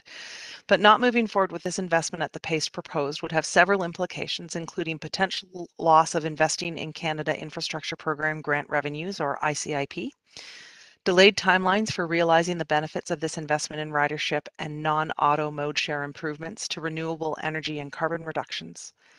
Currently, there is no base city building funding available for this priority, so the total operating and capital investment required for this plan in 2022 is $3.3 million, or a 1.26% tax levy impact, and in 2023, $1.25 million, or a 0.45% tax levy impact. The capital investment also includes associated 100RE funding needed to electrify the expanded bus fleet. Next, we have the downtown infrastructure renewal streetscape upgrades. As the city seeks to reconstruct essential infrastructure in the downtown, such as roads, water pipes, and sewers, the costs of streetscaping need to be incorporated in long-term financial planning. As the pre-construction planning work occurs over the next few years, including completion of environmental assessments, city staff will be reviewing the transportation system design and streetscaping elements will then follow. There is currently no base city building funding available for this priority. However, investment will likely be required and estimates will be brought back to council in the future for approval. And then lastly, the Emerging Transportation Technology Office. Our strategic plan calls for establishing an emergency transportation technology office and developing a connectivity index. This staff investment, proposed to start in 2023, will work to establish the office and index with support from senior management. Once established, the office and index will allow the city to be agile and proactive with rapidly evolving transportation needs, preparing for autonomous vehicles and e-scooters as an example. Proactively prepare and advocate for connectivity-related initiatives like interregional transportation, and measure and report against the index. This work will inform future work plans and budgets and align with the Transportation Master Plan. Funding for this priority is required in 2023 and 2024 at a tax levy impact of 0.05% and 0.04% respectively. And we'll now pause for questions before we move to the Sustaining Our Future presentation. Thank you, Colleen. So what about this pillar, Council? Is there anything that's jumping out at you that you have a question on? Oh, Councillor O'Rourke, go ahead. Thanks, Mayor Guthrie. Through you to Ms. Clackbush. I'll put some questions on the budget board, but did I hear you mention that there's going to be a delay in fleet conversion because of the supply chain issues? And it tweaked me because somebody said to me the other day, if you want an electric car, it's 2 years out. So if that's the case, and we know that, can we push out those purchases, or do we have to purchase now to get in the queue for 2 years? So through the Mayor to Councillor O'Rourke, I think what you heard me say is simply that we acknowledge that that could be an issue. And maybe if it's most helpful, we can get back via the budget board on what the specific implications could be for that. But we simply wanted to acknowledge that we do recognize that that could be an issue. I'm just wondering if that's part of a way that we could smooth, if we can bump some of those out if they're not available anyway. So I appreciate that. Thanks. And to Councillor Caron and then Gibson. Yeah, a similar question about backlog. I mean, again, it goes back to our strategic priorities. So things like the downtown infrastructure renewal. And I'll put this on the budget board because I recognize you won't have answers. But the cost of materials and labor for pushing these things out, we're still going to do them. And thank you for putting that into the report. These are still things that we have to do. I'm just wondering whether the supply chain issues are making things more expensive now. It came up in an earlier section as well. Supply chain issues are making things more expensive now, and pushing them off could mean they're cheaper, or pushing them off could mean they're more expensive. And I'm specifically thinking of all the downtown infrastructure, the $1.6 million worth of work. So, oh, sorry, Jane can. Sorry, Tara, through the Mayor to Councillor Caron. So just in regards to the downtown infrastructure work, you're correct. With all of our projects, we are looking at supply chain issues. We're looking at the volatility of the market and trying to make the best choices that we can. That also makes sure that we're meeting the needs of the project. So when we're looking at the downtown infrastructure project as an example, one of the things that's driving that project is actually the aging infrastructure underneath the streetscape, and that is it's infrastructure underground does not care if you have supply chain issues or if there is volatility in the market. So we are keeping an eye on those services, and we are just taking a look at what we can do going forward in terms of the streetscape and what our options are. So I think the last time you saw the downtown streetscape, it was based on a manual, a streetscape manual. What we need to do, first of all, though, is that we do need to do an EA to determine, you know, what the cross section of the downtown streetscape would be first. After we have that, then we are able to apply some costing to some options in terms of materials that can be applied to it. But above all, what we are looking at is making sure that we're doing it in a timely manner in the right order so that we're replacing those services that can continue to serve the downtown.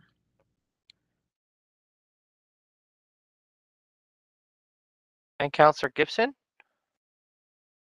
Thank you, through Mr. Mayor, to DCO Clackbush. I've started this conversation with you offline, but it's better for council to hear it as well. The ISIP funding that we spoke to last night and obviously are looking at now in the budget, is it linked to 2022 spending, or is there any chance it could be paused and brought in? Could we delay the onlining of last night's decision by a year, a budget? And would that have ISIP funding implications? So through the Mayor to Councillor Gibson, we can certainly take that away and look at it. I would note that you did at last evening's meeting pass a resolution about entering into those tri-party agreements, and so we would need to look at what the implications of that would be in terms of delaying the implementation, but we can take that away and look at that and get back to you. Thank you.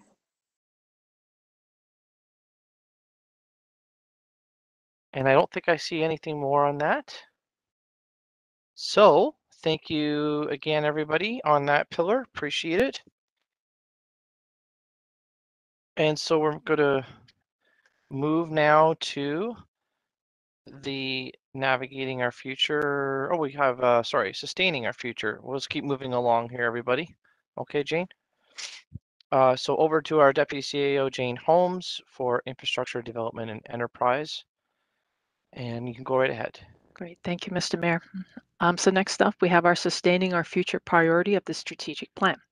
This area focuses on caring for the local environment, responding to climate change, and preparing Guelph for a net zero carbon future. There are several departmental programs and services that contribute to the sustaining our future strategic goals and enable the city to lead progressive environmental work in the municipal sector. To remain a leader and accomplish all the great things in this priority, we need to continue making strategic investments. Therefore, we are proposing that a $126.4 million operating budget in 2022 and $131.2 million in 2023. As mentioned at the start of this presentation, the proposed rate increases for water, wastewater, and stormwater combined would see a 2.61% increase in 2022 and a 2.86% increase in 2023 for the average residential bill. Also, you will have an opportunity to hear from the Grand River Conservation Authority in a few minutes, as their budget is included in this priority. The strategic initiatives of the Sustaining Our Future priority are shown here on the screen.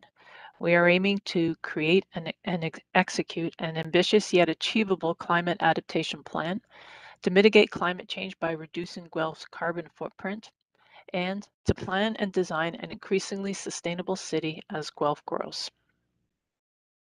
When it comes to measuring our success in this priority, some high-level performance metrics are identified. The first one measures how much we are reducing our climate risk exposure for the city's built and natural assets. The second metric relates to our commitment to 100% renewable energy by 2050. In tracking our progress towards this goal, we are measuring the increase in our renewable energy resources and energy conservation, as well as the decrease in our greenhouse gas emissions. Finally, the last performance indicator is how much we are reducing our greenhouse gas emissions to achieve the community net zero carbon target. I'm pleased to share some budget highlights about projects and plans that are helping to drive strategic priority fulfillment in 2022 and 2023. We are responding to legislatively reduced development application timelines by incrementally adding planning resources over 4 years. By hiring 2 permanent inspectors, one in 2022 and the other in 2023, we are addressing the growing number of inspection requirements under the Ontario Building Code.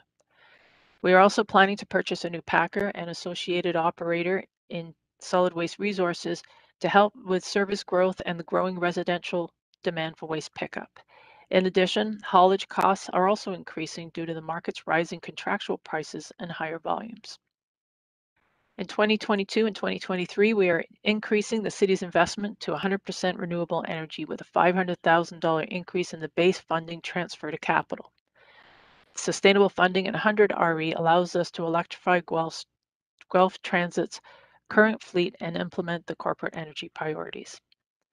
Developing a climate adaptation plan will enable us to adapt our policies, assets, and services to the impacts of climate change to build a more adaptive and resilient future-ready city. Finally, we are taking care of the city's aging pipes, wells, facilities, and stormwater ponds through capital investments. We are also leveraging funds for energy conservation and renewable goals wherever possible. There are 5 budget requests in 2022 for sustaining our future priority. The first is for a multi-residential diversion coordinator. Currently, this contract role supports property owners while also educating residents about sorting garbage and recycling in Guelph. Through the coordinator's work, the city's been able to bring 20% of Guelph's 182 multi-residential properties into Guelph's waste collection program. Not proceeding with the requested permanent position will reduce multi-residential properties' participation in the city's waste collection program and negatively impact the city's waste diversion goals. As the city grows, more multi-residential buildings will be built and the demand for this program will continue to grow. The Waste Free Ontario Act coming in 2025 will require the city to continue to provide gray and green material pickup from multi-residential properties. The second is a request for 100 RE capital funding, which I highlighted as part of the last slide. The next is for a residential building inspector to accommodate projected growth.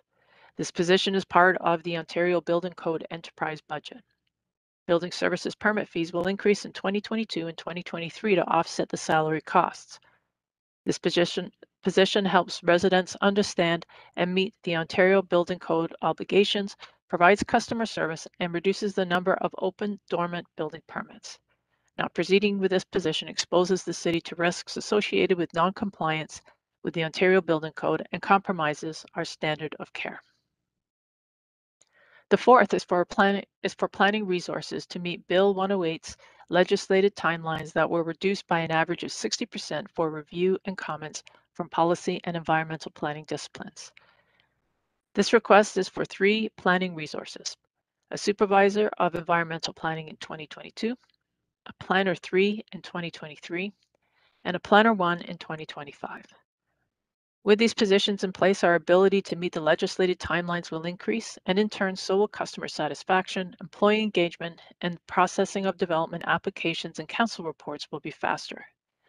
Not proceeding could lead to more appeals to the Ontario Land Tribunal for non-decision, frustration within the development community, increased pressure on staff to process files without appropriate review, and not meeting strategic plan priorities.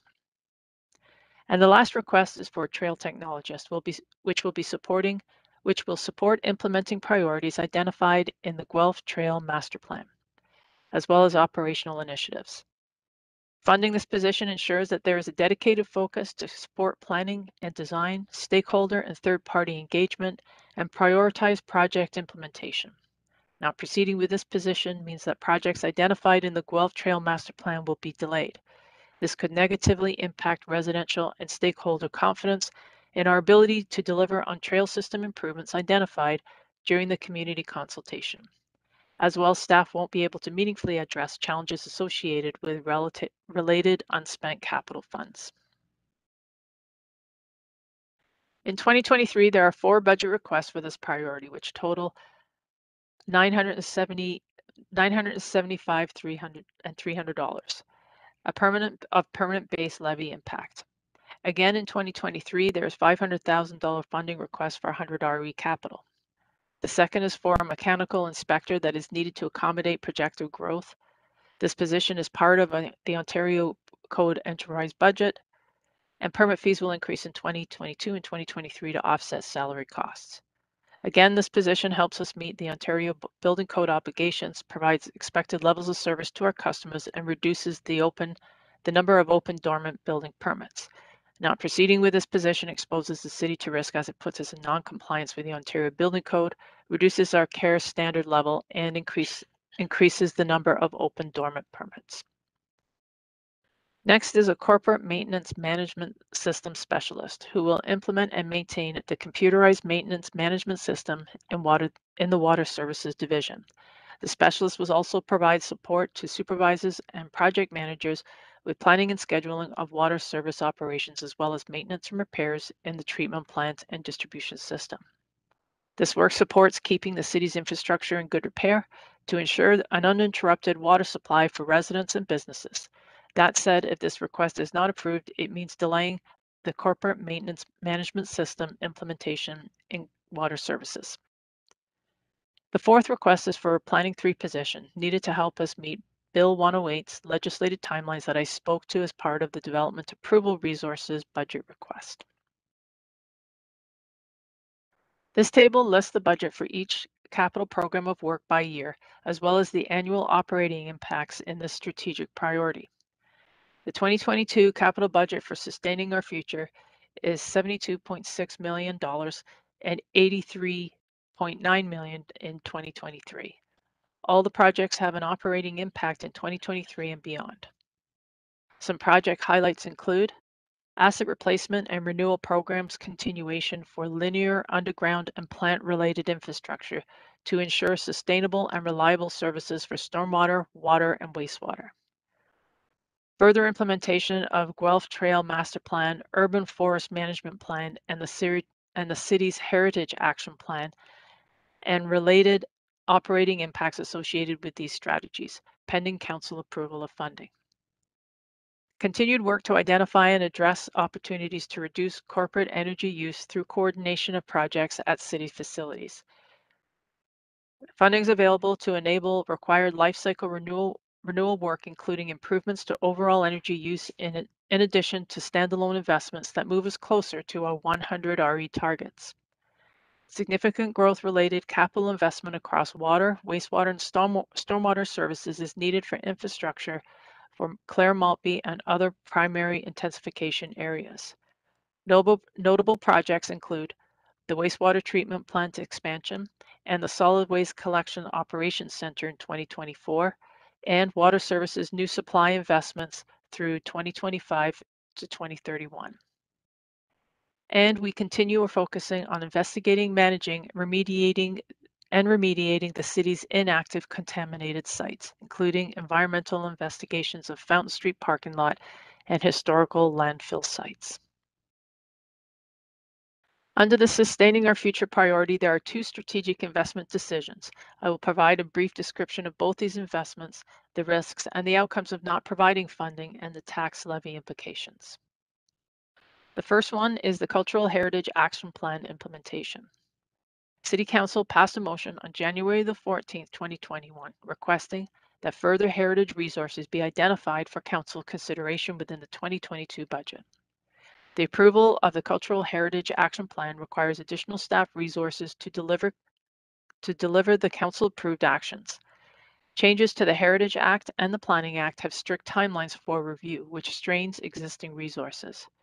To meet legislative timelines, additional people resources are required, one Heritage Planner FTE in 2022 and a second in 2025.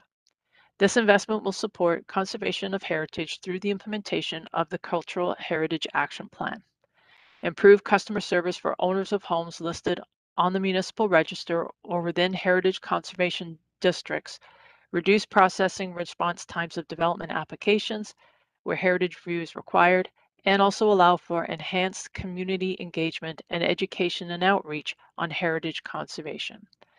Not approving or deferring to a future year has the following outcomes: loss of heritage assets in our community frustration with the city's processing timelines for development applications, building permits, and heritage permits, increased pressure on staff to process permits and respond to inquiries without adequate time to review. The operating tax levy impact for 2022 for this request is 0.19%. Guelph Trail Master Plan and Urban Forest Master Plan implementation and other open space enhancements.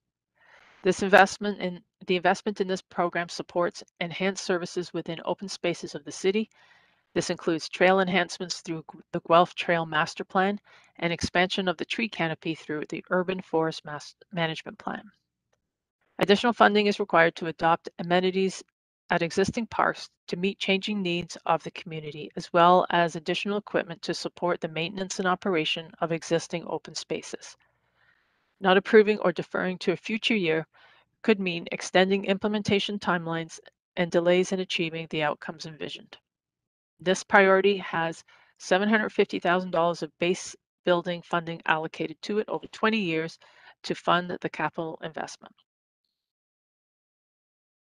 And now, Mr. Mayor, I will invite Samantha Lawson of the Grand River Conservation Authority to give a brief overview of the changing regulations and the work in our agencies that will undertake in partnership over the next 2 years. Following that, staff from the city and the GRCA will be available for council questions relating to this priority.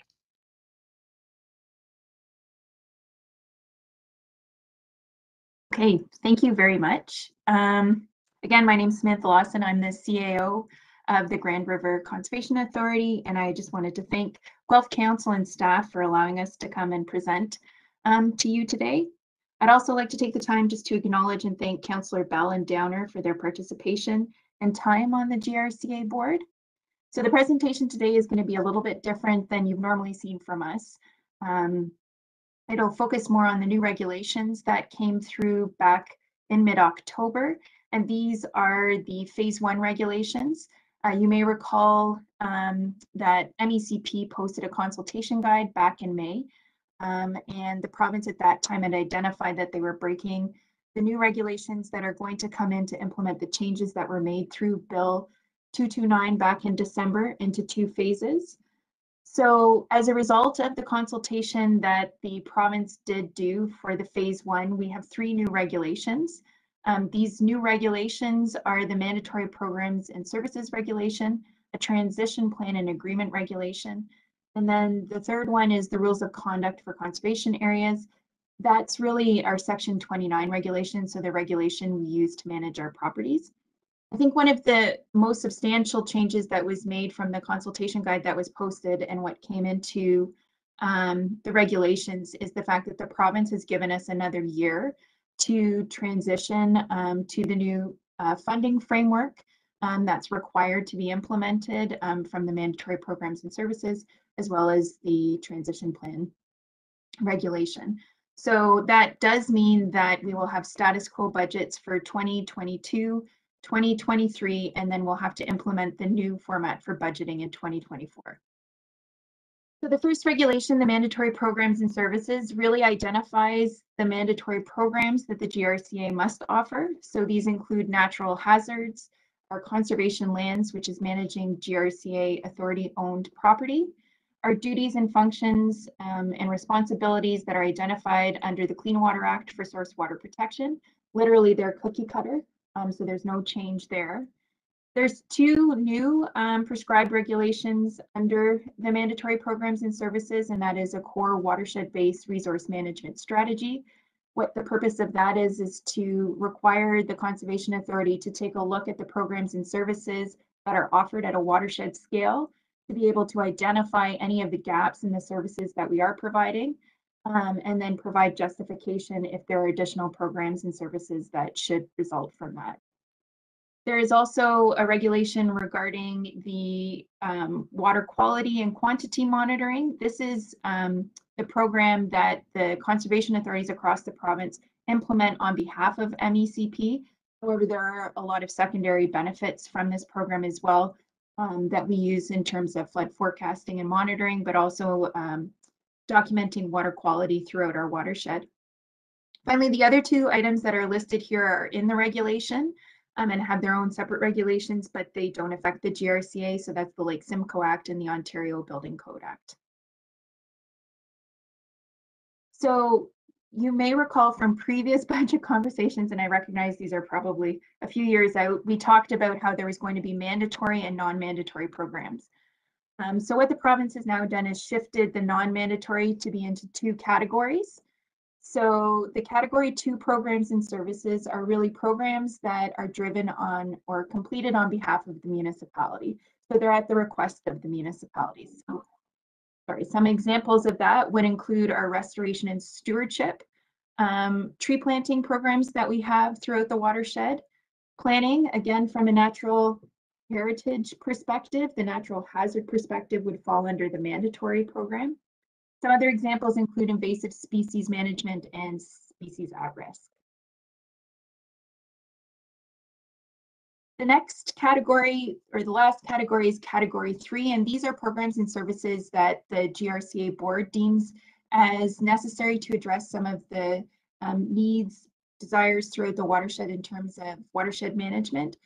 Some examples of these types of programs would be education, training, and cultural purposes, resource development. So for example, at the GRCA, we have hydro generation, as well as forestry management. We do some commercial forestry on our property.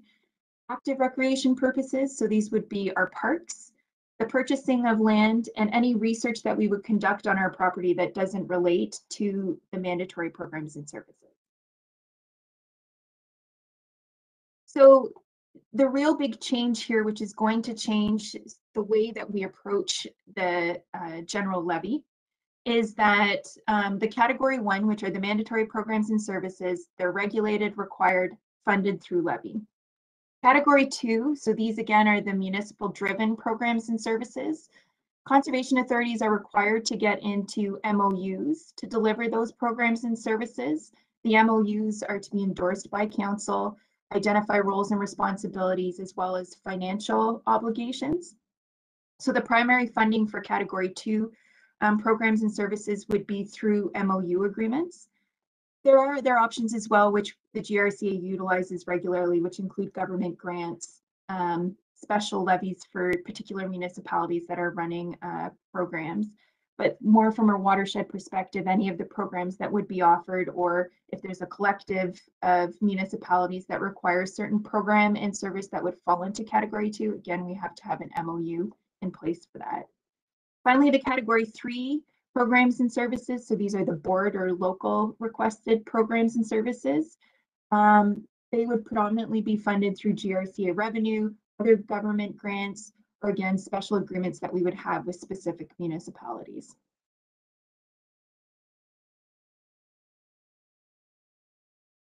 So some of the key timelines that are identified in the regulation. So again, as I mentioned earlier, we have the transition period, so we have to come into conformance with the new way of budgeting, with the new way of allocating levy, getting those MOUs in place with our municipal partners. We have to have that all in place for our 2024 budget. So again, the deadline for us to come into conformance with this is January 1st, 2024. That being said, recognizing within the GRCA, we have 22 participating municipalities. So those are the municipalities that pay our levy. We have 38 municipalities within the watershed. So the MOU agreements predominantly focus on the participating municipalities. That being said, we do have some watershed municipalities that also contribute to some of those programs and services as well. So we would have to, at some point, approach them to get into the MOUs to subsidize some of the programs and services that would fall into the category 2s. So at the end of this year, we will be taking a report to our board to get approval for what's called a transition plan. And that's to identify all the steps that the GRCA has to go through with our 22 participating municipalities and maybe a few others to get into these MOU agreements to support the category 2 programs and services. So another challenge, and again, it's mainly because of the size of the GRCA. We have 22 participating municipalities. We also share municipal boundaries with 9 other conservation authorities. So you can imagine sort of the coordination that's going to have to go into that to make sure that we are using the most efficient process possible. But we have to get MOUs with each of the municipalities to fund the category 2 programs and services. So you will see coming across your desks before the end of the year a copy of the GRCA transition plan. I would emphasize in there is a schedule, there are timelines, there are deliverables that have to be made, but I would look at it more as a fluid document. The province is requiring us to submit to our board, our municipalities, and as well as the province quarterly reports on our progress through the transition period or as we achieve certain elements of the transition plan. There's an opportunity at that point too for multiple steps for us to contact municipalities to come and speak to councils. The province really would like a collaborative approach to these. So, you know, this probably won't be the last time I'll be here talking to you about this. There is a provision in the regulation for a request for extension should we not be able to meet the timelines that are identified in the transition plan. I think this was one of the items that I would suggest was put in there because of the GRCA, because most CAs only have a couple or a handful of municipalities that they need to coordinate with. We've got a fairly ambitious timeline, but I think we've got the resources and the staff to do that. And then the transition time has to be completed on the January 1st, 2024. And then we have to submit a final report to the ministry, to the partnering municipalities that will contain an inventory of the programs and services and copies of all of the MOUs. And as well, I should mention that all of this has to be posted onto our website as well.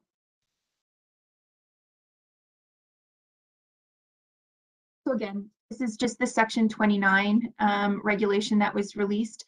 One of the things you'll notice that is missing is we don't have an update on the Section 28, which is our development regulation. That is with the Ministry of Natural Resources and Forestry, although I know that their name has changed. And we don't have a timeline yet for when the Section 28 regulation will come out. But we have the Section 29, which again just is the conduct in our parks. Okay, so final slide, next steps. We have met already with the City of Guelph staff and just to establish contacts, bring them up to speed in terms of what the regulations are going to require in terms of municipal participation. Again, the circulation of the inventory and the transition plan will be coming.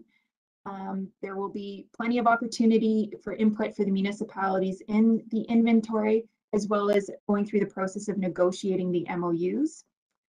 Finally, the new format will be implemented again in 2024. In terms, a few things to note here is we still have the phase 2 regulations that haven't come out yet. And the consultation guide and the regulations that are tied to phase 2 are focused on our levy regulation as well as our fee policies. So they could have implications as well in terms of the creation of these MOUs. So we'll certainly notify the city when that consultation document gets released by the province. And just in terms of a quick summary too, I know it's your budget meeting, so I just wanted to let you know that the draft 2022 budget, the municipal increase, the draft increase is for 2.5%. When you put in the CVA apportionment for Guelph, that equals a 2.1% increase, so approximately 34,000 increase for the Guelph levy for the 2022 budget. So with that, I'd be happy to answer any questions. Great. Thank you so much. We appreciate it. Jane, I just wanted to make sure, is there any more under this pillar or are you done on your end as well? No, I'm all good. I'm all done. Okay, great. So why don't we, just with the fact that Samantha is here as the CAO of the GRCA, why don't we just concentrate questions to her while she's here, and then if there's anything further after that, we can go back to our deputy CAO for the rest of the issues. So anything around GRCA? No, you did such a great job, Samantha. Look at that. All right. Congratulations. Hurry, hurry. Turn off your camera before you... Well, thank you very much. We know it's been you know, a big change with regulations and stuff from the upper level of government. So thanks for wading through that. So we appreciate it. Yeah, thank you. And thank you to your staff too for their support. They've been excellent. For sure. Thanks again. Take care. Okay, take care. Bye-bye. Bye-bye. Okay, so that was easy. That's good.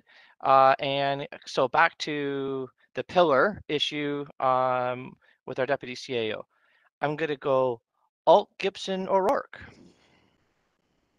Thank you, Mayor Guthrie. One quick question for Ms. Holmes. It's about the CHAP or the Community Heritage line. With regards to the $500,000 approximately, it strikes me that what you're stating is that this is to bring the city up to standard, that there are certain legal obligations that we have under the Ontario Heritage Act. Am I correct in that assumption? Through the chair to Council Alt, well, there's a couple of things that are happening. As I mentioned through the presentation, there have been some changes to Bill 108 in regards to some of the timelines. So the heritage planner that we have now, we only have one, is has to keep up with all those timelines, and so we are struggling a little bit with all the permits that we do and applications that we do get. In addition to that, what we were asking for then in 2022 is an additional heritage planner for about 120,000. But on top of that, why you see a little bit more there is we're also asking for a some consulting work and also for a temporary position to help us with evaluation some of our additional properties on the cooling inventory, as mentioned in some of our planning meetings, and also updating the municipal register. So that's why you're seeing a bigger cost in 2022 for this budget ask. That reverses out in 2024, and then we are asking for an additional full-time equivalent planner in 2025. Does that answer your question, Councillor Alt? Thumbs up from Councillor Alt. Councillor Gibson, O'Rourke, Caron. Thank you, through Mr. Mayor. So this is to Ms. Holmes, I hope. Given the sizable investment that capital investment that council will be making next year in terms of transit and electric vehicles, is it justifiable to take the $500,000 RE base budget contribution on capital and use that $500,000 towards another line item in the budget, just to sort of reduce the cost of the transit impact and still utilizing the 100% RE funding?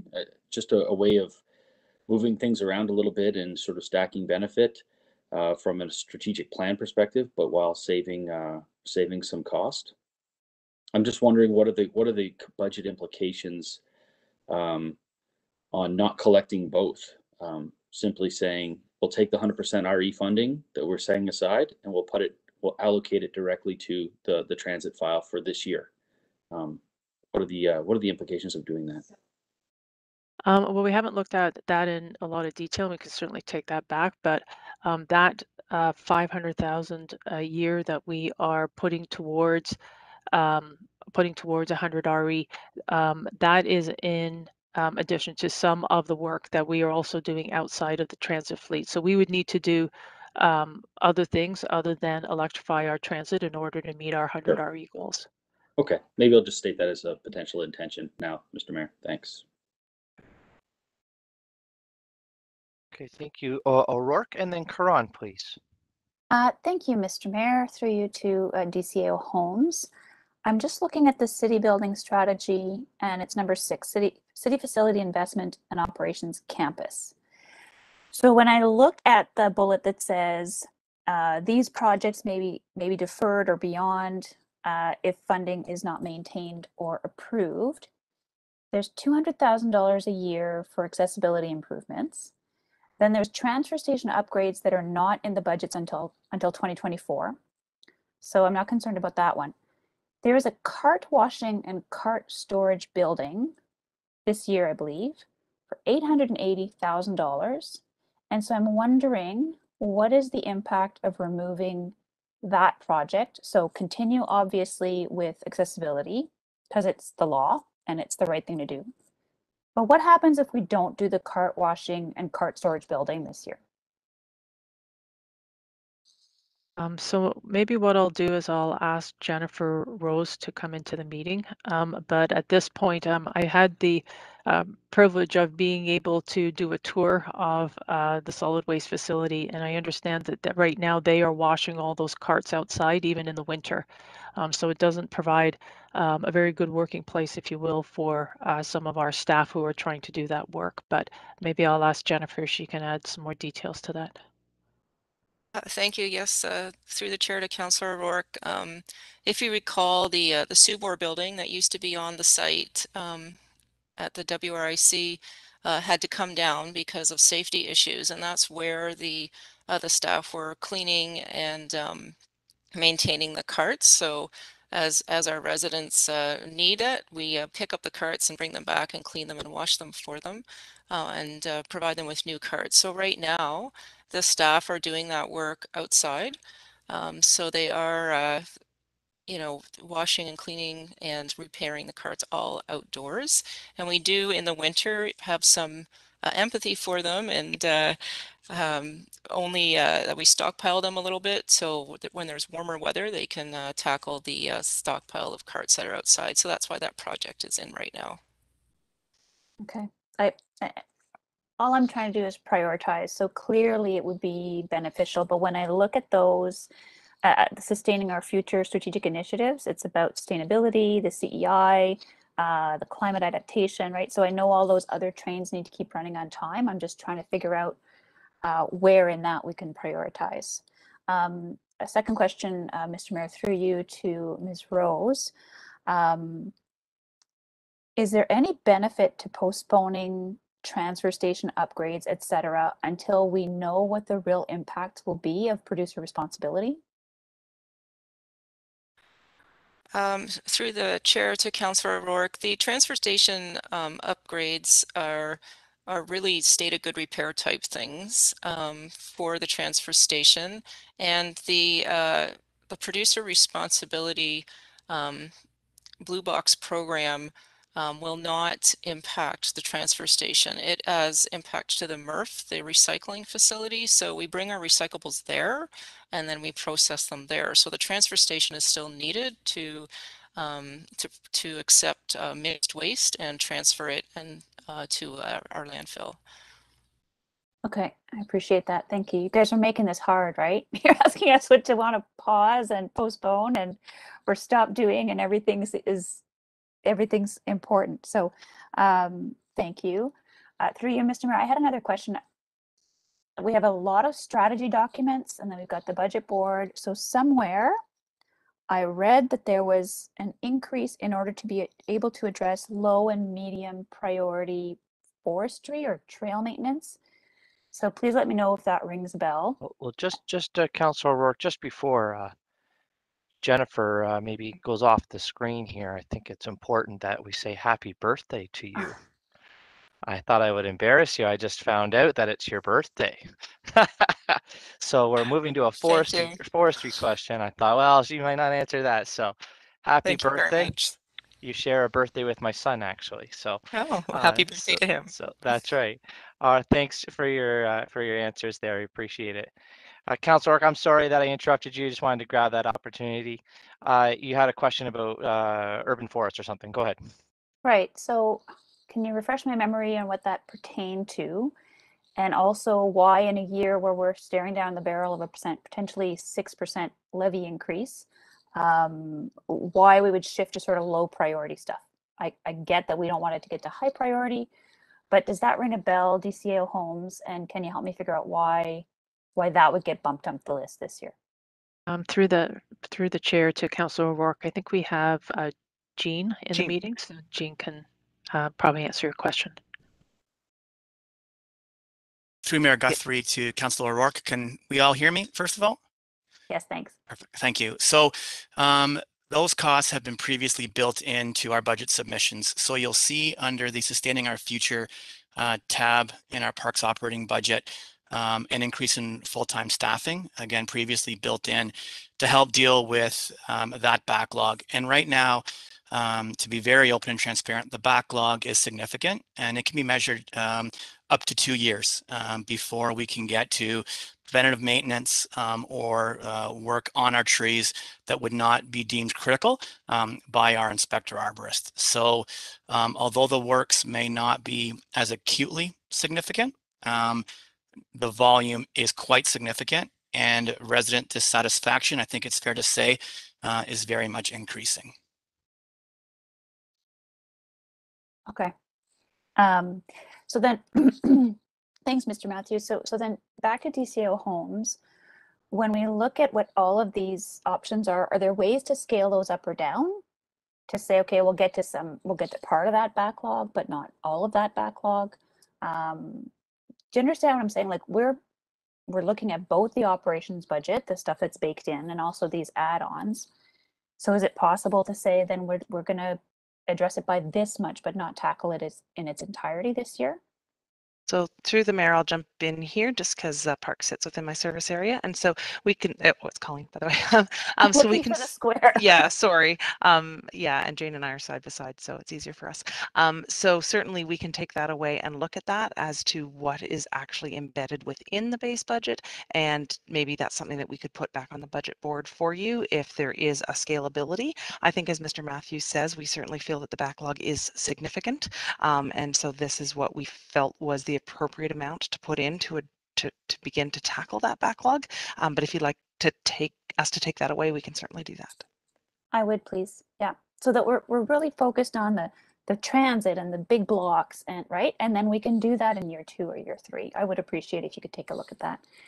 And my last question, Mr. Mayor, is with respect to the Cultural Heritage Action Plan. I know that any time in this chart where there's a bracket, it's because it was planned for a future year and it's been moved forward. Is it possible in that plan to hire the person in 2022 and then to hire the consultant in the subsequent year? So let the person come in, help address some backlog, and shift out that other work. So I'm trying to find some middle ground to get all the priorities met, but to smooth some things out is my intent. Through the chair to Councillor O'Rourke. I mean that is something that we can consider, certainly. But what we understood is that there was some urgency in getting the cooling inventory put together to be looking at some of our heritage districts, and just hiring that one person in 2022 without a consultant and a temporary person at the same time, we would not be able to start that right away. So we could certainly start that at a later date, but our understanding from some of the conversations that we've been having about our heritage properties in planning was that we thought that would probably want to be considered sooner rather than later. But if we want to put that back a year, we can certainly do that. Thanks. I think we should consider it as an option. I appreciate it. Thank you. Just 1 second here. I'm sorry, I just lost my page. Karan. Oh, thank you. And Councillor O'Rourke had most of my questions. I had a few about solid waste, so thank you for that. So just picking up on that last question, actually, the Cultural Heritage Action Plan and the need for a new planner, we keep putting the word heritage on it, and there's this impression, I think, in the community that it's individual properties and houses. But we have some huge development projects. The Innovation District, the GID, York Road, the Alice Block, downtown. Some of these major projects have heritage components, and I just want to just confirm, again for clarity, that this heritage planner will take some of the pressure off our current heritage planner, but also will be working on some of these big projects that are major development initiatives in the city that'll bring in assessment revenue. And so there is really an economic return on getting those projects in the ground, especially some of the brownfield projects that are in development right now. Those are big adaptive reuse and brownfield and high density types of projects. Thank you. Through the mayor to Councillor Karan. So that was the intent. The permanent FT position that we've asked for in 2022 will support the current heritage planner to do all those things that you mentioned. And then the consultant in the temporary position would be helping with that other work associated with the cooling inventory and the heritage district work that we wanted to get going on.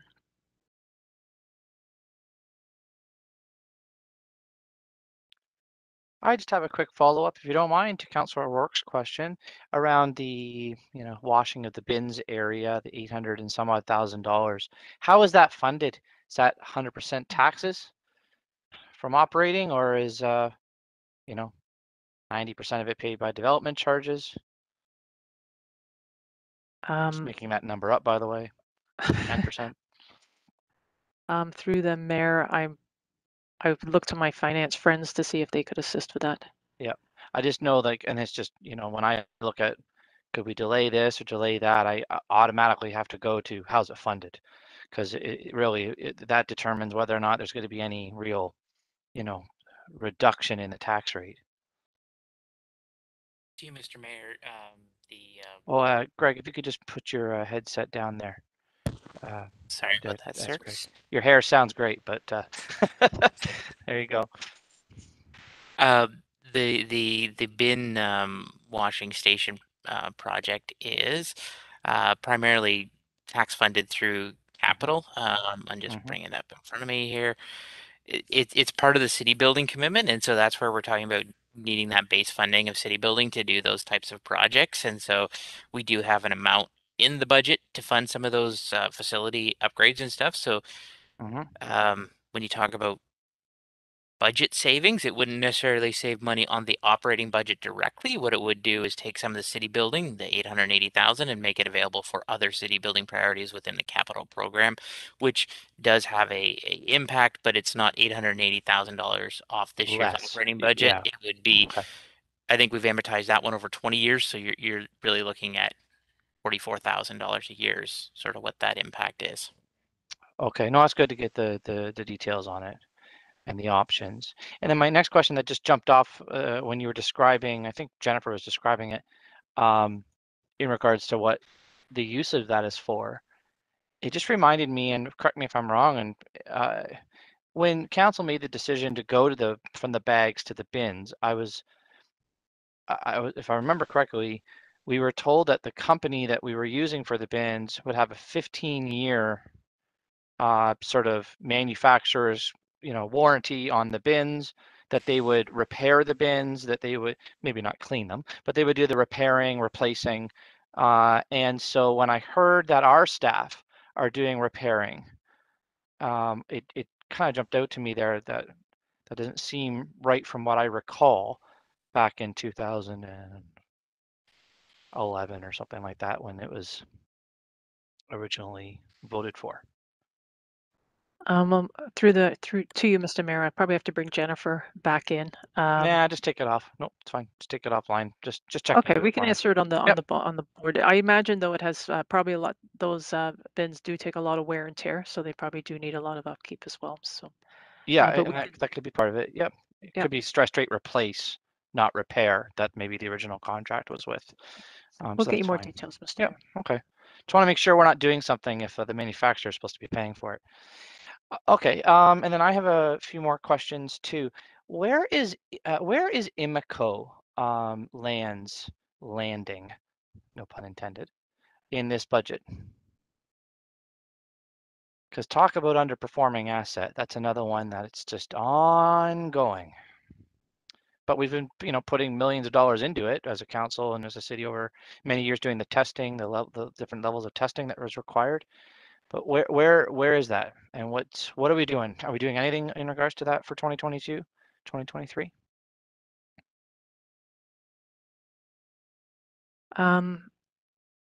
Is that one of the contaminated sites, Mr. Mayor? Yeah, 200. I believe it's 200 Beverly is what we've been asked to call it now. But right. Okay, that helps. Because I everyone didn't know remembers it as Imico, so. So I believe that we are working on that site, and I believe that is going out to market in Q1. Oh. Okay. Greg, sorry, you wanted to say something?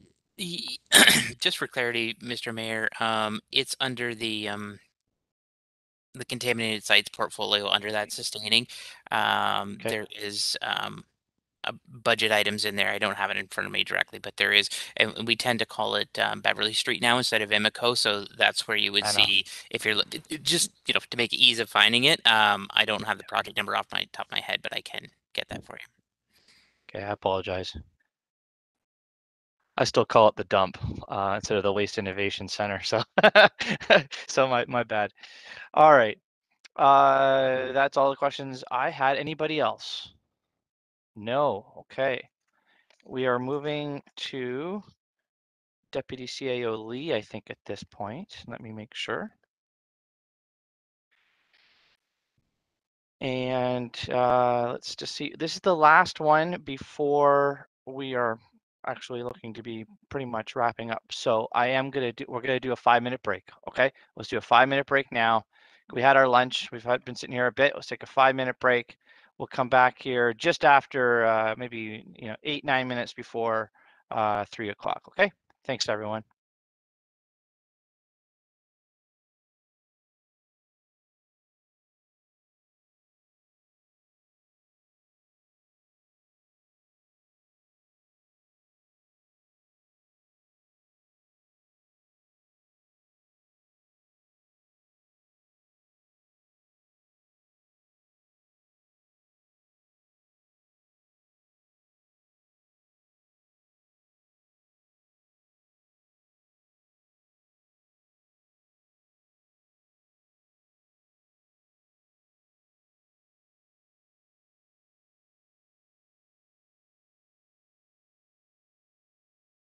Chatted for an hour.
Okay, I'd like to call the meeting back to order, please.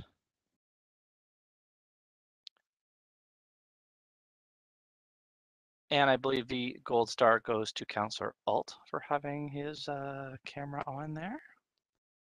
Although I did not have the grid pattern on my screen, so I might have missed somebody, but on my part.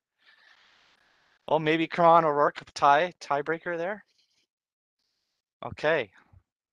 Again, I don't have the grid pattern here, so it's hard for me to see if I have quorum. 1, 2, 3, 4, 5, 6, 7, 8. Yeah, we're good. Okay. So let's turn it over to Deputy CAO Trevor Lee for our last pillar. Go right ahead. Good afternoon, Mr. Mayor and members of council, staff, and the broader public that may be watching. It's my pleasure to provide the overview of our fifth and final pillar of the Guelph Future Ready Strategic Plan influence on our budget process. So this strategic plan is working together, this pillar is working together for our future, which focuses on running an effective, physically responsible, and trusted local government with engaged, skilled, and collaborative employees. Here you see the departments, programs, and services listed within the priorities operating budget and whose work contributes to the meaning of the working together for our future strategic goal. Most reside with corporate services and the Office of the Chief Administrative Officer, and they share in the common goal of supporting city departments to provide outstanding municipal services and value to the community while contributing to the efficiency and effectiveness in city programs and services. The 2022 proposed operating budget for the strategic priority is $38 million, and for 2023, that number is $43 million. The projects and the capital programs of work that support this priority and are corresponding in 2022 and 2023 capital budget are $10.4 million. I'll speak more to these in a few minutes. The strategic initiatives in the Working Together for Our Future priority are shown here on your screen. We're aiming to develop a long-term financial and resource strategy that is achievable and affordable, improve how we communicate with residents, deliver city services, and attract and develop accountable employees who work collaboratively and creatively to deliver services. We measure our successes in the priority with both internal and external metrics. For instance, internally, we look at our employee engagement results and the percentage of digital transactions. Externally, we monitor the city's credit rating, the percentage increase in our citizen and business satisfaction, and the total tax and rate burden as a percentage of household income.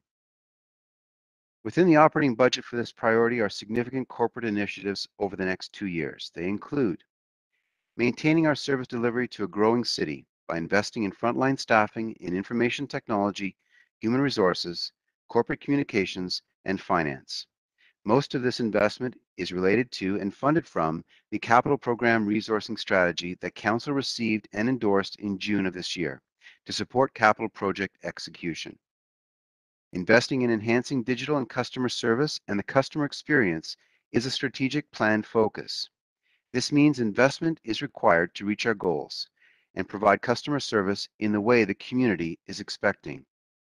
The return will come from direct investment in operating resources for customer service, but then also positions required because of capital investment in the human resources information system and the finance cash management systems. Investing in court services. Because of Bill 177, legislation to transfer certain Part 3 Provincial Offences Act prosecutions to municipalities, and the Council's decision to implement red light cameras and automated speed enforcement. Bolstering repairs and maintenance budgets for corporate fleet services. Because of an aging fleet asset pool and above average inflationary pressures, we're going to be using reserves to phase in this impact. Inflationary escalating corporate insurance and long-term disability insurance costs are also being phased in by reserves. One-time reserve funding to support the holistic review of the city's boards and committees to identify efficiencies and enhance service delivery as identified in the Service Rationalization Review. One-time reserve funding to support the people and service costs of running the 2022 municipal election. And continuing to phase in operating impacts for Baker District and the South End Rec Center over the next 4 years. This strategy will generate one-time funding of $9 million before these budgets are transferred to the service departments for operating the new facilities in 2025. This $9 million is recommended to be used to support implementation of the service rationalization review opportunities and to close the gap in funding needed for our strategic city building investments. The strategic city building investment proposals, as described through this presentation, already include this funding. Any changes to reduce or defer the phase-in plan will mean additional investments in those items in the short term. There are 4 budget requests in 2022 for the Working Together for Our Future priority. The first request is for a prosecutor for court services because of Bill 177 already discussed. By streamlining all Provincial Offences Act charges through the city's prosecution section, we increase stakeholder relations with the public. As the Act is mandated through the province to the municipality, there is no opt-out provision. There are 2 requests for phasing in operating impacts, one for Baker District and the second for the South End Recreation Centre. Phasing in the operating impacts keeps tax increases stable and manageable over 4 years when those facilities open. The last request is for a strategic communications advisor as part of the executive team approved Corporate Communications and Customer Service Department realignment. This position supports the expanded scope of the department and addresses organizational and community needs identified through the Communications Master Plan. Overall, this position improves business value as it strengthens partnerships, enhances trust between residents and stakeholders in the city, and there's a greater consistency and proactivity. This position communicates the city's fulfillment of statutory and regulatory mandates. It upholds the city's obligation to consult, is central to the communication about the city's delivery and measurement of council-directed service levels, and is a key partner in the delivery of the strategic plan and the performance measurement framework. Not proceeding will compromise all of this work. This position is funded from the water and wastewater rates. There are 4 budget requests in the 2023 for this particular priority. First request is for an integrations analyst.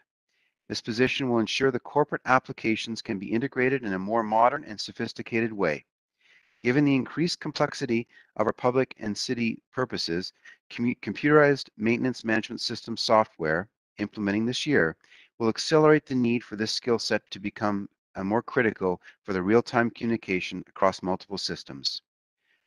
Though the software may accelerate the need for this position, the incumbent would not be dedicated to support the application, which is why it wasn't submitted directly as an operating impact from the implementation project.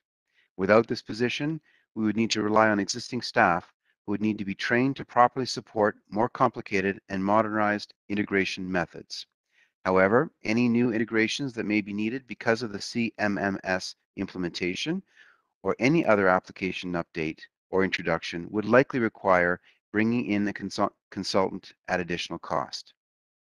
The second request is for the Property Assessed Clean Energy, often referenced as PACE, staff resource.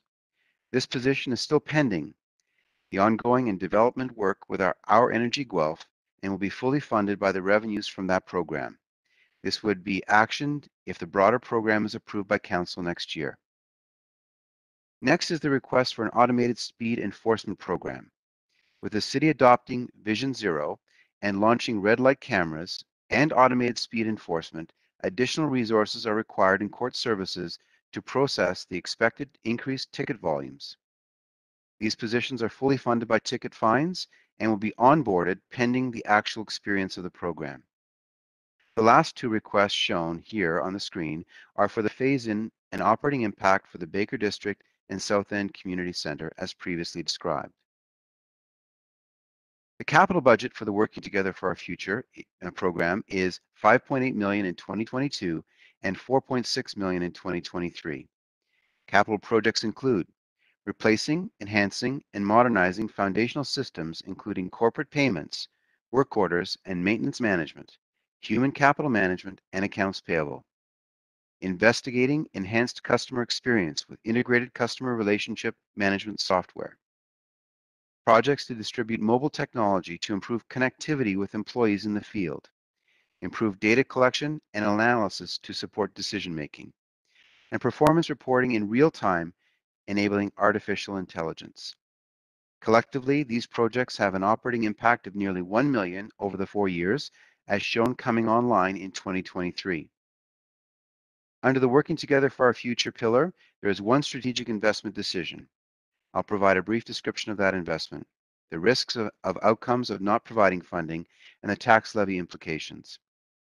Digital services and customer service, a strategic and sustainable investment is needed to support a more customer-focused, performance-driven, digitally enabled workforce. This request includes new staff resources, including the hiring of a customer service program manager and customer service analyst in 2022, replacing currently identified temporary positions funded from reserves from 2022 through to 2024. That will implement Service Simplified and support implementing service rationalization recommendations previously received by Council. The investment also comprises key digital projects in 2022 and 2023, including building the business case for a 311 customer relationship management modeling, replacing the corporate cash management system with a unified payments platform, implementing a human resources information system, upgrading building services systems, expanding the use of digital forms, and upgrading to current tools such as the appointments bookings. Not approving or deferring to a future year could lead to a decrease in customer satisfaction, limiting progress on customer service improvements, decreasing capacity to review, redesign, and redeploy services, and delayed planning of business case for corporate customer relationship management solutions. The tax levy impact to fully implement the requirements as proposed is 0.03% in 2022 and 0.07% in 2023. And with that, Mr. Mayor, I'm open to any questions. Thank you, Trevor. I see Councillor O'Rourke's hand, and then Gordon, and then Alt.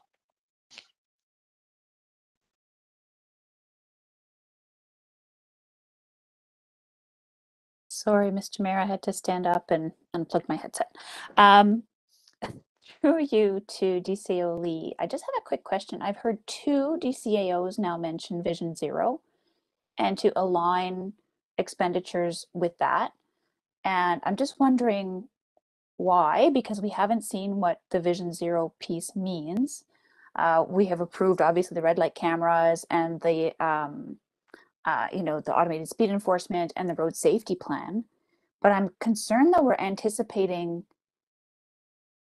based on a conversation that hasn't occurred yet. So I'm just wondering why we're making decisions. It feels like an assumption of something that we're going to do. So maybe I'll jump in through the mayor to Councillor O'Rourke. Vision Zero incorporates a lot of different things associated with road safety. ASE is one of them, traffic calming, a lot of different things associated with road safety. So that's why you see it in a lot of different places. So even if you don't perhaps adopt Vision Zero, all those elements you certainly want to take into account as it aligns with our strategic pillar, making sure that our right-of-ways are safe for everybody. So there are, even if you don't adopt it, you will take that into account when you start designing all your roadways. Okay, thanks. Yeah, no one's not going to support road safety. I just like to keep the language aligned with policy decisions that we've made. So I have a second question for you, DCO Lee. The investment in digital services and customer service was initially planned for 2024-2025, right? And so that's been shifted to 2022-23. Is that directly to answer the service rationalization results? Through Mr. Mayor to Councillor O'Rourke, it's in response to the service rationalization review and the overall perspective of this particular budget's theming, which is a focus on improved customer service and customer relationship management and the customer experience. So the shift is actually for consideration. The fallback would be to continue with the particular strategy that we have outlined, but the request that is being made is to do the shift and attach to this work much earlier. Okay, thank you. Thank you. And now Councillor Gordon, and then Alt. Thank you, Mr. Mayor. A related question, Mr. Lee. I'm looking at that speed enforcement program line item. I guess I got it wrong, but can you explain why that's part of our budget and not part of the police budget? Through you, Mr. Mayor, to Councillor Gordon. This is on the court's process of actually processing the actual fines and the prosecutions itself, and that's the purposes of being outside of the police budget. Okay, thanks. And Alt. Thank you, Mayor Guthrie. This is probably more a learning question for me than anything else. I was looking at the cost of hiring a prosecutor versus a communications specialist and was struck at how low the cost for the Crown prosecutor was. Is that a function of the type of court that the prosecutor is working in? Or I presume it's not an error. I just thought it was extraordinarily low. Through you, Mr. Mayor, to Councillor Alt, I'm not prepared to give you an answering of the differences between the qualifications or characterization of those two roles, but certainly happy to take that offline and provide some details to the message board. No, I wasn't really saying that. It was just for purposes of comparison. I'd always thought that anybody in the legal profession would come with a higher salary. That's all. Okay, thank you. Nothing further on this one, so just a quick question from myself. Now, I know there's zero tax levy impact, but the automated speed enforcement program with the 2.2 FTEs, is that annualized, even though we might not be getting the speed enforcement cameras, the 4 that we approved, until much later? Just wondering if they're not, if they don't come in and we don't find the spots for them and we don't install them until June, as an example. And we're halfway through the year, but you're budgeting for the entire year? Oh, sorry, go ahead. No, you go ahead, Tara. So through, or to you, Mr. Mayor, we have we've accounted for them in the budget for the full year. However, because the way they're funded, we would await and we would match the pace of those positions with the actual experience of that program. So, Okay, that makes sense. Yeah, thank you. Don't mean to cut you off, but when you make perfect sense in the first few words. That's great. Okay, and then ones that are a tax levy impact, and I kind of broached this at the beginning of the day. The phase-in operating of the South End Rec Center is at 0.16.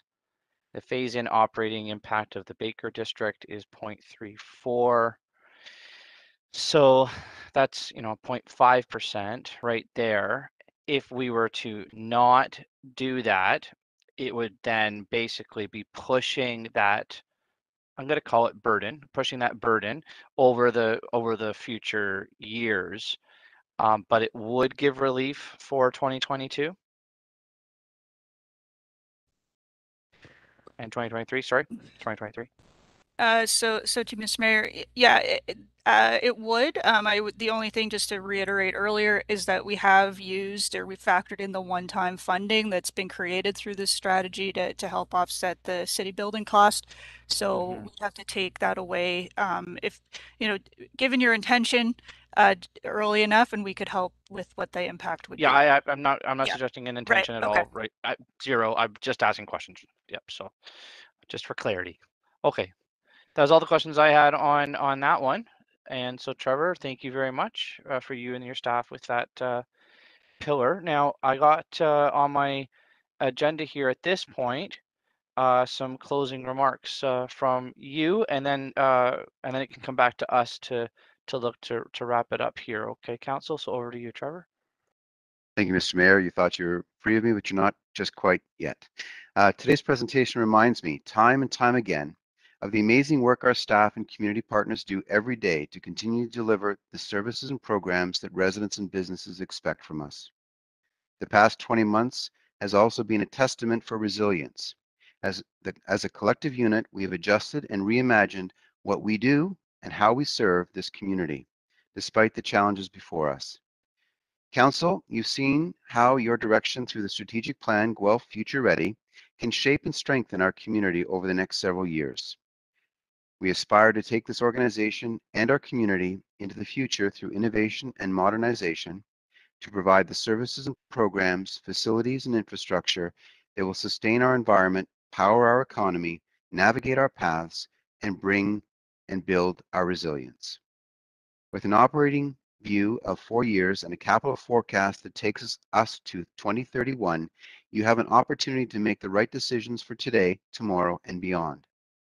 Yes, you have some difficult decisions ahead of you as we consider pace and capacity, but your past work allows you to look ahead with certainty and take steps towards Guelph's future.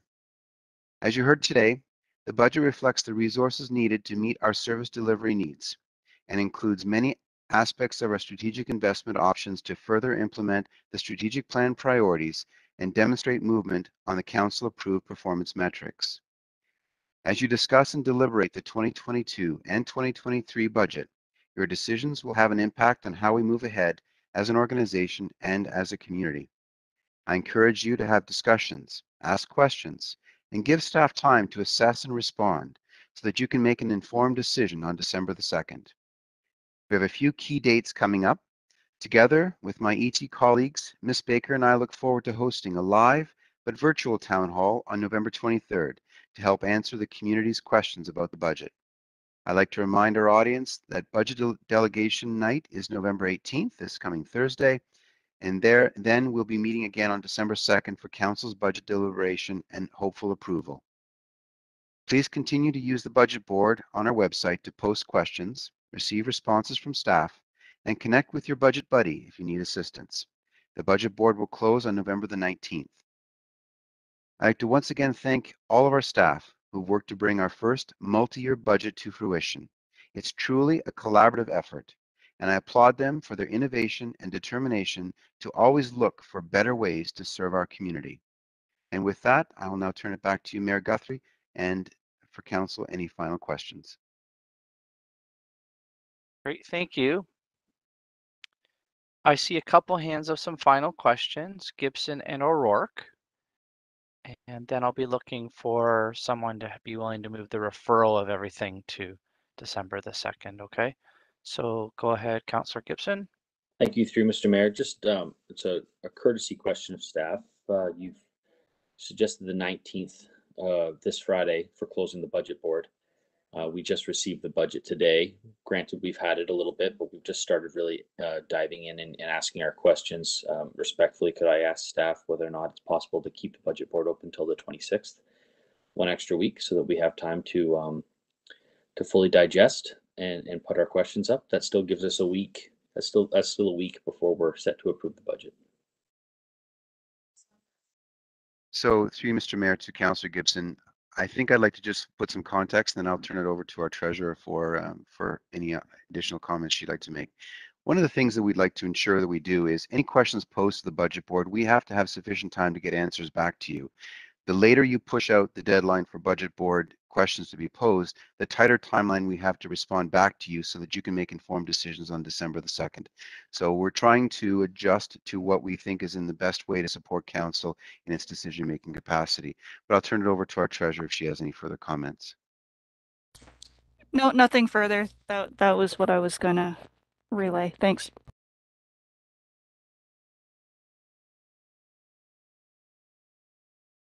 Maybe I'll refine. So that's it. So that's a no then.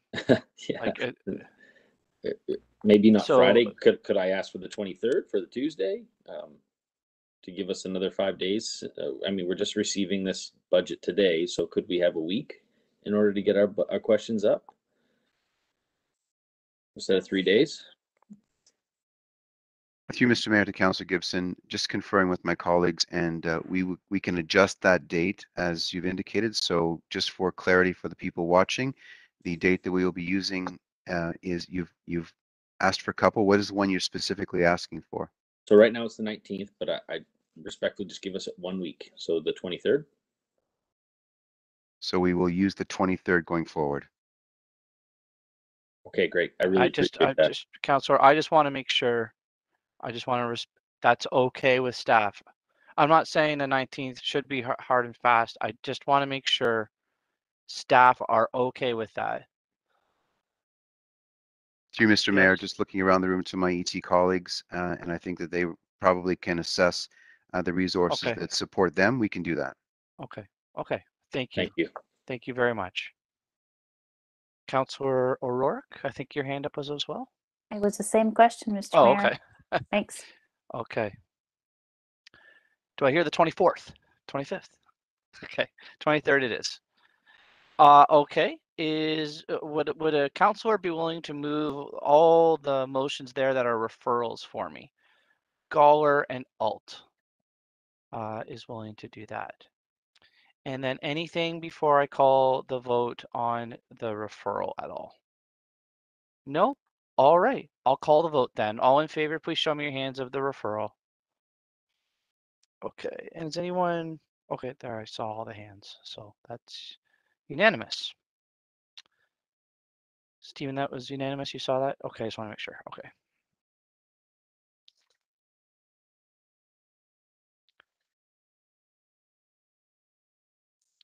Because it's budget related, I think, I don't know, this is just off the top of my head. Does anybody have, is it Councillor O'Rourke and McKinnon? Do you have a budget town hall or something coming up? Yes? Does someone want to give everyone the dates on that? Sure thing, Mr. Mayor. We have a budget, Ward 6 budget town hall, or anything that's on people's minds on November the 24th from 7 to 9. And you can find the links on Councillor McKinnon or my Facebook pages or on social media posts, and it's on Eventbrite. Awesome. And Councillor Alt, you as well?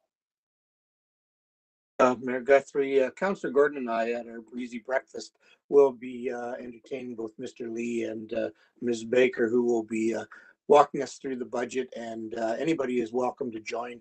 They just need to email us and we will put them on the Zoom link. That's this Thursday. Breezy breakfast. Awesome. Okay. Nothing more on kind of town hall stuff. Okay. Well, with that, how about an adjournment? I'm gonna go downer, and I'm gonna go keep it in Ward 5. Karan is seconding that. And all in favor of adjournment? That is also unanimous as soon as Councillor Gordon puts up his hand. There it is. All right. Have a good rest of the day, everyone, and please continue to let us know your thoughts about the upcoming budget. Take care. Bye-bye.